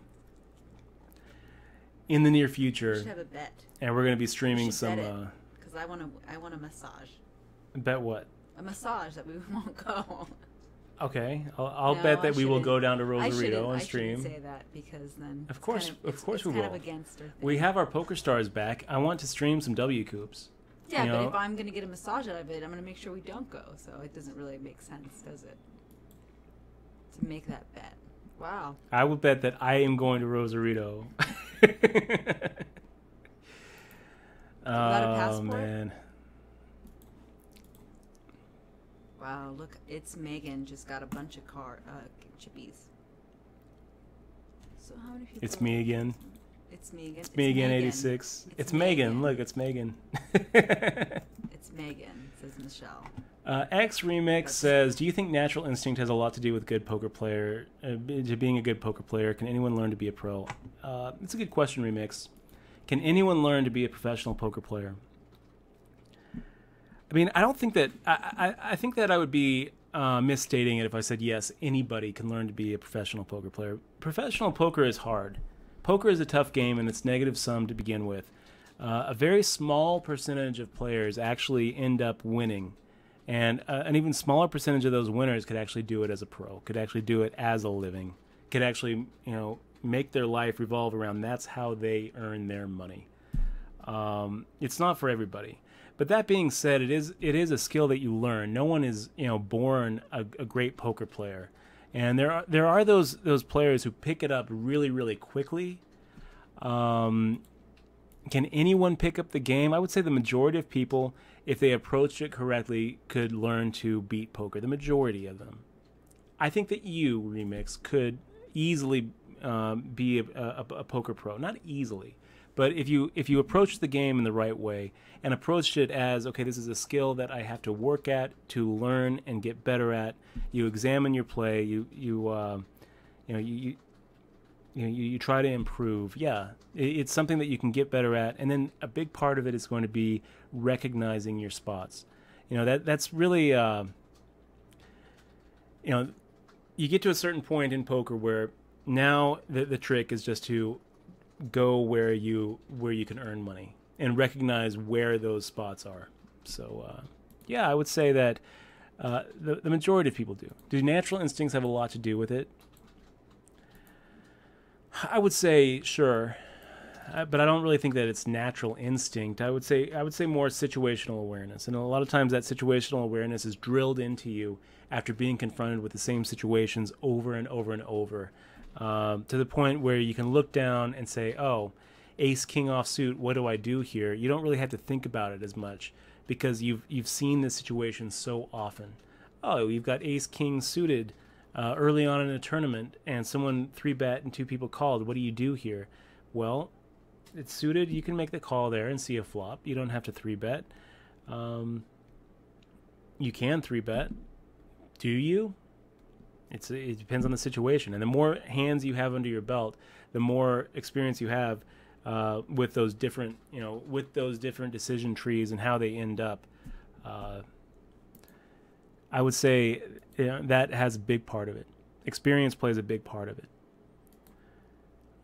That being said, also, approaching the game as a skill that you can improve at is a big part of it too. Approaching the game as something that you have to actually work at to get better, that you actually have to think about, and you actually have to use the tools out there and digest the information out there in order to get better, is a big part of being a success. Too, the game is. It's always changing, yeah. How does it change? How does it change? Yeah. Like your 2 times the big blind. It used to be 3. Standard was like 3 times the big blind. Now it's 2.5. It depends, and then there's taper. There's a lot of different. The metagame does change. Yeah. And what you're going to find is that the opponents actually they're getting more sophisticated over time. We're kind of in an era of poker, and I mean life in general, where there's just a wealth of abundant free information out there. Do a Google search for poker. Start at the Wikipedia page, and you can go down that rabbit hole. It's all out there. There's forums, there's videos, there's Twitch streams like this. There's books out there free and pay to read. There's so much information. You're gonna take over the poker room. Capped Caps. Hey, Caps. Great Hey, to see you, Jesse. Awesome to see you, buddy. Had some really nice sweats for our buddy here in the stream. Wasn't the World Series that we all hoped it would be, but you know what, Jesse, you made some really deep runs. Yes, he did. And there were a couple of them that I was just kind of holding my breath, clicking on that refresh button. How did your World Series go, buddy? Let's take a look. We had 4 cashes for our friend Jesse. Wow. Including a 15th place. Brutal. So brutal. 15th place in that 1500 no limit event number 20, where first place was just like $1 billion, and then 15th is like 20 grand. So, was it a positive World Series for you? Probably about the same as me. Lackluster at best. But you know what? You got your feet wet with, got to put a few more cashes under your belt. How many cashes did you have before? You had 4 last year too, huh? So it was like the same. It was like the same World Series for you as it was last year. I feel your pain, buddy. Our best was 11th this year. Not enough to, to really spark the spark the celebration. Not enough to get the wine out. No popping champagne this year, buddy. But it could have been worse, right? You didn't whiff it. Put a couple more notches. Got a little bit more experience. And let's face it, Jesse. You and I are both better players now than we were at the beginning of the summer. Poker is a game where you get better and better and better every single time that you play if you approach it right and you keep on trying to learn and improve. I do feel like I'm a better player now than I was going into it. Hopefully, we'll see that in the tournaments here on Twitch. Hopefully, we won't be making too many mistakes like we just made with those 10s. Never forget. Never forget. Never forget. Never forget the 10s. Never forget the 10s. Those 10s are going to be haunting me for the rest of my life. People are going to be asking me, do you remember that one hand against Moneymaker? And I'm going to be like, yeah, I remember that. And they'll be like, do you remember that one hand with the pocket 10s? Oh, and we'll be like, yeah, I remember that. Nope. Oh, dang. I thought we were dropping the subject. I thought we were dropping the subject. Look at you. No, I'm just playing. Okay, so Capped Caps, it was a winning summer for Capped Caps. That's good. Good. That is good. Well done.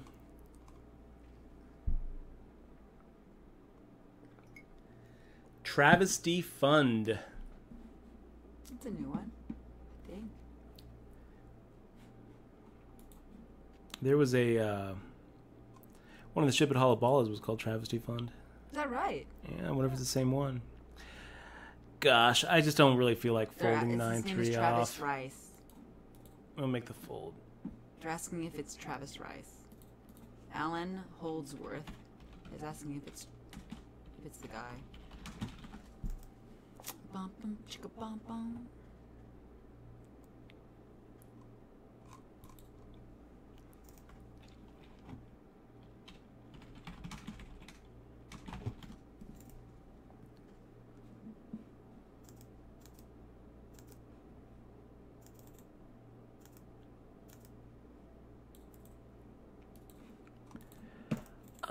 Yeah, we'll go ahead and make a raise with a little suited 3 gappers.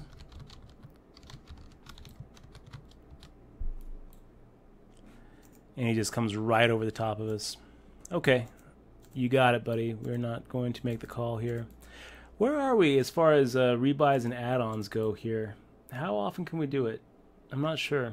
I gotta think they're probably gonna cut us off at the break. Oh. We'll jack 7 off. Yeah, let's go ahead and fire out 2.5x. And if Ricky Rhino comes over the top of us, we'll probably make the call. If it's me again, makes the shove again, what do we do? Give it up. That's what we do. We give it up again. Okay, Ricky Rhino makes the defend. And we can go ahead and fire out the same amount.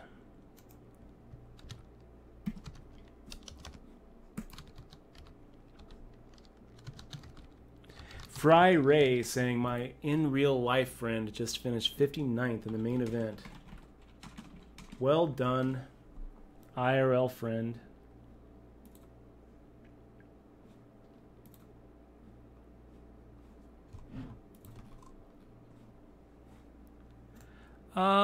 Yeah, let's do a little bit of set mining here.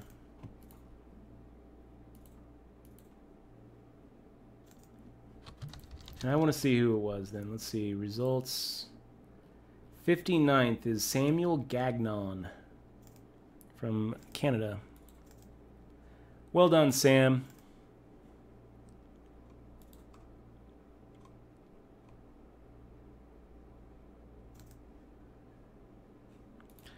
Okay, so Yeah, if ever there's a time to slow play, it's these kind of situations where you're sitting here with a set against what's likely drawing dead.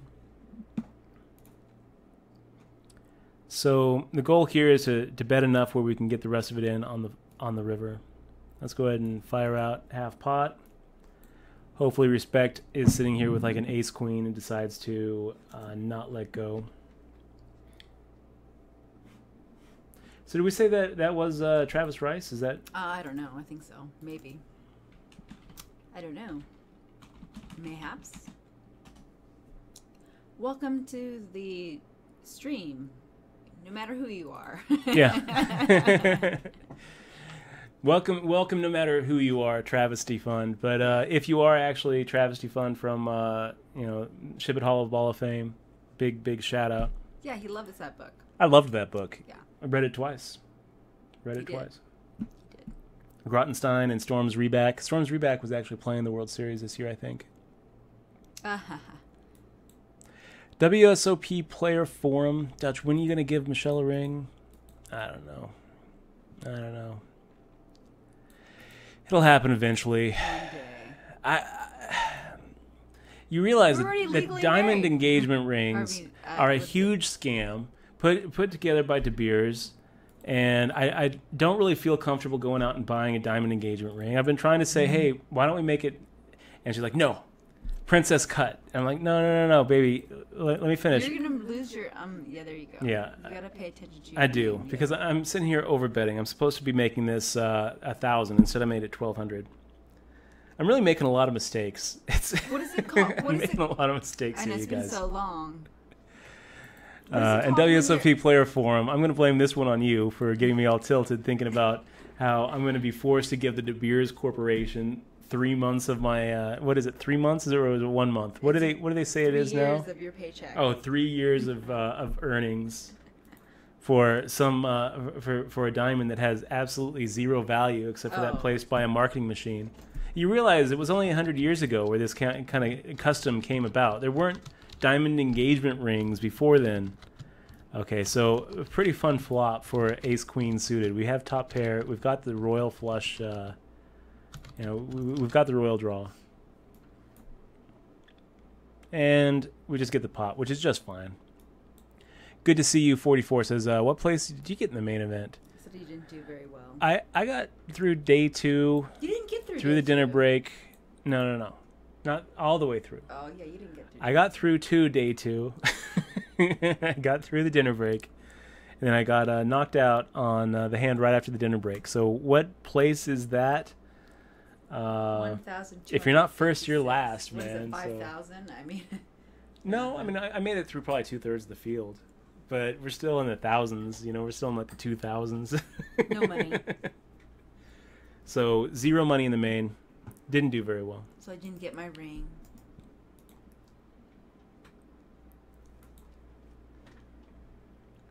Yeah, I don't really know. You know what you should do? You should make me a cool gamer ring. Like, those cool gaming rings like people make for each other because they love each other because they play video games. Yeah. That's what you should make me, a cool gaming ring. Cool gamer ring. Huh? I wouldn't know what it would look like, though. I just don't want it to have a diamond in it. Don't make that an excuse, Dutch. You can always buy me jewelry. Like if I bought like a really nice that's really silly to like think. a really I don't nice want like I don't want fake though. I don't want like huge, just like a gold ring. I want something of value. Duh. Yeah, a gold ring would be good if it was like a big gold ring with a big diamond in it. Yeah. No, I don't really care. Okay. I have diamonds. I never wear my rings anymore.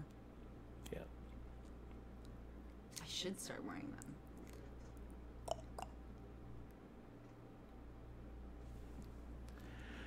You take this tournament down, Dutch, you buy me a ring. Yeah. This one? Let's see if this one. Can you just give me a pie or a cake instead? A cake ring? A cake. A nice cake. Mmm.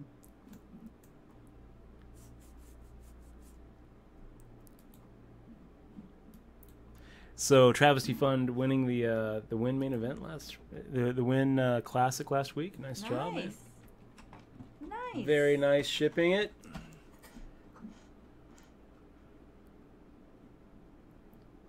Let's take a look at what that was. Hey, look at that, 102,000. Nicely done. You can't buy anything with $300. You Nicely can buy me done. a few cakes though. Buy me a lot of cake. Well done, sir. 100,000. That buys a lot of cake. Let's see. How many carats does 100,000 buy?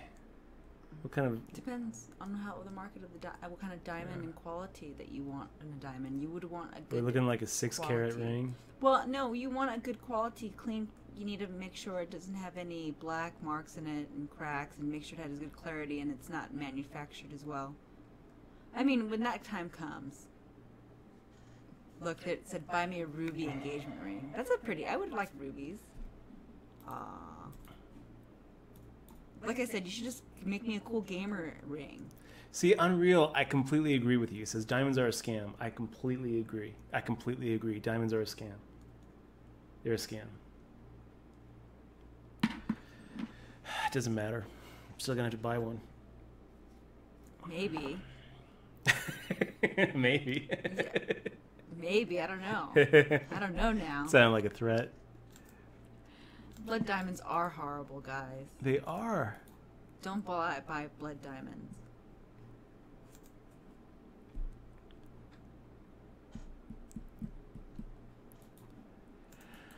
Okay, we will make the fold here with our ace-3 offsuit, and it turns out to be the right fold. Wow. Well behind. Yes, diamonds are used for drilling saws. That's the value they have. That's good. Yep.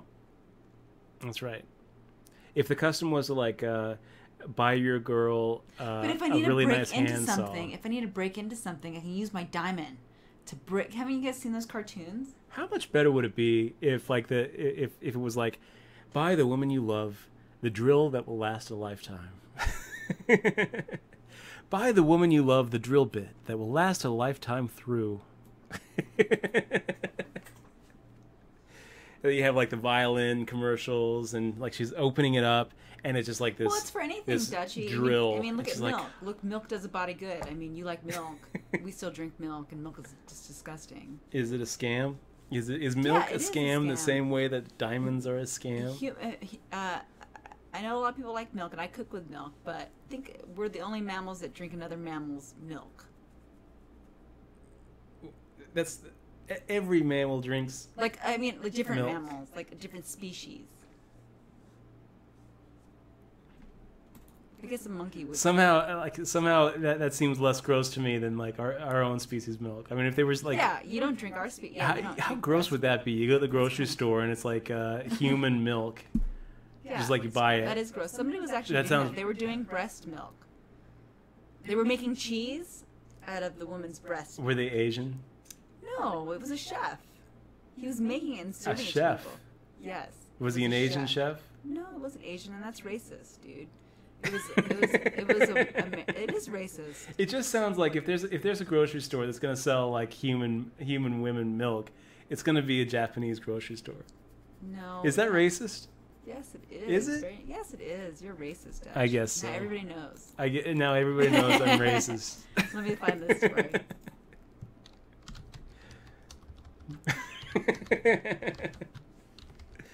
Oh my gosh. Oh he man. might be Asian, but let me. I'm see. just in a bad mood. I'm not racist. I'm in a bad mood. What you can make all the excuses you want. This was in 2010. Yep. Yeah, dude, this dude. Phil Hellmuth. He's saying it right. Big diamonds are so obnoxious. And you guys don't have to, and so are big cars, and so are Porsches, and there's a lot of different things, guys, that are obnoxious. It doesn't really matter.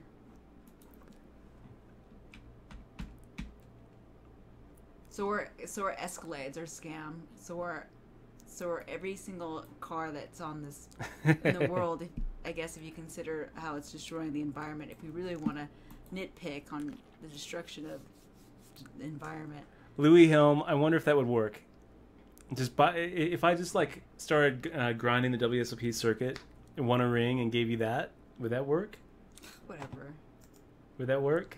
Would that I don't know. would that Do you fly? have one? No, I don't have a ring. So, I don't have a ring. I don't know why you're trying to find a consolation prize in something that you don't even have yet.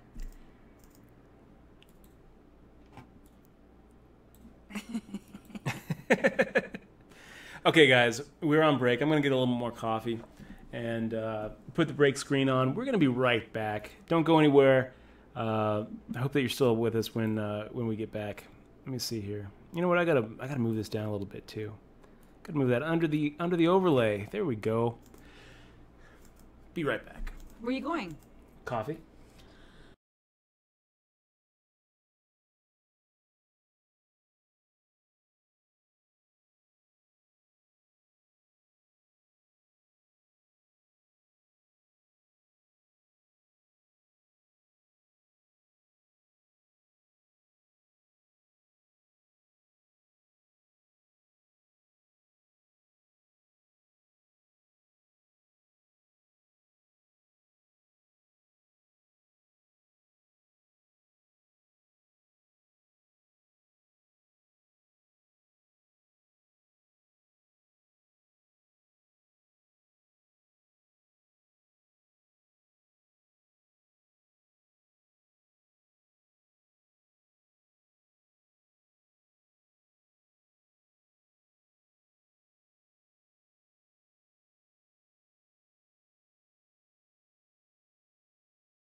Okay, and we are back, resuming in 1 minute.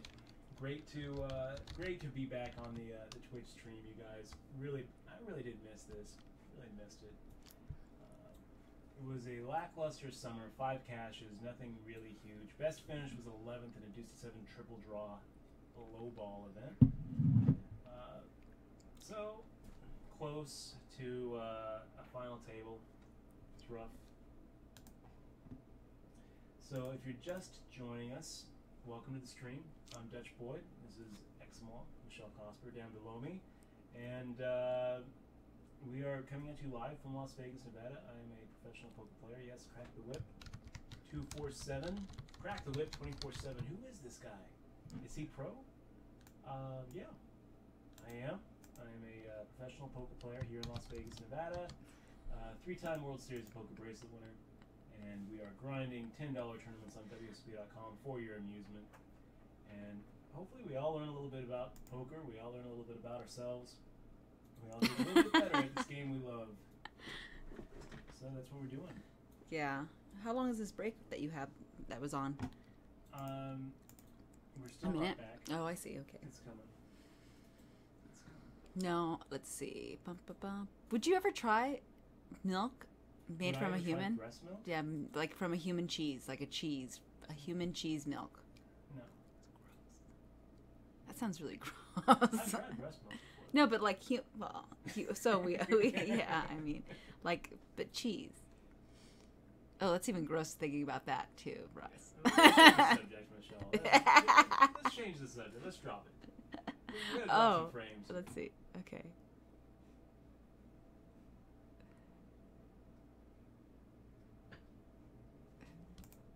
Hold on. Aw.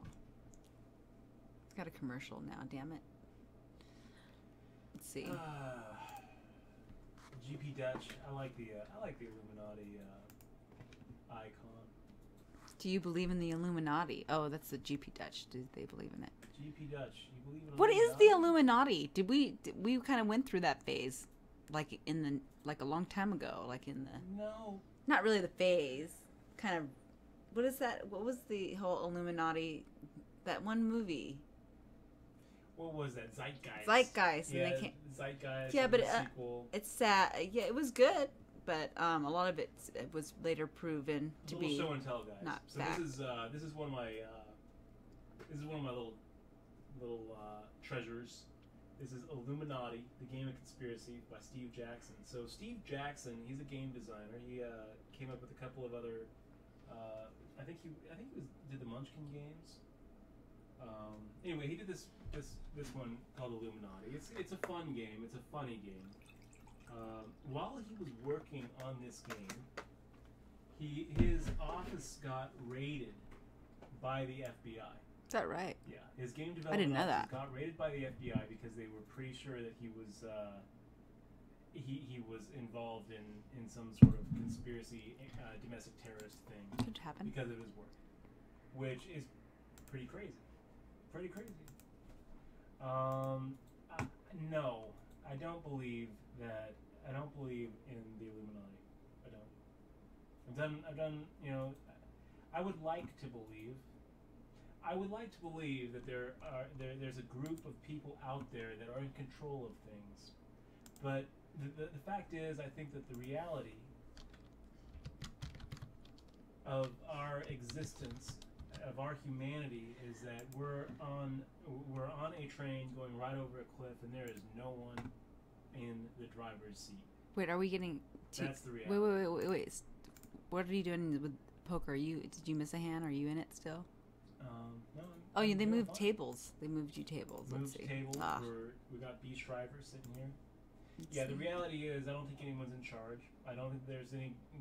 I mean, of course, there's plenty of conspiracy. We see conspiracy all the time, but I don't think that there is, an elite group of people who are, who call themselves the. Are you Illuminati. muted? And yeah. Sorry, guys. Muted mic. Nice. What did I just say? Who cares? Who cares? No. He's talking about the Illuminati. I was talking about nothing. Yeah, nothing. I was talking about the Illuminati. I was talking about how no, I don't believe in the Illuminati. I would like to believe that there are people in charge of the world, but the fact is, I think that we are all on a train that's going over a cliff, and there is no one in the driver's seat. That's what I think. I think that there is no great Illuminati conspiracy. Why do I? If there was, I would feel a little bit better, honestly, because I would feel like, okay, well, somewhere out there, people have a plan. Somewhere out there, people are going to make sure that we don't, destroy the world with, global warming or super intelligence or whatever gray goo, whatever ends up being our extinction event. Somewhere out there, there's people who've got it covered. I just don't believe that's true. I think that we are in chaotic times. Okay, Rounder for Life is first-time viewer here, and he says, "Let's get it." He's wishing you some luck, Dutchie.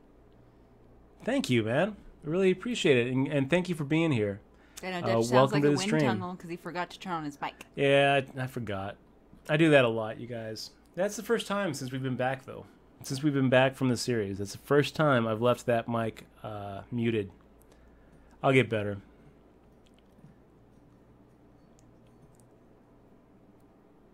Oh, I didn't even know that.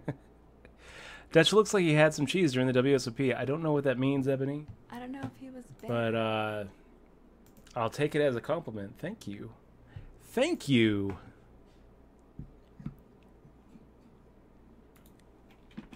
Okay, I'll unban him.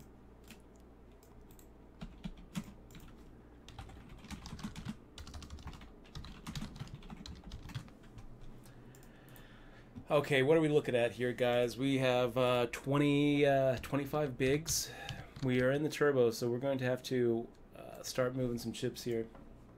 We're not really in the danger zone yet where we have to be too worried, but it's getting there. 15 out of 58. How much is at the top? We've got 6 players getting paid and 500 up top. Wow. Did Durden have to make that call with queen nothing? I mean, were we at that point where Durden is just calling with any 2 cards? No, I don't think that we were there. I think that was a pretty optimistic shove by Durden. Okay, so ace-10 suited. We'll go ahead and take a stab at it. And there's going to be certain people here, if they come over the top of us, we will make the call.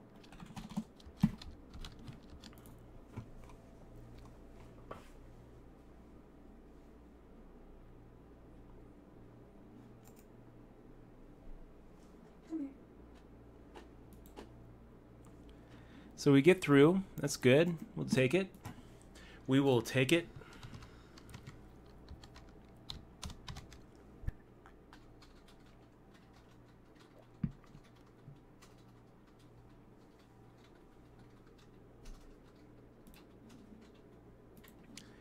And sure, let's go ahead and make the raise.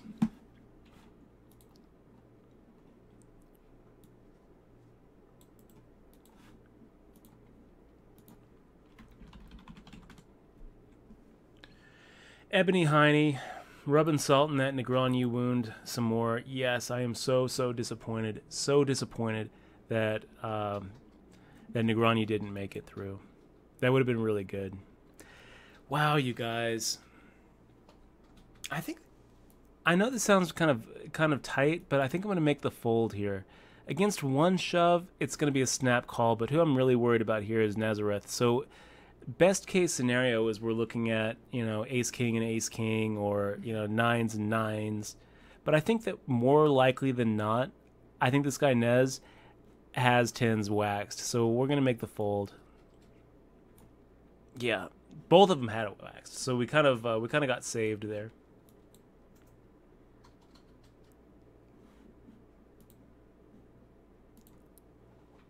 The Illuminati silenced you.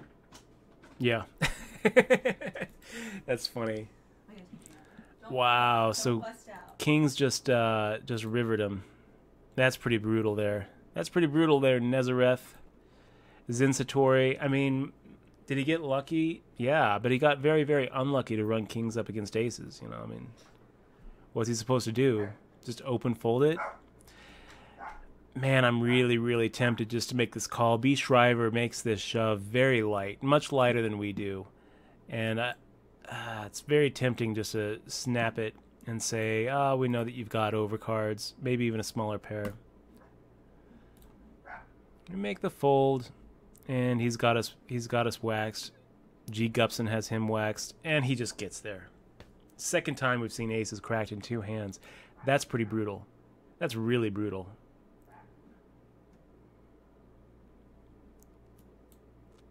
Tommy 55 makes the joke, I'm folding aces, haha, and everyone laughs except for these two, who can't see the humor in it.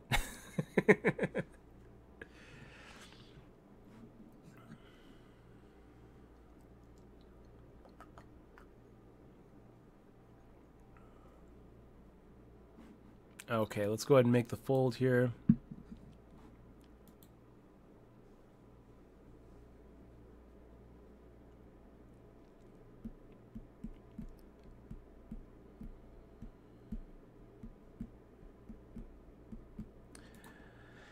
Zed Factory saying, Dutch, can you please go read some Robert Anton Wilson? You know what? I will. For you, Zed, I will. I'm on his Wikipedia page right now, trying to bring everyone into a state of agnosticism about everything.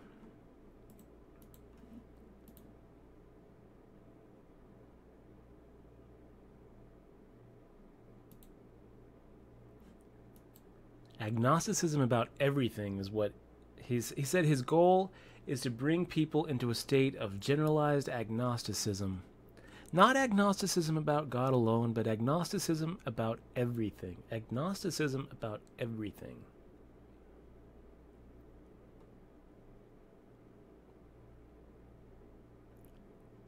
I'm going to have to give that one a thought.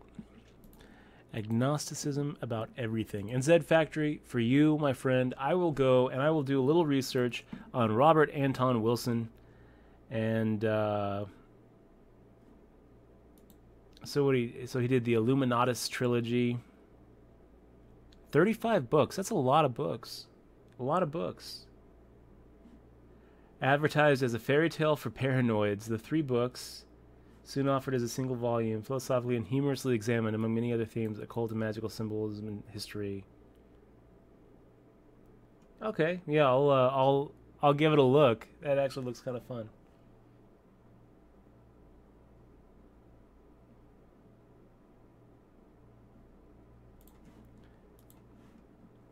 Oh wow! So you're saying that the Illuminati game was actually based on this guy's books, huh? That's pretty fun.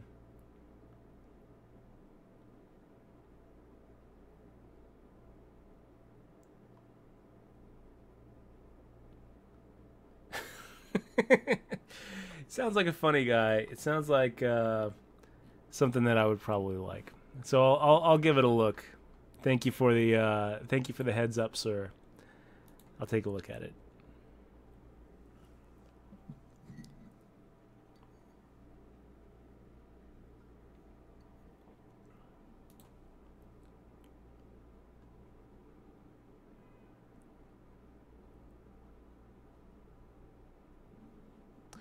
Okay, let's go ahead and make 1, 2, 3. Yeah, let's go ahead and try to get through it.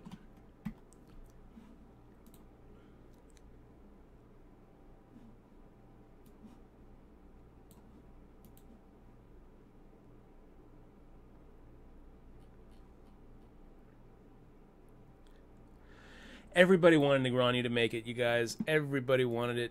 Wow, look at Tommy 555 just firing out on a Jack 8-7 board, just firing out with his what? Why would he fire out there? We're gonna give him credit for having better than Ace 4, but I kind of feel like we probably could have just taken it from him with a raise. We'll make the fold.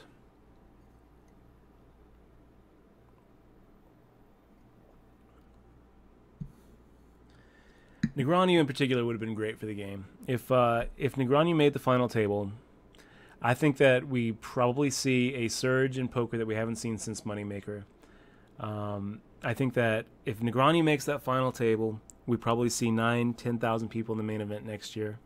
I think that there's a much, much better chance that California legalizes poker if Negreanu makes that final table. I think there's a much better chance that it hurts my heart even talking about it. He didn't, and the way that he felt was the way that every poker player felt. You know, that picture that you saw, Joe's picture of him covering his face, lying on the floor, looking up, and just like busting out 11th. That is how all of us felt. Ugh. Yeah, let's just go ahead and take it. 3,000 in there, plus the antes. So we're increasing our stack by like almost 40% without having to see a flop. We'll go ahead and do it. We'll just go ahead and take it. You're a legend, sir. Thank you very much for that min raise. Wow. Ariel Helwanis Knows says, I'm starting my first year of law school. Do you have any tips or advice? Advice for a 1L.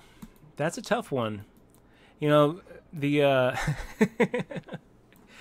I remember when I was going through law school, I remember a little piece of advice I got, and it was from one of the professors, and she said, you know, all of you 1Ls, you know more than you think you do, and all of you 3Ls, you know a lot less than you think you do.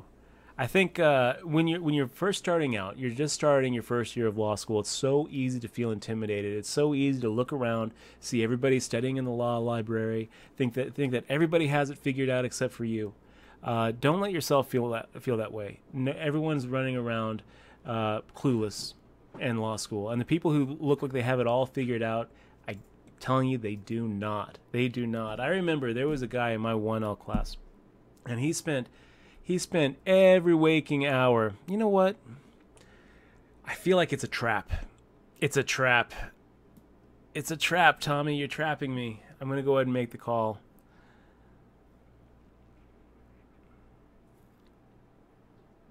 Was it a trap, Tommy? It wasn't. It wasn't. Gosh, I want to make this call so bad.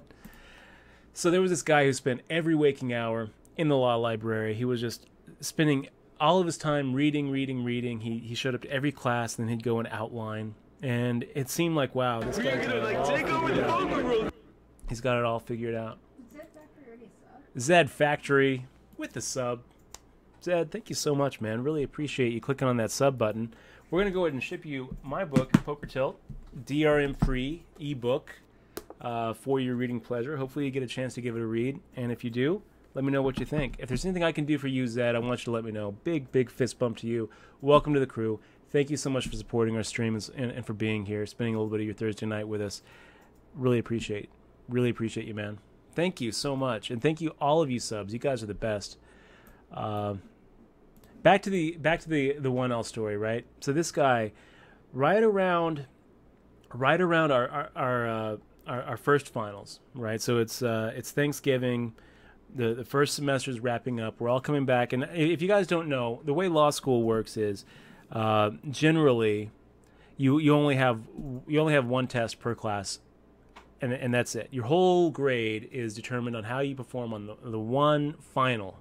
And the final isn't like a normal test. It's not like a math test where it's like multiple choice. Instead, I mean, like, this is the way it was when I was going through law school. I think I expect it still is, just because it's a system, and the whole system has a way of, you know, perpetuating itself. So the way it worked when I was going through, you'd have one test that your whole class grade was based on. It wasn't multiple choice. It was an essay, and you get a fact pattern, and you'd have to write an essay about the fact pattern. What are all the issues and legal issues that you can see in this fact pattern? So this guy was studying, he's outlining. He was the model student, and somewhere right after Thanksgiving, right during finals week, he's at the library, and he just stands up and starts screaming, just ah, ah. it just cracks. He just cracked. He's gone. He didn't come back. And the whole thing. The point of this is that all that first semester and all during Thanksgiving and all during finals week, I was looking at that guy and I was like, oh my gosh, how am I going to be able to compete with this guy? He's reading every case, he's outlining, he's working so hard. And I mean, I feel like I'm treading water here. How am I going to be able to compete with this guy? I'm going to fail out. I'm not going to make it. This guy's got it. I'm not going to make it. And then he just completely crumbles. This is what the other player, this is what your fellow classmates are feeling. Don't think that they have anything over you, and don't think that they have it figured out and that you don't. Go to classes, read the books, read the cases, see it as an opportunity to learn, and then when it comes to test time, just focus on spitting out as many issues as you can on the page. If it's not an issue, you still want to address it and say why it's not an issue, because that whole thing, IRAC, issue, rule, analysis, conclusion. I'm going to tell you a little secret that I wish they would have told me early on. That's not really how those finals go. Really, it's all about issues. They could have abbreviated that IRAC method for taking those finals just to issues. Spit out as many issues as you can, because it's all about identifying issues and arguing that issues exist even when they really don't. So focus most of your time on those finals on spitting out as much issues as you can. And I'm not sure how they do it now. I imagine that you can type it. So you should be able to work on your typing skills. Make sure that you can type pretty fast, because the more issues you spot in those finals, the better you're going to be doing. Anyway, that's about it.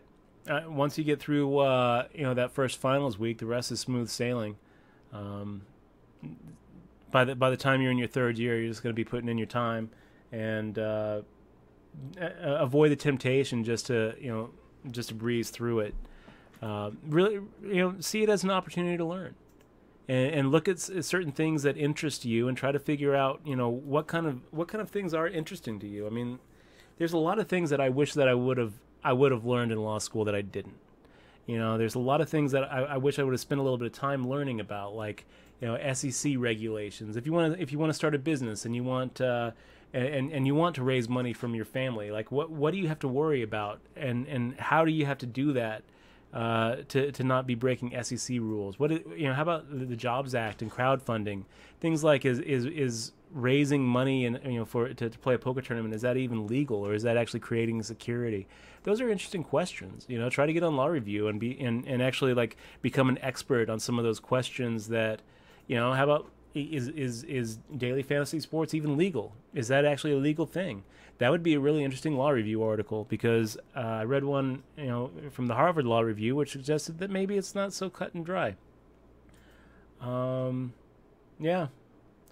Water law, international water law, space law. There's so many things that I'm really interested in now that I wish I would have spent a little time in law school learning. Do you want to show the lobby? Yeah, let's show the lobby for the next 20 minutes.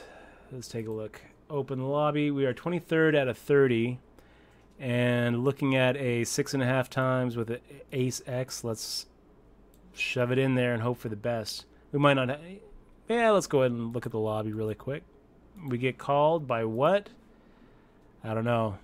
There's the lobby. 500 up top. 22 out of 30. Calls us with king high. So we're well ahead here. King 9 offsuit he calls us with. I don't really know why. I don't know what he's thinking that we're going to turn over, where he's going to be doing a celebration dance. I really don't. I mean, if we do turn over the smaller pocket pair, is he getting up and cheering? Is he popping open the champagne if we turn over pocket threes? And he's like, yes. A best case scenario for him is that we have a weaker 9, because we're not shoving with a weaker king, right? Maybe he thinks that we've got like Jack 10 suited and he's a slight favorite. This is just a really bad call by I Have Faith. I don't really think that he's thinking much, really. I mean, based on the username, I think that all he's thinking is, I think a king's coming. Call. And sometimes that works. You know, for his credit, you can't just sit around and wait for the, wait for aces, especially in a turbo rebuy and add-on like we're in. But I do think that if he folds there, he's going to find a little better of a spot. And I don't know what we're supposed to do now. I mean, we're sitting here with not even a big blind in front of us. I mean, this doesn't look so bad because if we make the call, we're 1, 2, 3 to 1. We probably get heads up. I think that we just pretty much wait until the big blind hits us, but I don't even think we can do that, right? Because we have 3 antes in front of us. So we would just wait for, Queen 5 suited. We'd rather have a hand where the small blind's in rather than a dead small blind so that we have an opportunity to like quad or, quad up rather than... Yeah, so we'll make the call here. Less than 1 big blind with Queen 5 suited, you got it. And we would love for I Have Faith or Turn the Nuts to do exactly what I Have Faith did, which is isolate.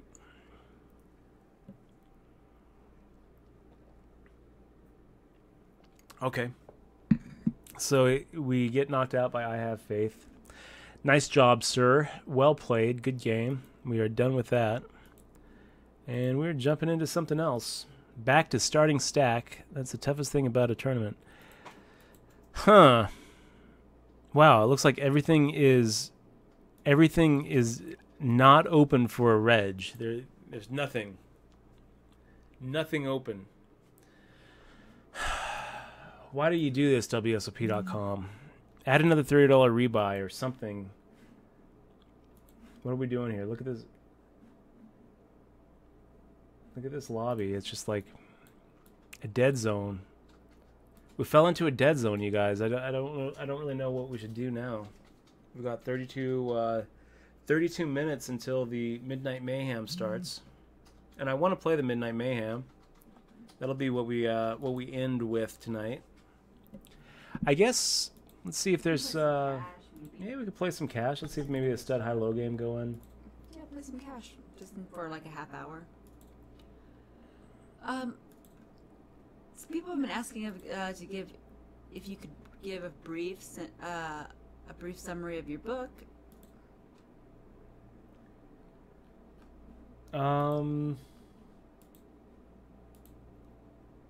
Yeah. I'll tell you what, it doesn't have to be brief. I'll give you a little 30-minute summary. Lolly Player wants to say, can you say Netherland Inc. Hub Hunger Inc. Ein Grunland? Something in Dutch? I think that's how you say it. I tried. Lolly Player 25. What is that? I bet I could even tell you what that is. So the Netherlands is better than Greenland? Is that what that is? Maybe. I'm going to guess that is what that is saying. On Greenland. Pop it into a translation, Lolly Player. Netherlands, I'm hungry and I live in Greenland. Dutch, I'm hungry. Oh, Dutch. That was supposed to be Dutch. I'm hungry. And I live in Greenland. Oh, we should say. Okay. We should say, me too. Me too. Me too. Well, maybe we just call it a night. Why? Is there no cash games on her? Doug Lee is playing some 5-10. Pi J, Doug Lee, Hedonism Bot. I don't know. Some stud high-low. Just to kill some time. I do love some stud high-low. We could do a sit and go. Yeah, do sit and go. That's fun. Okay. We'll do a little $10 sit and go, and then we'll jump into the Midnight Mayhem.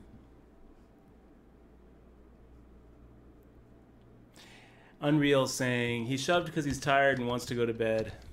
Maybe that's true. Uh-oh, I gotta sneeze. I wonder if that's true, Tats. No, Tats says Jerry Yang is I Have Faith. It could be.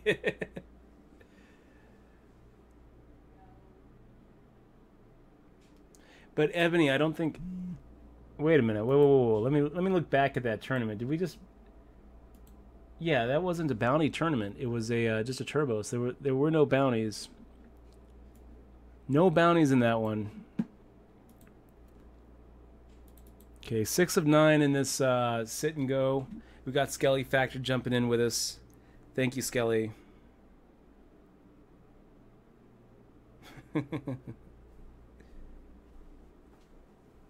Not Anaconda.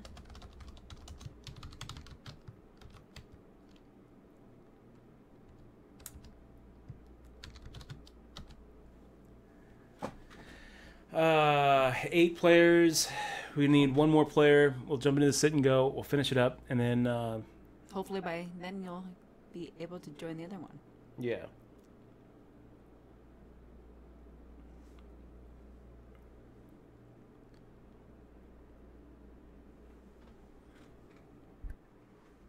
You should probably have a snack or something. Here we go. Maybe I should have a snack. Do you think maybe you can cut me off a slice of that olive bread? Yeah? I'll just give you the whole thing. Okay. A whole piece of it. PLO Junkie. Yeah, maybe a Hearthstone Arena would have been better. Maybe Arena would have been better. That's because you're hungry, dude. You haven't eaten anything since breakfast. What do you say? I'm hungry. And that's what he said. The Netherlands said, Dutch, I am hungry. And I live in Greenland. That is what he said. Nederland, ik heb honger en woon Ja. ik Groenland. He knows. Thank you, baby.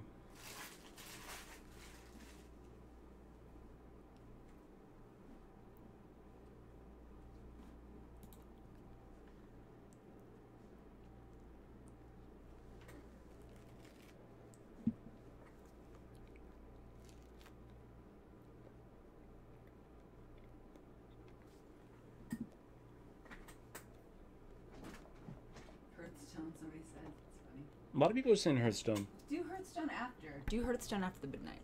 If you want to do Hearthstone. Okay? Is that good? It'll just depress me. Hearthstone? Because you have no gold? Because I have no gold. He I blew all my gold. blew all his gold. I found out the hard way that I'm not infinite. I'm not an infinite arena player. I found out the hard way. Marsupial asking a good question here. Dutch, would you move to California if PokerStars becomes legal there? Yes.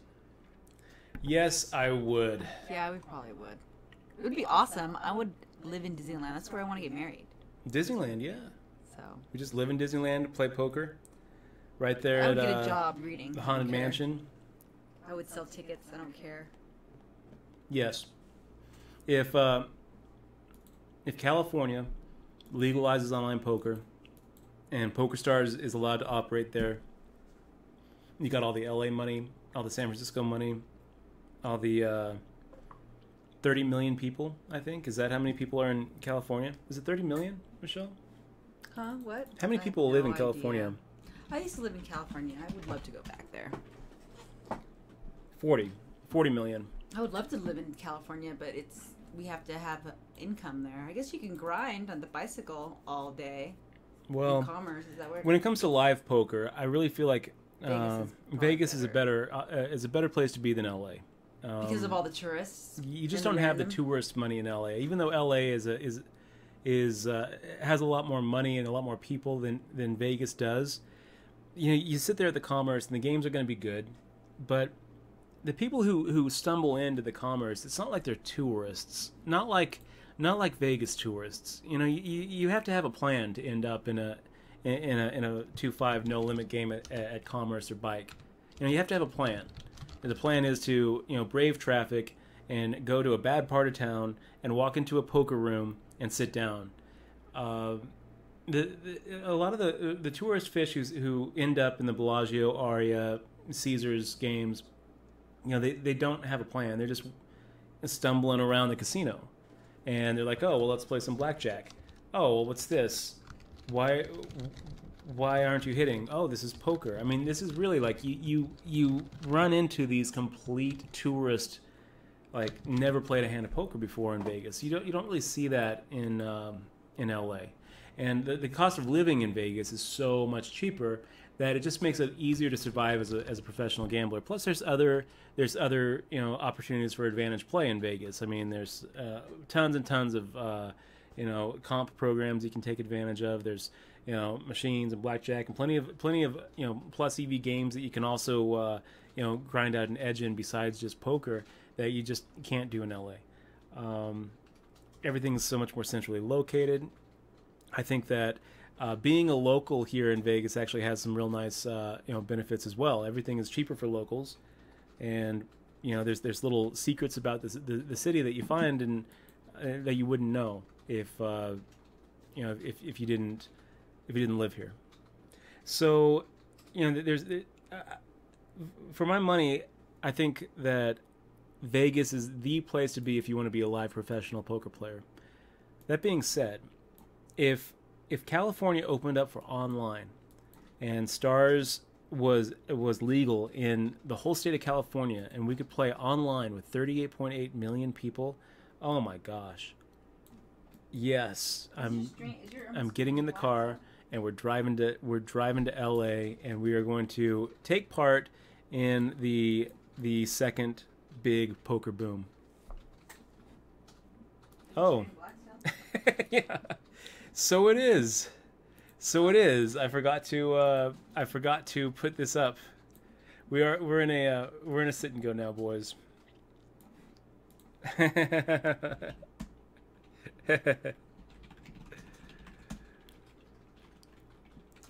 We are in a sit and go in 4 minutes. Yeah, sorry about that, you guys. You didn't miss much. The first few hands of a sit and go is basically just folding, folding, folding.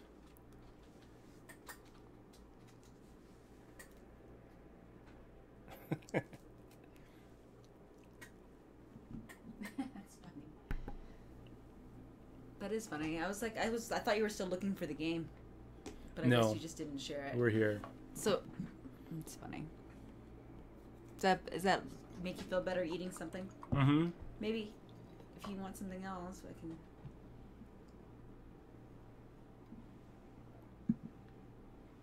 I don't really think it was blood sugar that led to us losing 2 tournaments in a row. I mean, the second tournament was just kind of lame. The King 9 calling us was pretty lame. And the first tournament, overpair versus flush draw. Nothing we could do. No, that's not true. There's always other things you could do.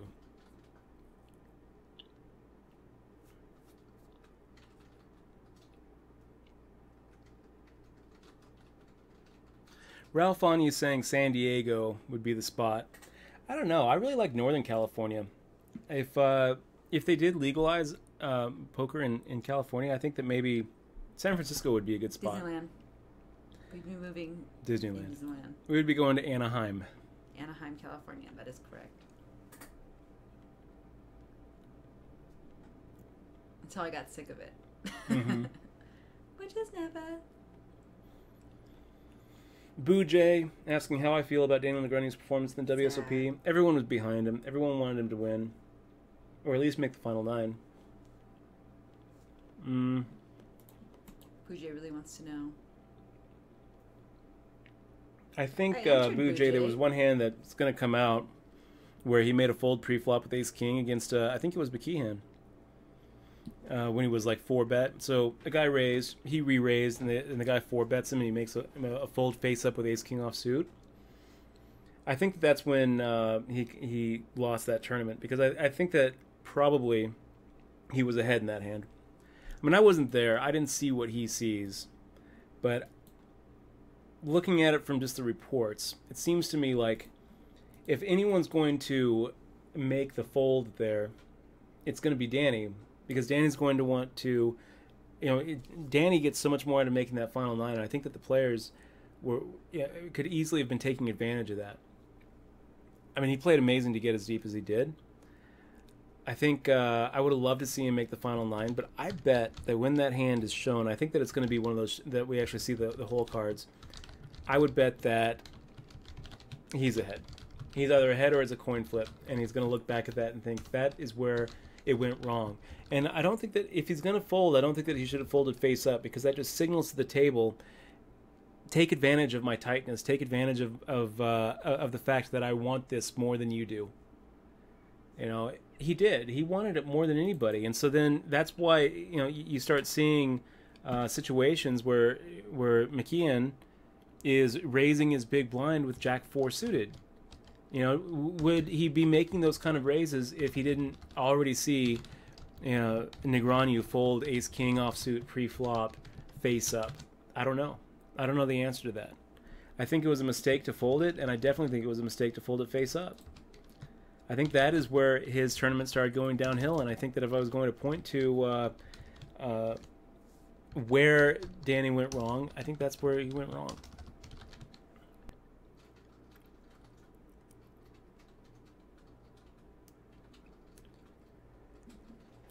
Nutraker asking, have I ever thought about becoming a professional sports bettor, piggybacking on other people's picks and not handicapping yourself? I mean, I've thought about it, Nutraker, because, I mean, when it comes to it, sports betting is supposed to be one of those things that is theoretically beatable. You know, when you think about games that can be beat here in Vegas, you generally think of that holy quad of, you know, poker, blackjack, video poker, and sports betting. You know, people don't really think about craps as something that can be beaten, even though I think that it probably could be. People don't think about roulette as something that can be beaten, even though we've seen cases where, you know, it has been. And, you know, people don't think about slot machines as being beatable, even though, you know, slot machines can be beaten. But sports betting, everyone knows that sports betting can be beaten. Even though I don't personally know a lot of successful sports bettors that aren't booking. I do at least acknowledge that there is there is an opportunity there that game can be beaten. Theoretically, it can be beaten. There has to be some sports bettors out there who are beating the game substantially. You know, when it comes down to it, blackjack, video poker, and poker itself has kind of a low ceiling compared to what I think the ceiling probably is for a successful sports bettor. You know, we hear rumors of guys like Billy Walters, you know, just taking 8 and 9 figures out of their winnings. So it's tempting, but I'm just not convinced that I could beat it. You know, so really, I really focus on. Yeah, I feel like it's kind of a pipe dream to think that you can beat sports betting. You know, maybe it's the same thing as, like, you know, maybe it's the same kind of skill that if you approach it like poker and approach it as like you can learn it and get better at it. But what you're basically saying is, you know, unless you have some sort of alternate system, you're basically saying that you can handicap better than the line. You know, that you can handicap the odds better than, you know, the public. I'm not so sure that I think that there's been a lot of white papers out there suggesting, you know, the wisdom of the crowd, suggesting that, you know, you put 2 million bettors together into a little room and say, okay, what are the odds that, you know, the Patriots make the Super Bowl again this year? They come up with the odds. You know, the more people you have contributing to, you know, a probability market, you know, a prediction market, which is basically what sports betting is. It's a huge prediction market. To say that any one person can beat that market is, I mean, that's going to be a trick. And I think that you're going to have some sort of system that goes above and beyond just relying on your own ability to handicap a game. And what could that system be? You know, maybe relying on expert picks and some sort of expert consensus could probably be it. But I've just been witness to so many scams out there when it comes to experts, you know, touting picks, that I just don't really trust an expert's opinion any more than I would just trust you know, June's opinion. Theoretically, is it beatable? Yeah, but the Powerball is theoretically beatable as well. So can I beat Powerball? No, I can't. You know, it gets up to 600 million. Sometimes I make the drive. to State Line and buy, $100 in lottery tickets? Theoretical versus actual. I don't know. I feel like maybe my time would be better spent, renting, a house somewhere in the Midwest, setting up a craps table and practicing dice control for 2 years. That seems to me to have about the same chances of leading to a successful edge in craps as me like spending 2 years trying to figure out how to beat the line. So that's a long way of answering, Nutraker. But that is the answer to that question.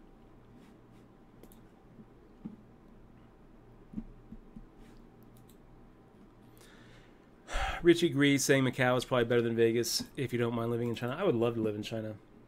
But unfortunately, it's kind of a non-starter with Michelle. She doesn't want to go to China. We gotta first go to another state. We gotta first go to Mexico and Canada.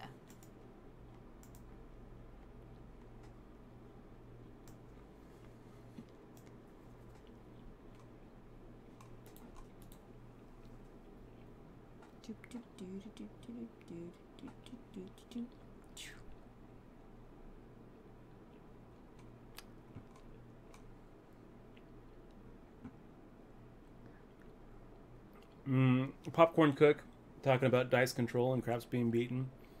I don't disagree with you. I think that dice control is a thing, and I think people are beating craps. I think people are. I don't think that I can beat craps. I don't think that you can beat craps. I would be very surprised if anybody watching can beat craps. How do you find the sitting goes on here? Yeah, 9 Iron 12 saying if you want to beat sports, you better know Haralabos. What's Haralabos? Haralabos is a very successful sports bettor because he's a bookie.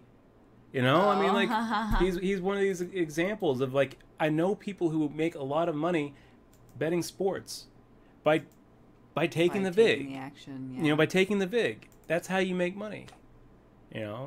Everyone knows that. It's not a secret in poker. Haralabos, would like people to think that he made all of his money betting sports, but he had a significant piece in a lot of offshore sports books. That's how he made his money. So, I mean, that's why he's so upset with Eric Lindgren. Is because it wasn't because he was betting with Eric Lindgren. I mean, he was taking action from Eric Lindgren. Okay, let's go ahead and make the 3x raise here.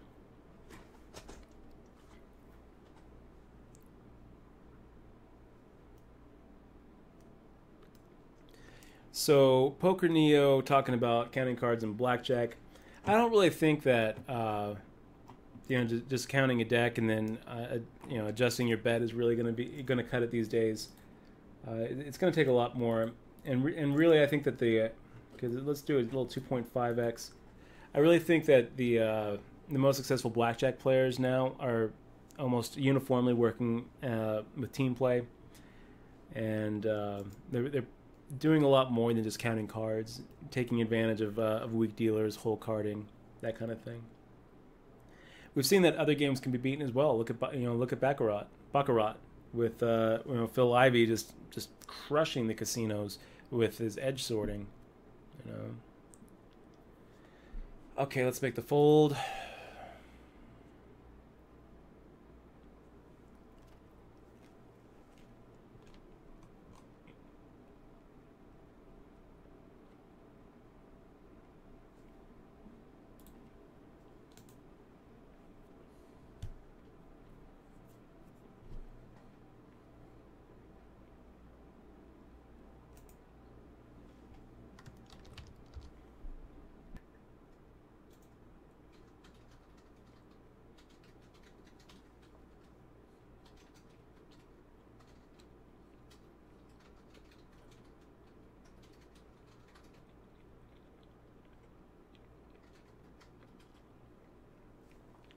And Bobby K saying the best sports bettors get the line to move.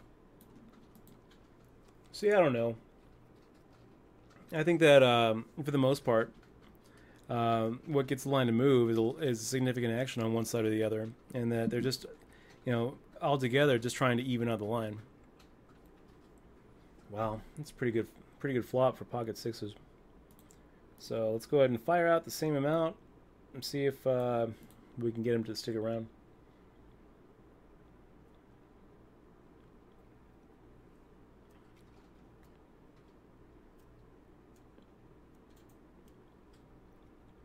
Yeah.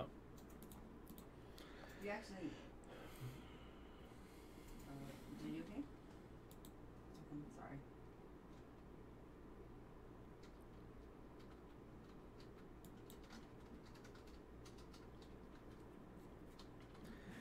Okay, so let's go ahead and make the fold here.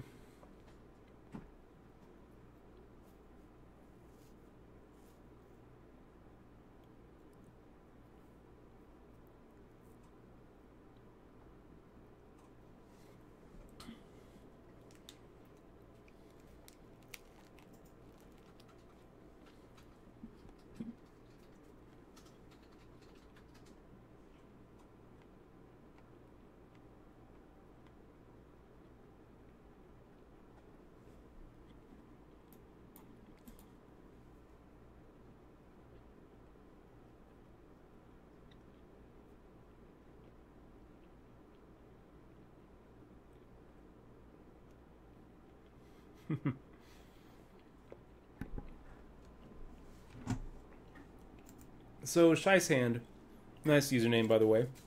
Scheisshand asks, why don't you stick to your standard 2.5x in the sit and go? Well, keep in mind that when we're playing normal tournaments, we don't start at 2.5x. We actually start at 3x, and we taper down. We eventually find ourselves at a 2.5x multiple, and then we even taper down lower than that, 2.25, 2.1, all the way down until we finally just get to 2x.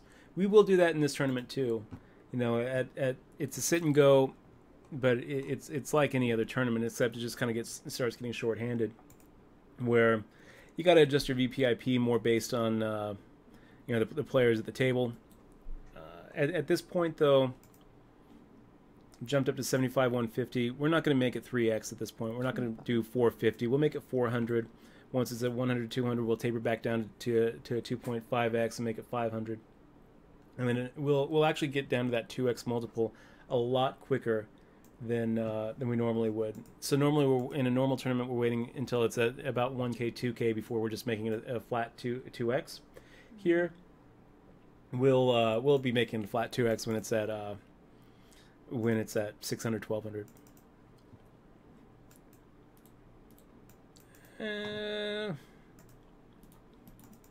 Could easily limp here.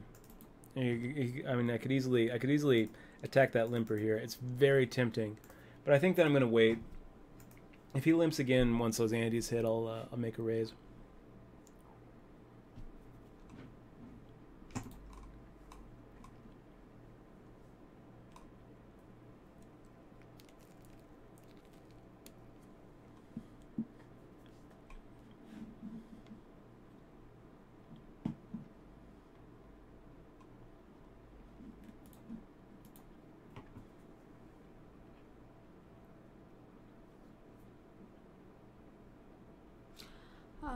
Blizzard X is asking, do you something? They must be asking about the dice control thing, maybe?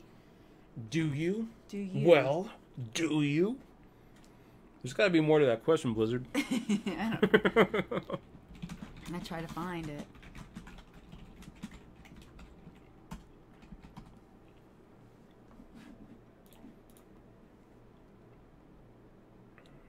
Who do you think the best player in the world is currently, Dutch? Oh, wow. Anthony Zinno.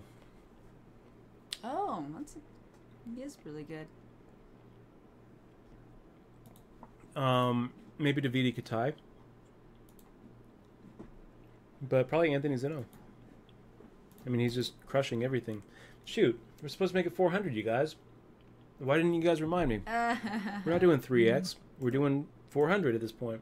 I forgot. You do. Oh. And it's going to get a little sketchy, too.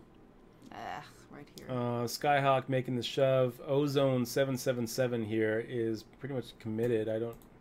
How can you fold this, Ozone? Oof. I mean, you've already put in a quarter of your stack, and now even if now you're getting, now you're getting the 2-to-1 to call.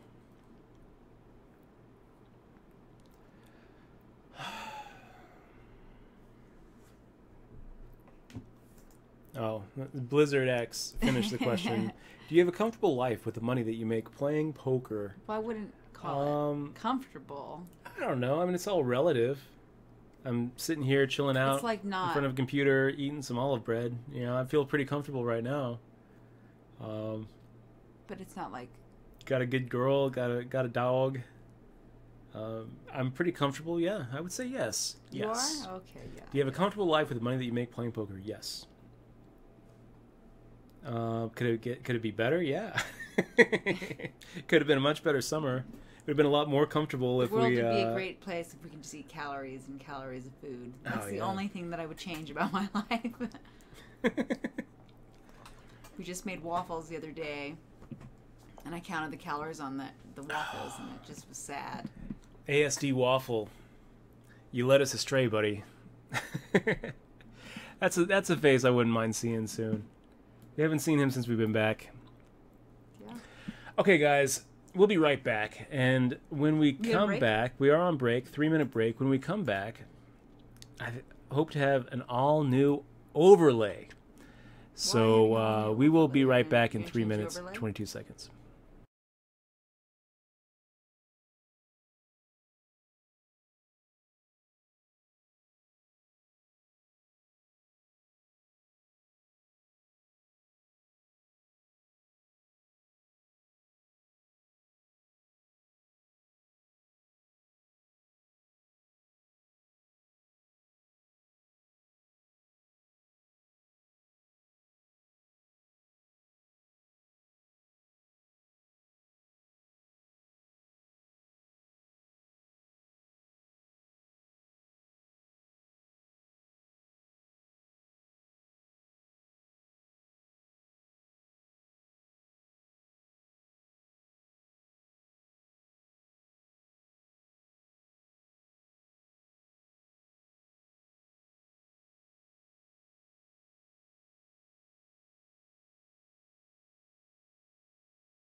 And we are back, and we have a new overlay.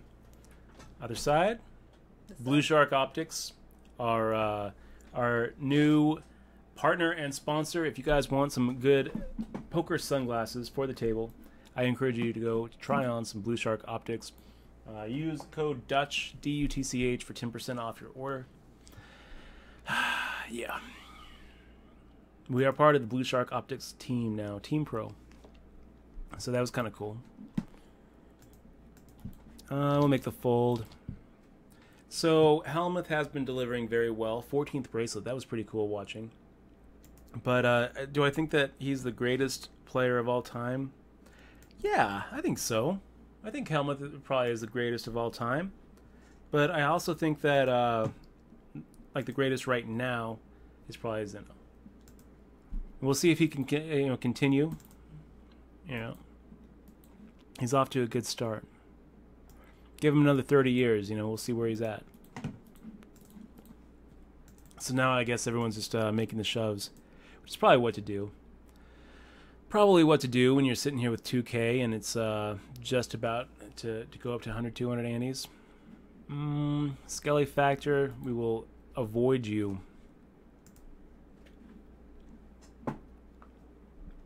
Okay, yeah, don't have it on mute. Thank you for the reminder, RT Kabuto.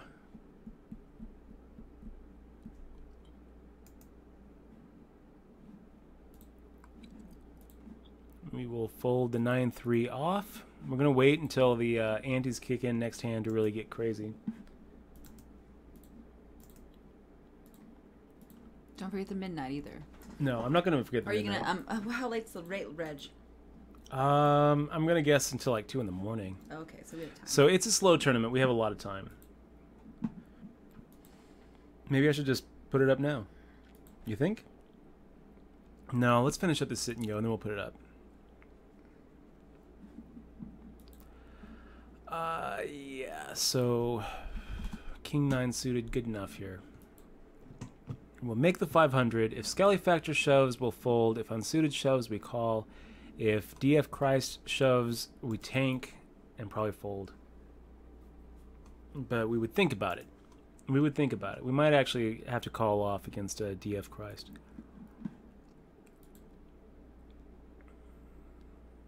Good to see you, 44. You ever think they allow all poker sites back in the U.S.? I think they will eventually, at least for New Jersey, I hope. No, I don't think so. I don't think that they're ever going to allow... I mean, a lot of them are unlicensed right now. I don't think that they're going to allow Bodog or America's Card Room to come back in. I don't think that they're going to... when they hand out gaming licenses, they're pretty stingy with it. And there's a lot of money behind... excluding competition when it comes to those kind of things. And yeah, Mercier would be a good pick. He's had a hell of a summer. I played with him 3 times this summer. He plays great. He plays good. I don't think that, I was at the table with both Mercier and Helmuth in one of the Raz events. Ended up knocking out Mercier. Between the two of them, I think that Helmuth plays better. I think, but Mercier is right up there. I mean, it's kind of, it's kind of like saying who's the better basketball player, Wilt Chamberlain or Michael Jordan.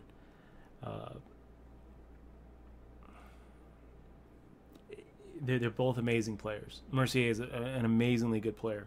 So it's kind of funny too, because you go a whole series without playing somebody, and then you go another series and you play the same guy like 3 times. I played Brian Hastings in 2 different tournaments. Knocked him out of one. He knocked me out of the other. Mercier in 3 tournaments. Knocked him out of one. He knocked me out of the other. It's weird how like you go through it, and how many times you play with Zeno? Not a single time. Played with Dominic Nietzsche twice. Avoided him like the plague. Sinister Omen with the resub. Sinister Omen, man, thanks so much for sticking with us. I know that it was a very dry summer as far as Twitch streaming goes, so thanks so much for sticking with us with that sub and for being here and sticking through that. We were back to a normal, regular 4-time-a-week schedule, and I'm really happy to see you back in the stream. If there's anything I can do for you, I want you to let me know. Yeah, so tempted to fire out again. 2 times in a row. Flatty 28. Great to see you, man. Great to see you in the stream. Gotta love me some Flatty. Yay! Good to see you, buddy. Was he doing an anime con or something this weekend? Or was he at that? I think he was at Disneyland for sure. Yeah. Well, Flatty, it's always a pleasure to see you in the stream. GG, you donkey, saying Phil Ivey is greatest of all time. Okay. You know, I mean, I'm not going to... I don't think a lot of people are going to, like, really argue with that. You know, Phil Ivey's a great pick. Anthony Zinno, I feel like, is having a better year. But, you know, Ivey hasn't really been playing much. He's just, you know, out in Macau just taking the money from China. Having played with Ivey and Helmuth, I don't know. I kind of feel like... Again, it's just like picking hairs. They're both champions. They both have the ability to raise their game to this incredible level. We got Gacy the Clown with the sub. Gacy the Clown. Gacy, big fist bump to you. Thanks so much for supporting the stream. Welcome to the crew. Gacy, we're gonna go ahead and ship you that DRM-free digital version of Poker Tilt, the ebook, as my way of saying thank you. One of the very first sub perks we're gonna throw your way. And we're going to try to pull a lot more sub perks for you guys. You subscribers, you guys are the gas that keeps this stream running. You guys are the fuel. You guys are the greatest. We love you guys. And I'm going to try to get a whole bunch of really cool sub perks over the next 6 months, over the next year. Besides just, you know, a digital version of my book, we're also going to try to ship out some fist bump patches to you guys. I'm going to try to work with some other authors. We're going to and maybe get some other digital versions. Do those HPT viewing parties again. We got to figure out when you're going to do those. Yeah, we'll get those going here pretty soon. Pretty tempting to call off light there, Unsuited, with my 8 high. Pretty tempting. I'm getting about the right odds to do it, but I think that I'm going to go ahead and let that one go. I mean, you obviously have better than 8-7 offsuit. I will let it go. Let someone else do the dirty work, and wait until we maybe at least have a coin flip in those spots. Ah, what a disaster, Skelly. You make the right call, and you just get screwed. 2-1. DF Christ making the shove. You can't blame DF Christ for shoving there. Ace-8 offsuit. You know, 4 big blinds. You can't really fault DF Christ for making the shove. He's supposed to shove. But when Skelly Factor wakes up with jacks, I mean, we're supposed to be four-handed. Okay, Queen 7 off. Is it good enough? 7 bigs? We'll wait. Let's see. What about Daniel Coleman best currently? No, I don't think so. I don't think so. I've never played with Dan. Yeah, so don't really have anything. I don't really have, except for his results, which are pretty incredible. But let's look at the numbers too. You know, no one knew who this guy was before he wins the one drop, and that was a very small field. You know, most of his wins have come in just really, really tiny fields against the same competition, with the exception of the Seminole Hard Rock, which is pretty damn incredible. But did he win that one? Yeah. Oh, okay. He won that guarantee. But let's not forget that he was going into that event with all the confidence of, you know, who's a really confident person? Me. I don't know. I'm trying to think of like something witty. All the confidence of X. Michelle. And nothing's coming to mind. Nothing's coming to mind. I don't know. There was a question from Blizzard X. I started to like Joey Chestnut at a hot dog eating contest. He just too lost. Obscure? No. Yeah, I mean, that's not even a good example. It's not a good example. It's a horrible example. I think he just lost. I just read. DF Christ, I think that we've got you beat. I think that we're getting 3-2 to make the call. So yeah, we'll make the call. Let's go ahead and not what we wanted to see. I felt like we were ahead when we made the call. It turns out that we needed some help. And we got the help. So he is out. You did get the help. Yeah, got the help. Wow. Got double counterfeited. Our ace high ends up being the that was so gross. I didn't even know what was going on. That was so gross. So do you fear people eating while watching your stream? I don't really like eating on stream. I don't like eating on stream. I think it's somebody was just saying, are you worried about somebody playing you and watching your stream instead of eating? He said eating. You meant watching. No, I'm not too worried about it. So we're going to be making it 3x from the small blind. We'll go back down to 700 on the on a button. So Blizzard X has a question about playing real money there. Do you see the question? Let me take a look. Blizzard X says...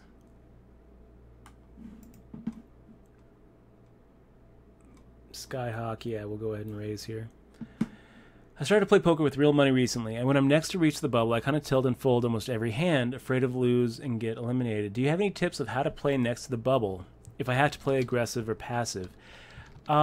Blizzard X, it's kind of a broad question that's going to be very situational. And what I would suggest is, I wonder if we call if Skelly Factor is going to let us see a flop. It doesn't matter. We're going to call if Skelly Factor wants to just shove in there. We'll get out of the way. It's going to be so situational, and it's going to depend a lot on your stack size, the stack size of the other players at the table, and exactly what the money bubble is. When you're at the main event, for example, and the money bubble is a $15,000 bubble, and you satellited your way in, and you've got like 10 big blinds. Does your equity really rise that much by going from 10 to 20, as opposed to just folding your way into the money and being guaranteed to hit the money at like 6 big blinds? Probably not. You're probably better off in that kind of situation, just playing as tight as you can. But there's going to be other situations where you really have to take advantage of the tightness of others. This is when people throw around the term ICM, independent chip model. There's a couple of trainers out there, free trainers. I think there's like an ICM trainer on pokerstrategy.com you might want to go take a look at. You can also see how other people adjust around the bubble on some of these Twitch streams. I'm pretty much always hitting bubble play every single night, and sometimes it really affects how we play. Sometimes it doesn't. I don't really want Skyhawk to stop limping in the small blind, so I guess we'll go ahead and give him a flop. And let's go ahead and fire out a half pot size bet here. Maybe we can just take it. And we're done. I'm just done with it. Hey, we might have the best hand here. Oh. Probably not. Wow, look at it. It's small. He could easily have something like a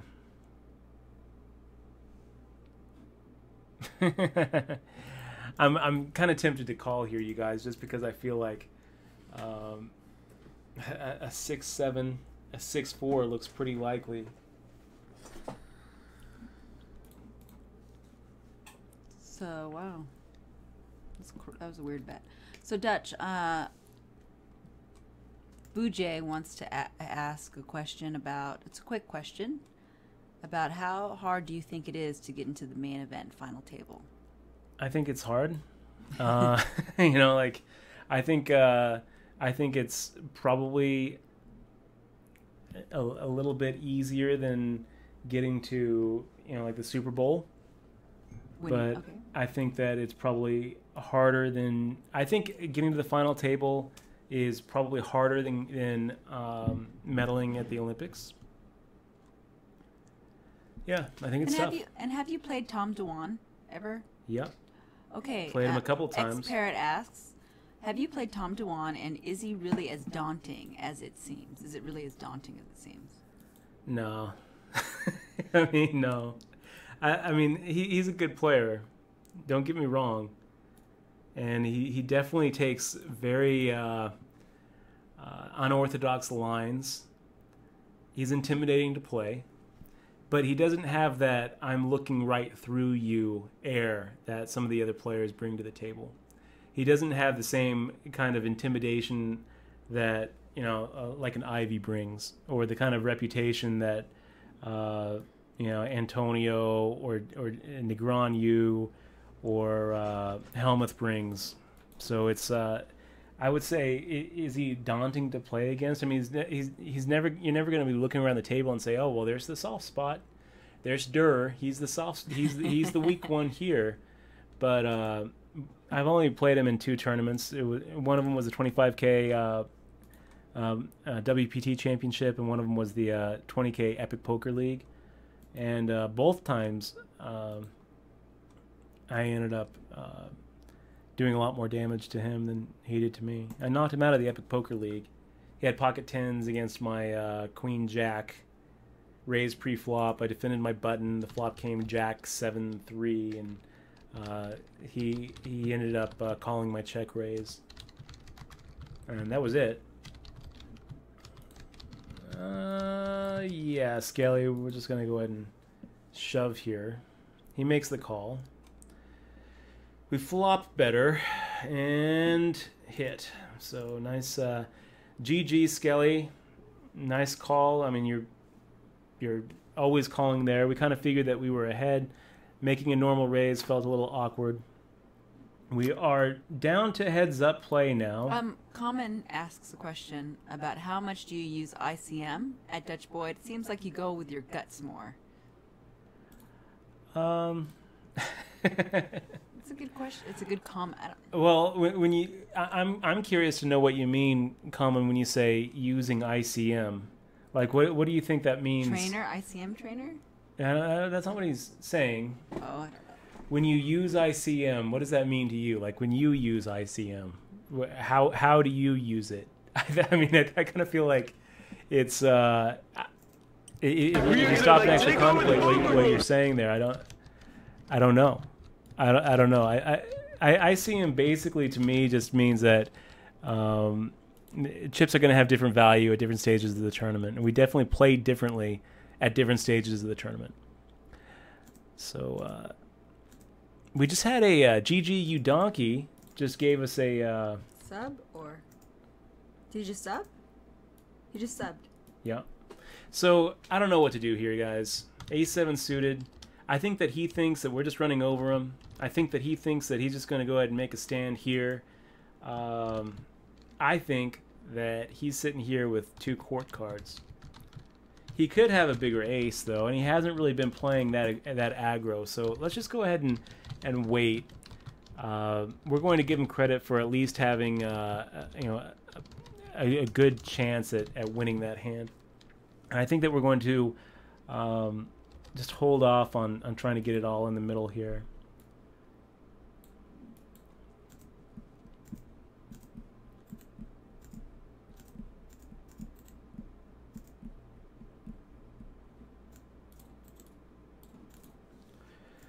Do we get check raised? No, we just get through.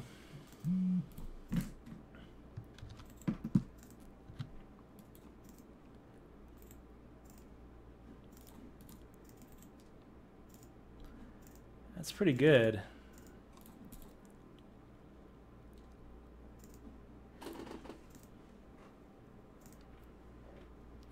And we just pool ahead with our pair of 2s. Yeah.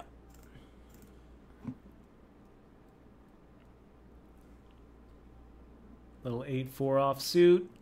We're really not folding a lot of hands when it's heads up, you guys, but that is going to be in our folding range. I don't really think that 8-4 offsuit is going to be like a huge mistake folding. So another nice thing about folding is it lets him know that we're not playing anything. It lets him know that, hey, it's okay to fold sometimes. So as long as we stay the course here, we're going to be able to win this a very high percentage of the time, just chipping away at him. You know, he's definitely playing kind of a fit or fold style. And he's not really putting a lot of pre-flop pressure on us. He's not really putting a lot of post-flop c-bet pressure on us. So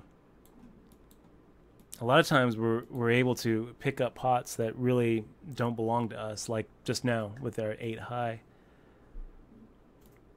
And he's giving up a lot of pre-flop pots to us too.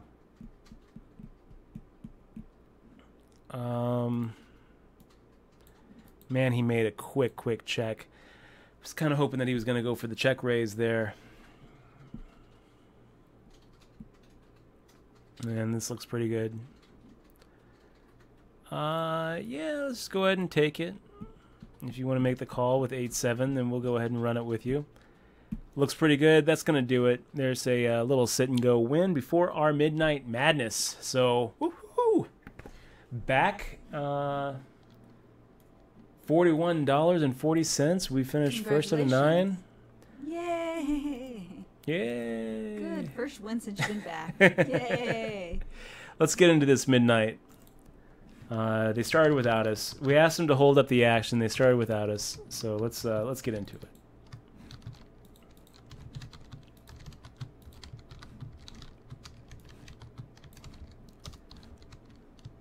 Waiting to seat. They're seating us now. Cards will be dealt shortly.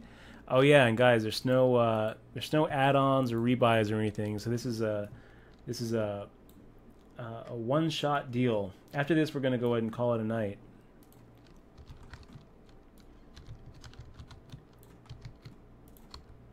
Remove that.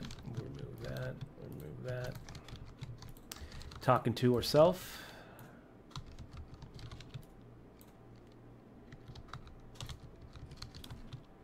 Okay, King 10 off. Do we want to just start with a bang? Oh, we had Punky Squid in the in this event with us, and there's Ping Win too. That's Capped Caps. That's Jesse Caps.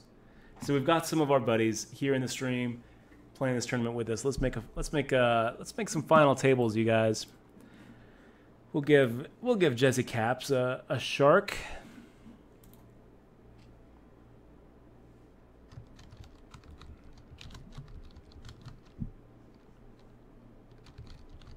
X-Parrot 1967, you are more than welcome. Thanks for being on the stream with us. And any questions that you have, I'm more than happy to answer.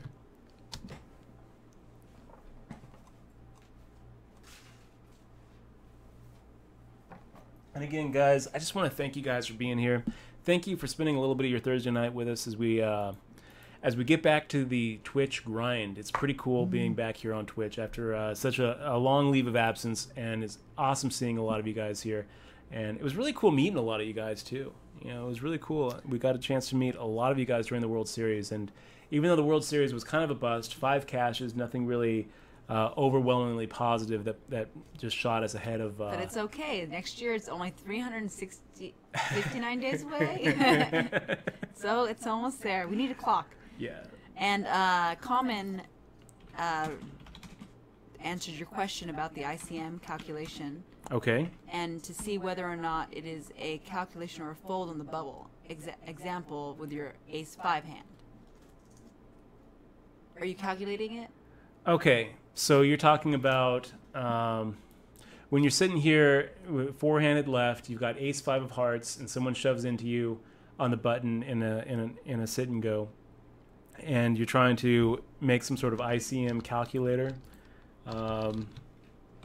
ICM, bubbles, sit and go, calculator. Does something even exist like that? Here's an ICM, sit and go planet, ICM calculator. Refining your play with an ICM calculator will see your profits rocket. So there's some training between games, best ICM calculator, high blind situations are mathematically solvable. I agree with that. I think that high blind situations are mathematically solvable, but what that means is something kind of special, right? Solvable means that you're playing in a game theory optimal way where if your opponents know exactly how you're playing, they can't play in a way that takes advantage of that. Where, you know, the way to think about that is you've got optimal play on one hand, exploitive play on the other. People also say exploitative, and probably more people say exploitative than exploitive. It means the same thing.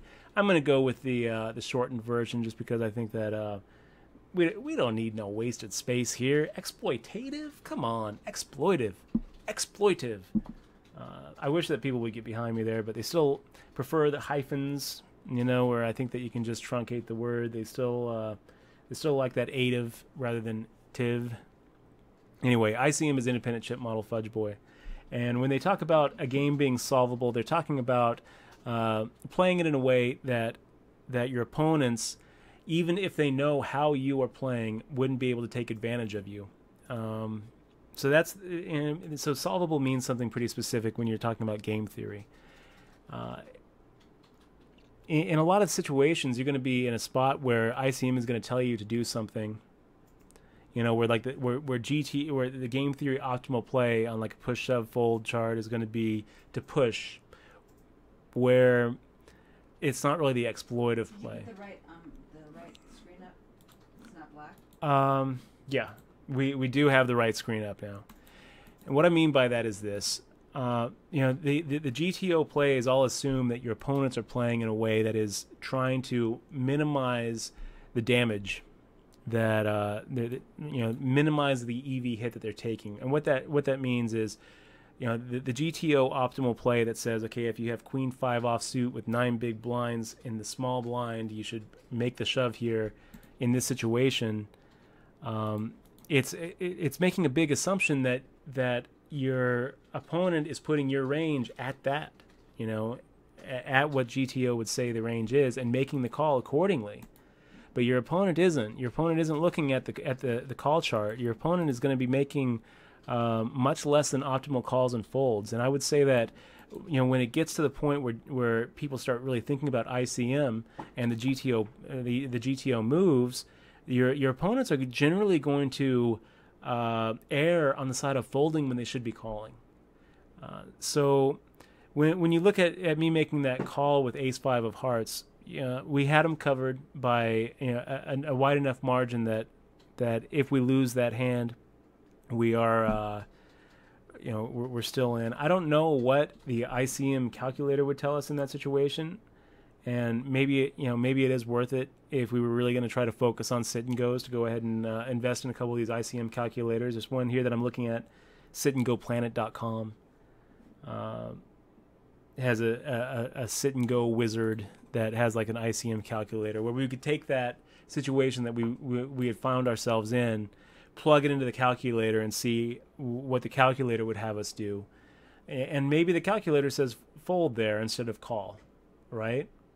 I don't think it would. And I also think that the calculator is making that big assumption that the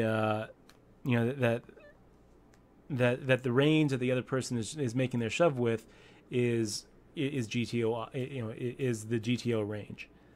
So I tend to think that when we're, going by feel, it's not really like we're going by feel. We're trying to put them on ranges, and we're trying to put, our own hand, trying to figure out how our own hand performs against the range that we put them in.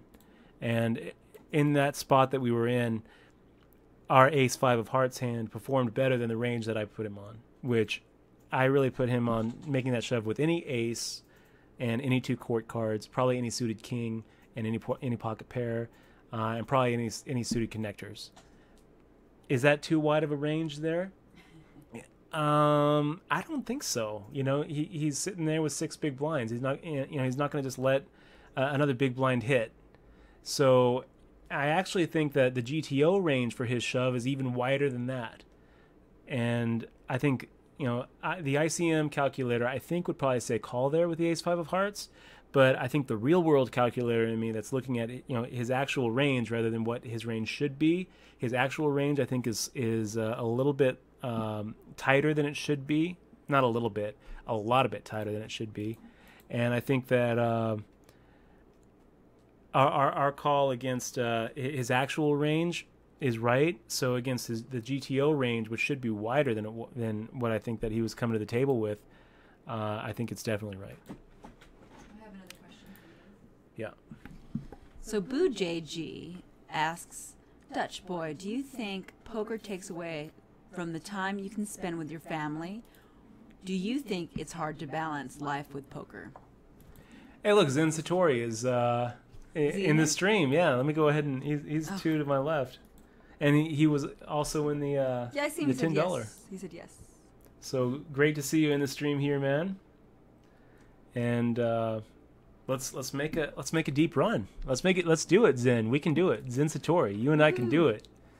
We're looking at a final table right here. Zen Satori, Penguin, is Penguin and on Dutch. on our thing too? Yeah, caps. Oh, right no way. next to That's me. Awesome. See. So and he just they ghosted he just you, put a huh? hurt.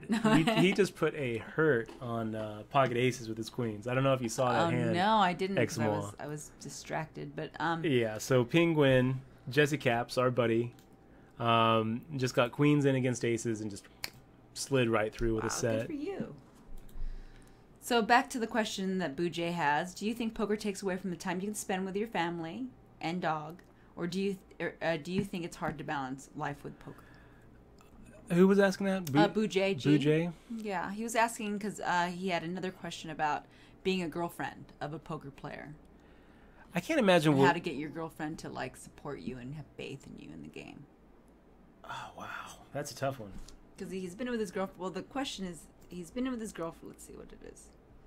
It's a very tough question. So here's the thing, Boo J. I definitely feel like... Do you want me to tell you the background here? He's been with his girlfriend for 3.5 years. Okay. Lived with her for 3 years. I know she loves me, but I get distracted when she's around when I'm playing poker. How do I get her to join me in this poker adventure and put faith in me? Is it hard being the girlfriend of a poker pro? So... Exmois and I are a little bit of a different example. When I met Exmois, it was 2008 at the World Series of Poker. She knew I was a professional poker player. I was wearing my bracelet around like a douchebag at the time. So it wasn't... And I had a boyfriend. So. Yeah. So, she knew right off the bat that not only was I, a poker player, but a moderately successful one, at least successful enough to have a bracelet, to have a World Series of Poker bracelet and be walking around the Rio, having people come up and be like, oh, wow, can I see your bracelet? Things like that, So it's a little bit different because I actually had the results. Early on in my career, it was definitely a turnoff to girls. Early on in my poker career. Yeah. Before, like... but I dated a poker player before. Before you, so to say that, I mean, from my point of view... It's the results. If the guy keeps on losing and losing and losing, and he says he's playing a certain way, and he just isn't getting any results, eventually it's going to turn the girl off. I mean, the guy that I was with, we would play in Sunday tournaments and just go all in whenever we got kings or aces. I mean, and I didn't think anyone could win, and I thought it was rigged, and I thought it was like that people were watching you. And then I met Dutch, and I actually seen him actually play. And saw that he actually had a method. There was a method behind the play. He was actually a good player, as opposed to just one that's just playing on guts or just random stuff. But I think that Exmois hit the nail right on the head. If you want to get your girlfriend and your friends and your family and your support system to support you in an endeavor like poker, which on its face and by its very nature is a negative-sum environment where most people lose, and it's just so easy to delude yourself into thinking that you're beating a game that you're not. It really comes down to results, and I don't know that I would really I think about my little brother Austin, who's like 15 right now. If 6 years from now he's like, you know what I want to do? Bro, I want to be a professional poker player. I don't know that I would really encourage it because it's a very tough way to go. The rewards are kind of low. We're going to make the call here against you, Jesse Caps. I know you're coming at me light. I know you are. And here we have the runner flush draw going for us and the open ender. We're not going anywhere. I don't really feel like raising. Let's just go ahead and make the call and see a cheap turn. So we hit the king. Now we have top pair. We've got Penguin here, sitting here with two pair. Not sure where he's at. And that's probably an out for us. If Penguin had like a queen 10, now we're ahead with our kings and jacks. Yeah, I guess we make the call. I mean...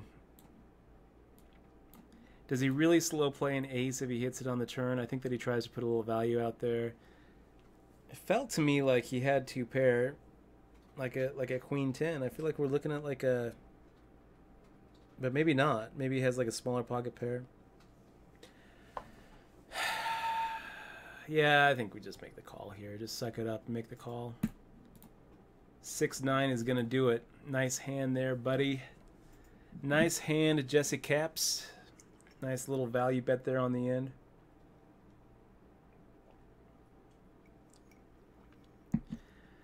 Maybe we should have just shoved pre. Would have felt better about it if we just shoved pre. would have also felt a little bit better about it if we just shoved on the flop. Okay, we'll make the fold here. So it's really all about results, buddy.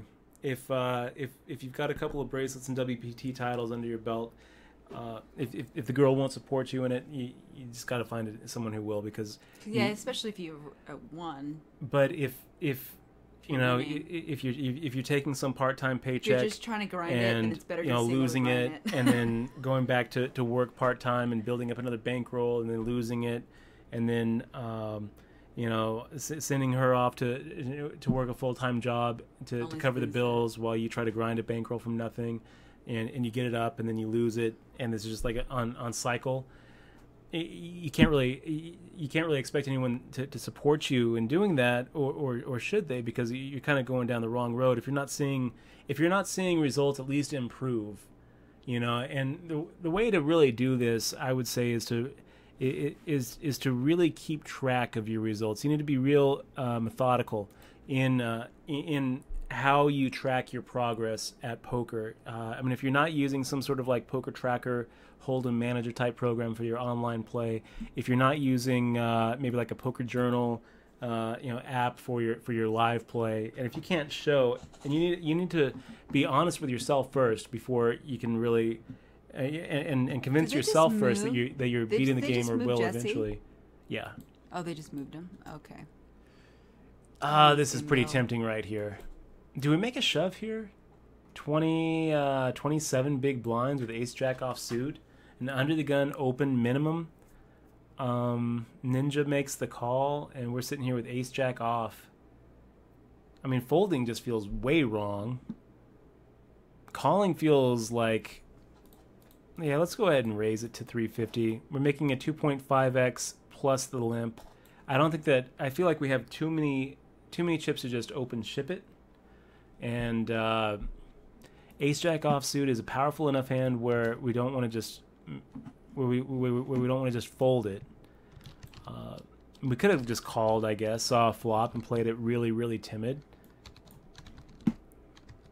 And now we're just kind of in a stupid spot where we have to fold without even seeing a flop. So I guess if we knew that we were going to get re-raised there, it's an easy call as opposed to a 3-bet. But I feel like ace jack offsuit should be in our 3-bet range. I think that when he makes the minimum open under the gun and gets called from Ninja, I just feel like ace jack offsuit is ahead a good chunk of the time.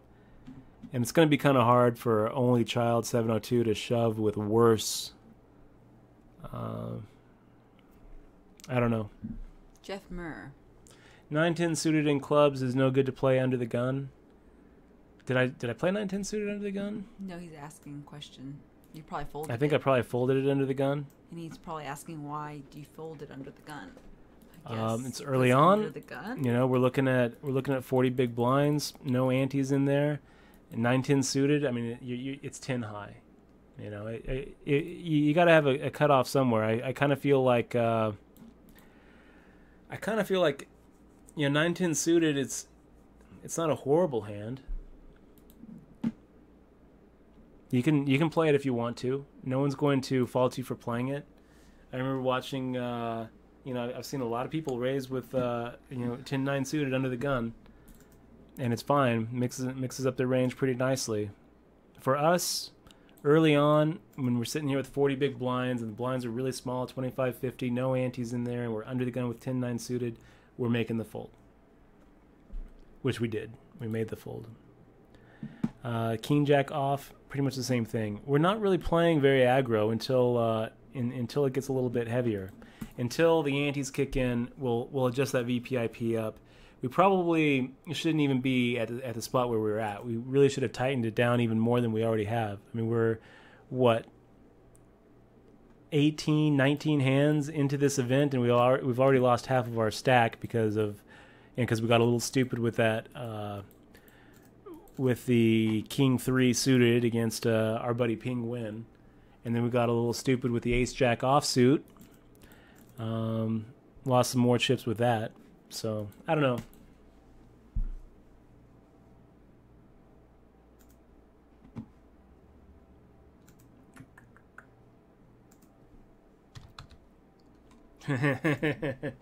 Everyone's like, you just got owned. Was that the penguin hand? Yeah. I think it was. It's okay. We can get owned by Caps. Jesse Caps can own us a little bit. Nice hand.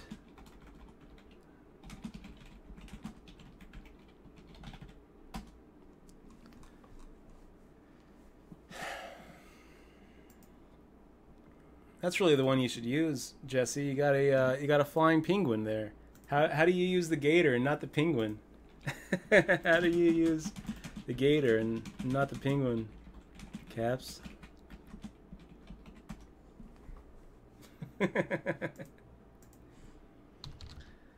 Okay, guys. We've got Only Child 702 coming in here with a min raise again. We've got Ninja 74 making the call. It can't ever really be that bad to make a call here with any two cards, but then you actually look at any two cards and you think, well, what are we looking for? Two pair of trips.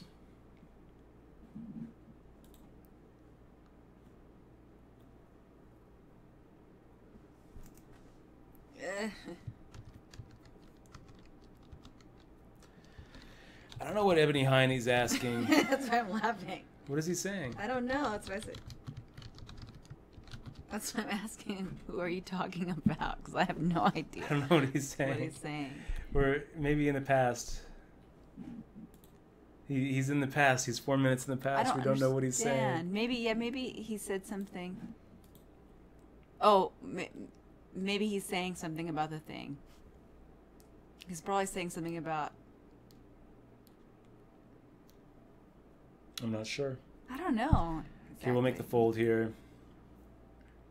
Starting to get a little bit in that danger zone. 15 big blinds, next level in 8 minutes. Oh, well. Just telling you to shove. Call. What? Oh, my God. Are you supposed to shove there? I think you're supposed to shove there. Sorry. I'm still looking at the ace-jack. Is that what they were talking about? The ace-jack offsuit hand? Yeah, that's what I don't know if you should shove there, but if you shove there, I mean... Oh, Crack the Whip saying he bluffed us all. We are gonna like take over the poker room. Serious professional. Serious professional. Serious professional. Take Welcome to the over crew, the man. Poker world. Big shout out to Serious Professional. We love seeing you here, man. And happy to see you. Thanks for clicking on that sub button. We're gonna go ahead and Serious Professional. We're gonna ship you a DRM-free digital version of my book Poker Tilt as my way of saying thank you for clicking on that sub button and for supporting the stream. Big fist bump. Welcome to the crew, man. Really appreciate you being here.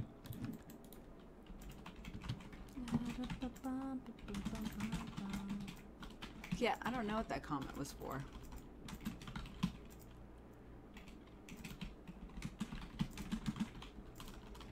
You making notes? About Caps?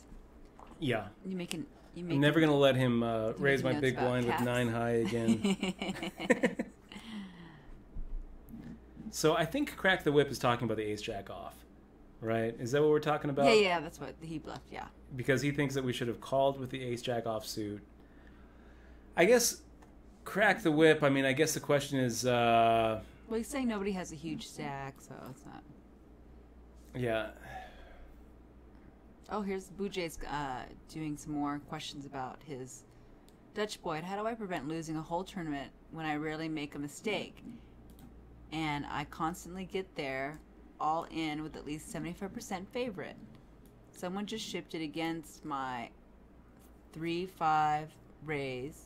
3.5x raise with Queen Jack and 1. Constantly happens. It constantly happens. I had Ace King. I mean, Ace King versus Queen Jack isn't a 75% favorite, Boojay. But Yeah. how can you avoid losing a tournament when you get it in as the favorite and they suck out on you? If I had the answer to that, I wouldn't tell you. I would keep it to myself. Well, and you I don't would play. go out and you I don't would... play aces, right? You fold. I guess the answer is you can avoid that by folding. making sure that you get it all in as the dog. Yeah, right. If you get it all in as the with the bad hand, then you don't ever have to complain about someone sucking out, right? They had. Okay, so actually King Queen So is that more of the? is more of a 3-1 favorite. Oh, okay. So Ace King versus King Queen. Boojay. I wish I could tell you. I would say this. I would say that in poker, it's very easy to focus on the hand that was your exit hand. Yeah. And what's more important than that hand, though, is how you got to that hand, where some guy across the table actually has you out chipped. Tournaments aren't won by continually getting yourself in these all-in situations where you've got the best of it and they don't. Okay, that's not how you win a tournament. You win tournaments in the trenches by attacking a blind here, doing a 3-bet here, not seeing a flop. I mean, most of the time, if you do get down to the showdown and you get to the point where you have to turn over cards, I mean, that's not what you're trying to do. What you're trying to do... God, now what do we do, guys? I mean, we get Zen Satori coming in with a 3x, 360, 420. This is a really, really awkward bet on his part. I mean, he's isolating us. We've got 6s. Ace, tens, jacks, queens, kings, 8. I mean, there's 8 hands ahead of us. Well, we could just do that. We could just make the call. I didn't really put him on a bigger pocket pair. So I kind of felt like we were going to go ahead and make the call and shove on any flop, except when we actually hit our set. He checked. So, yeah, let's go ahead and...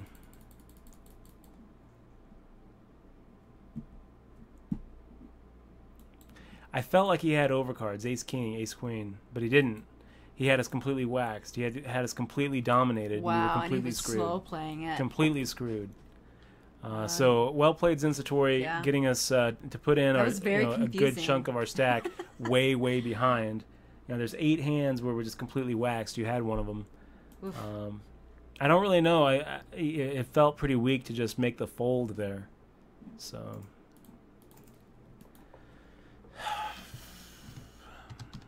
Yeah, so back to what I was saying, Boojay. Don't focus so much on your exit hands. Don't focus so much on the hands that reach showdowns. Focus on the ones that don't. What you're going to find is that most of the time in No Limit Hold'em, most of the hands don't go to showdown. Most of the time, I mean, the last several hands have gone to showdown. This one's going to go to showdown. We're going to have to actually win a coin flip against Eric. Probably.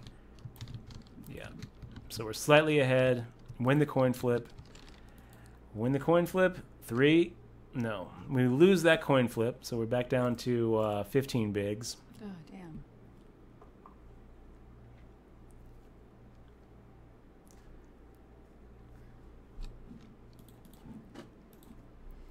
Let's do a little demonstration. And this is going to get truer, more true, when the deeper you go in a tournament. But let's check this hand history real quick, Boojay, just to demonstrate what we're talking about.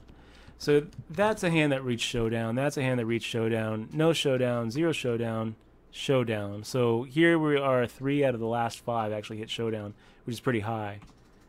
That hit a showdown. No showdown, no showdown, no showdown, no showdown, no showdown, no showdown. I mean, that's this little stretch of hands here. This is usually what No Limit Hold'em looks like. Okay? It's rare to get that. Most hands don't hit showdown. Even here, we're seeing most hands don't hit showdown. And when they do, if your showdown win percentage isn't incredibly high, you're probably going to lose the tournament. When you actually bring a hand to showdown, you have to win it. The trick is not getting to the point where you need to turn over your cards. And when you do, you have it. You get the most value out of the hands when you're ahead. You push them off of it. You don't have to turn them over when you're behind. So if your showdown percentage, if your win at showdown percentage isn't really, really high in a tournament, you're just not going to get, you're just not going to get anywhere in that tournament. You're not going to get deep in that tournament unless, your showdown number is just so small that it doesn't really have any bearing on you anyway. So don't focus so much on that last confrontation. Let me go ahead and get this hand history out of the way. Where's that? Where is that? There we go. Don't focus on the last confrontation that leads to, don't focus on your parking lot hand. Focus on all of the hands leading up to those points, all the situations you missed where a 3-bet would take a pot pre-flop without even having to fade 3 cards. Where a C-bet would have taken the pot without having to see a turn card. Where you could have stolen that blind and that blind and that blind, where you should have defended, this big blind and then, made a check raise on the majority of flops against his auto C bet. Poker tournaments are won in the trenches with small pot after small pot after small pot. And when you get into those situations where you have all of your chips go in the middle on a big pre-flop confrontation, well, you're fucked. That's not how you want to win. That's not how you win tournaments. You don't win tournaments by getting it all in with aces over and over and over and over. I'll tell you, eventually, if you get all of your chips in the middle with aces, I mean, no one's going to say, keep on doing that, and that's a losing proposition. But what's going to happen is eventually those aces are going to get cracked. You're going to lose all of your chips, and you're going to be complaining about a bad beat. When in reality, you're parlaying every single time you're up against, up in this head, all-in situation where you take pocket aces against some random hand for all of your chips 3 times in a row, and you're a favorite to be out the door. Once you start getting 5 or 6 or 7 of those all-in confrontations parlayed together, you're looking pretty bad, and that's the best it gets. That's aces against 3s. You start looking at confrontations like what you're describing, ace-king versus king-queen, where you're 3-1 as opposed to 4.5-1. And I mean, you do that 3 or 4 times, and you're supposed to be out. It's not bad luck losing one of those. If you win 2 and lose 1, well, that's what's supposed to happen. And keep in mind that anytime you get it in with like a favorite with more cards to come, well, winning it is getting lucky. You're not supposed to win 100% of your of those races where you have aces. If you're an 85% favorite to win, if you win the pot, you're running above expectation. So yeah, mathematics. I know, right? I know, right? Math. Folding felt so wrong, but turned out to be the right play. Yeah. I mean, Zen Satori, what can I say? I'm looking at 6s. I'm thinking, okay, well, hopefully he has ace king or ace queen here, and is just trying to isolate me. Probably should have folded, I guess. We made it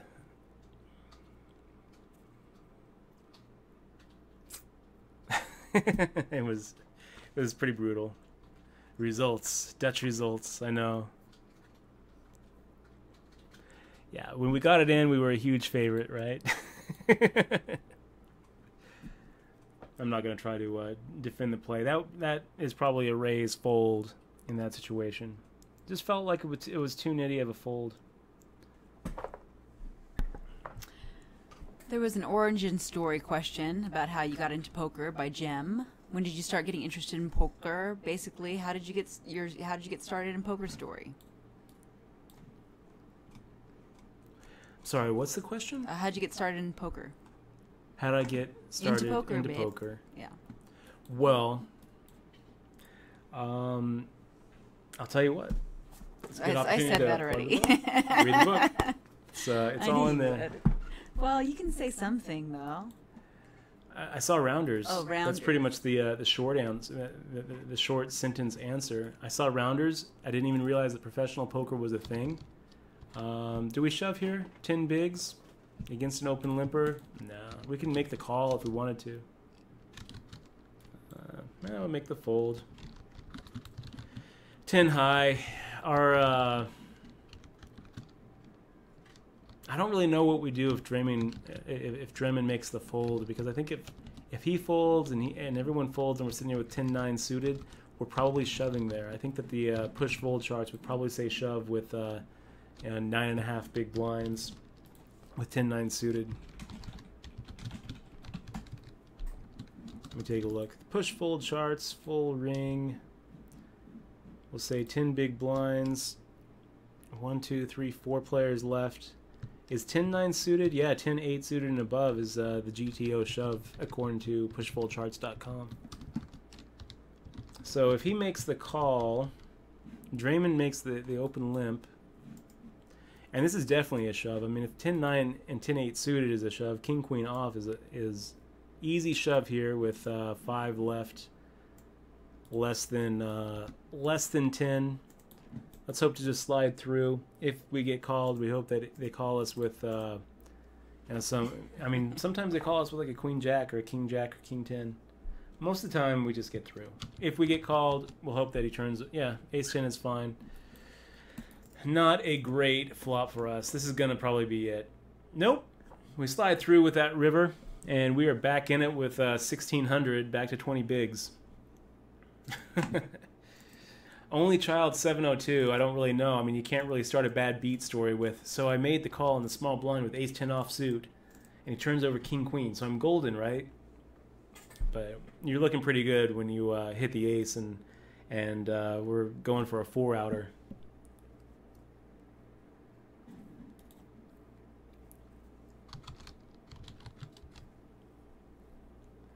Okay, guys, we are on break. We are back to just shy of starting stack. I'm kind of liking where we're at here. We've got 38 out of 43, so right kind of at the bottom of the pack, but that's okay. We're coming back at 50, 100, so we'll have some play. 16 big blinds, maybe a little bit of maneuver room to make a little 3-bet shove, some open shipping. It's kind of an easier stack to play than if we had like 60 or 70 bigs for sure, but doesn't give us the kind of maneuvering that we want, where we would like to be able to do a lot of just normal 2.5x three bets, normal, tapering down on our pre-flop opens. So Capped Caps asking, hey, how are they allowed to stream WSOP live streams and high stakes poker on Twitch? The short answer, Capped Caps, is they're not. They're breaking copyright law, and Twitch really, as the provider, probably should be a little bit more on the ball as far as taking it down. So, yeah, I think that if we go to Twitch.tv and look at poker, it's probably. We're probably looking at like high stakes poker and a couple people like just streaming some of the live. Really? Yeah, like the number 2 stream right now is high stakes poker. And the number 3 is a WSOP event final table. So Instalooker, Water Wazoo, they're basically just pirating, and Twitch isn't actually doing anything about it. Not that I wish that I don't hope that they do. I like seeing the World Series of Poker final table and high stakes poker on Twitch. I like this, but I do think that if they're like running ads or something, they're gonna probably cut down on it, because then everybody would just do that. Yeah. Anyway, I'm sure that Water Wazoo does not have special permission from high stakes poker. I'm sure that Instalooker does not have special permission from Caesars Entertainment to rebroadcast their live stream. I don't even think that Caesars Entertainment can give them that kind of permission because of their contractual obligations with ESPN. So, we don't know though. Zoran, Punky Squid, great to see you in the stream, man. Let's make a final table together. Let's do it. Guys, I'm going to take a little break. 1 minute, 17 seconds. I'll be right back.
Okay, and we're back. And we're back. So, Punky Squid in the stream, in the house. Great to see you on the stream, man. And yes, we are back to a regular schedule, 4 times a week: Thursday, Friday, Saturday, Sunday. And the times we're gonna figure out the times because we want to implement an HPT and a home game probably in those times. Yep. Along with those poker clinics, I love to join those poker clinics. So there's like a lot of different. We might a be lot of like different all formats. day for 4 days. But so kinda guys, cool. tomorrow what we're going to do, we're going to start a little bit later than we normally do tomorrow because I want to play the $30 rebuys. I want to stop playing the $10 rebuys and I want to play the $30 rebuys He's moving instead. up, guys. That start at those start at 7 o'clock. So we're going to start our Thursday and Friday grind sessions at 7 p.m. from now on instead of 6:30 p.m. so we can play that $30 rebuy and add-on. I'm going to tell you guys why too. Yes, Do you want to hear? I guess. Besides the fact Can I have that piece of orange first? Yes. Besides the fact that a $30 rebuy and add-on is supposed to be worth more hourly, expected value-wise, than a $10, right? Because you're always thinking about tournaments as far as ROI, and our ROI is going to be a little bit lower in a $30 than a $10, but that's actually going to translate to a higher profit, a higher hourly rate. But the real reason why I want to start playing those $30 rebuy and add-ons, as opposed to the $10 rebuy and add-ons, is because of the add-on amount. We've talked about this before. If you look at the amount that you get for your add-on in the $30 rebuy and add-on, you get 8,000 chips. Now, in the $10 rebuy and add-on, you get 4,500 chips. What this means is that when you get to the add-on period, if people don't add on, they're giving you a much, much bigger equity gift in the $30 rebuy and add-on than they are in the $10 rebuy and add-on. And every night I see these people not adding on in the $30 rebuy and add-on tournament, and I think, wow, that's just a huge gift that they're giving everybody else in the tournament. So I'm going to go ahead and start taking some of that money that they're just sprinkling around. And the competition is going to be a little bit tougher, but I think I would rather. I feel better about winning, playing and winning $30 tournaments and $10 rebuy and add-on tournaments. So that's what we're going to start doing on our Thursday and Friday grind sessions. For our Saturday and Sunday, we're just going to start early, noonish, and I think I'm going to also try to start playing that $200 weekly on Sunday. I think that's a good one to play. With the delay though. With a longer delay. Mm-hmm. Like a 15-minute delay? Not that long. We'll do 10? like 6-7 minutes. Still alive, Dutch. Still alive.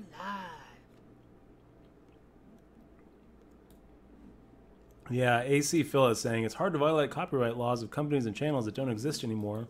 What doesn't exist anymore? What? I don't know. I don't know what he's talking about. Yeah, let's pot it up. And if we get through, that's fine. If we don't, that's fine too. Ah, Jesus. Okay, guys. So that's probably going to do it for us. Running kings into aces. That sucks. A little bit sucky. I'm pretty sure he had us covered, so it's going to be it. But guys, we are back on the Twitch horse. It feels really good to be back. Thank you guys so much for joining us. Wish that we were still in the tournament. It always hurts getting knocked out, but it always makes it feel a little bit better knowing that you guys are here. And hopefully you're going to be here tomorrow. So we're going to get the show started at 7 p.m. tomorrow. And we're going to be playing the $30 rebuy and add-on all the way to the Midnight Mayhem. Thank you guys so much for being here. If you guys have any other questions or comments or anything, feel free to hit me up at Dutch@DutchBoyd.com. You can also follow us on Twitter at DutchBoyd for me. We need to get Eximo's Twitter handle right below her. I need a name tag too. Mm-hmm. We Eximo. always need to do a lot of things. It wouldn't be Twitch. It wouldn't be our Twitch if we didn't have a lot of things to do. We're always improving, always getting better. Yes. So good luck to the friends of the stream who are still in the Midnight Mayhem. May you make a final table. We're hoping that you get there. And hopefully we'll see you guys tomorrow. Thanks for joining us. And if you haven't clicked on that follow button, make sure to click on the follow button before you leave. Thanks again, guys. Yeah, we're happy to be back. Good to be back. It really is. We'll see you guys later.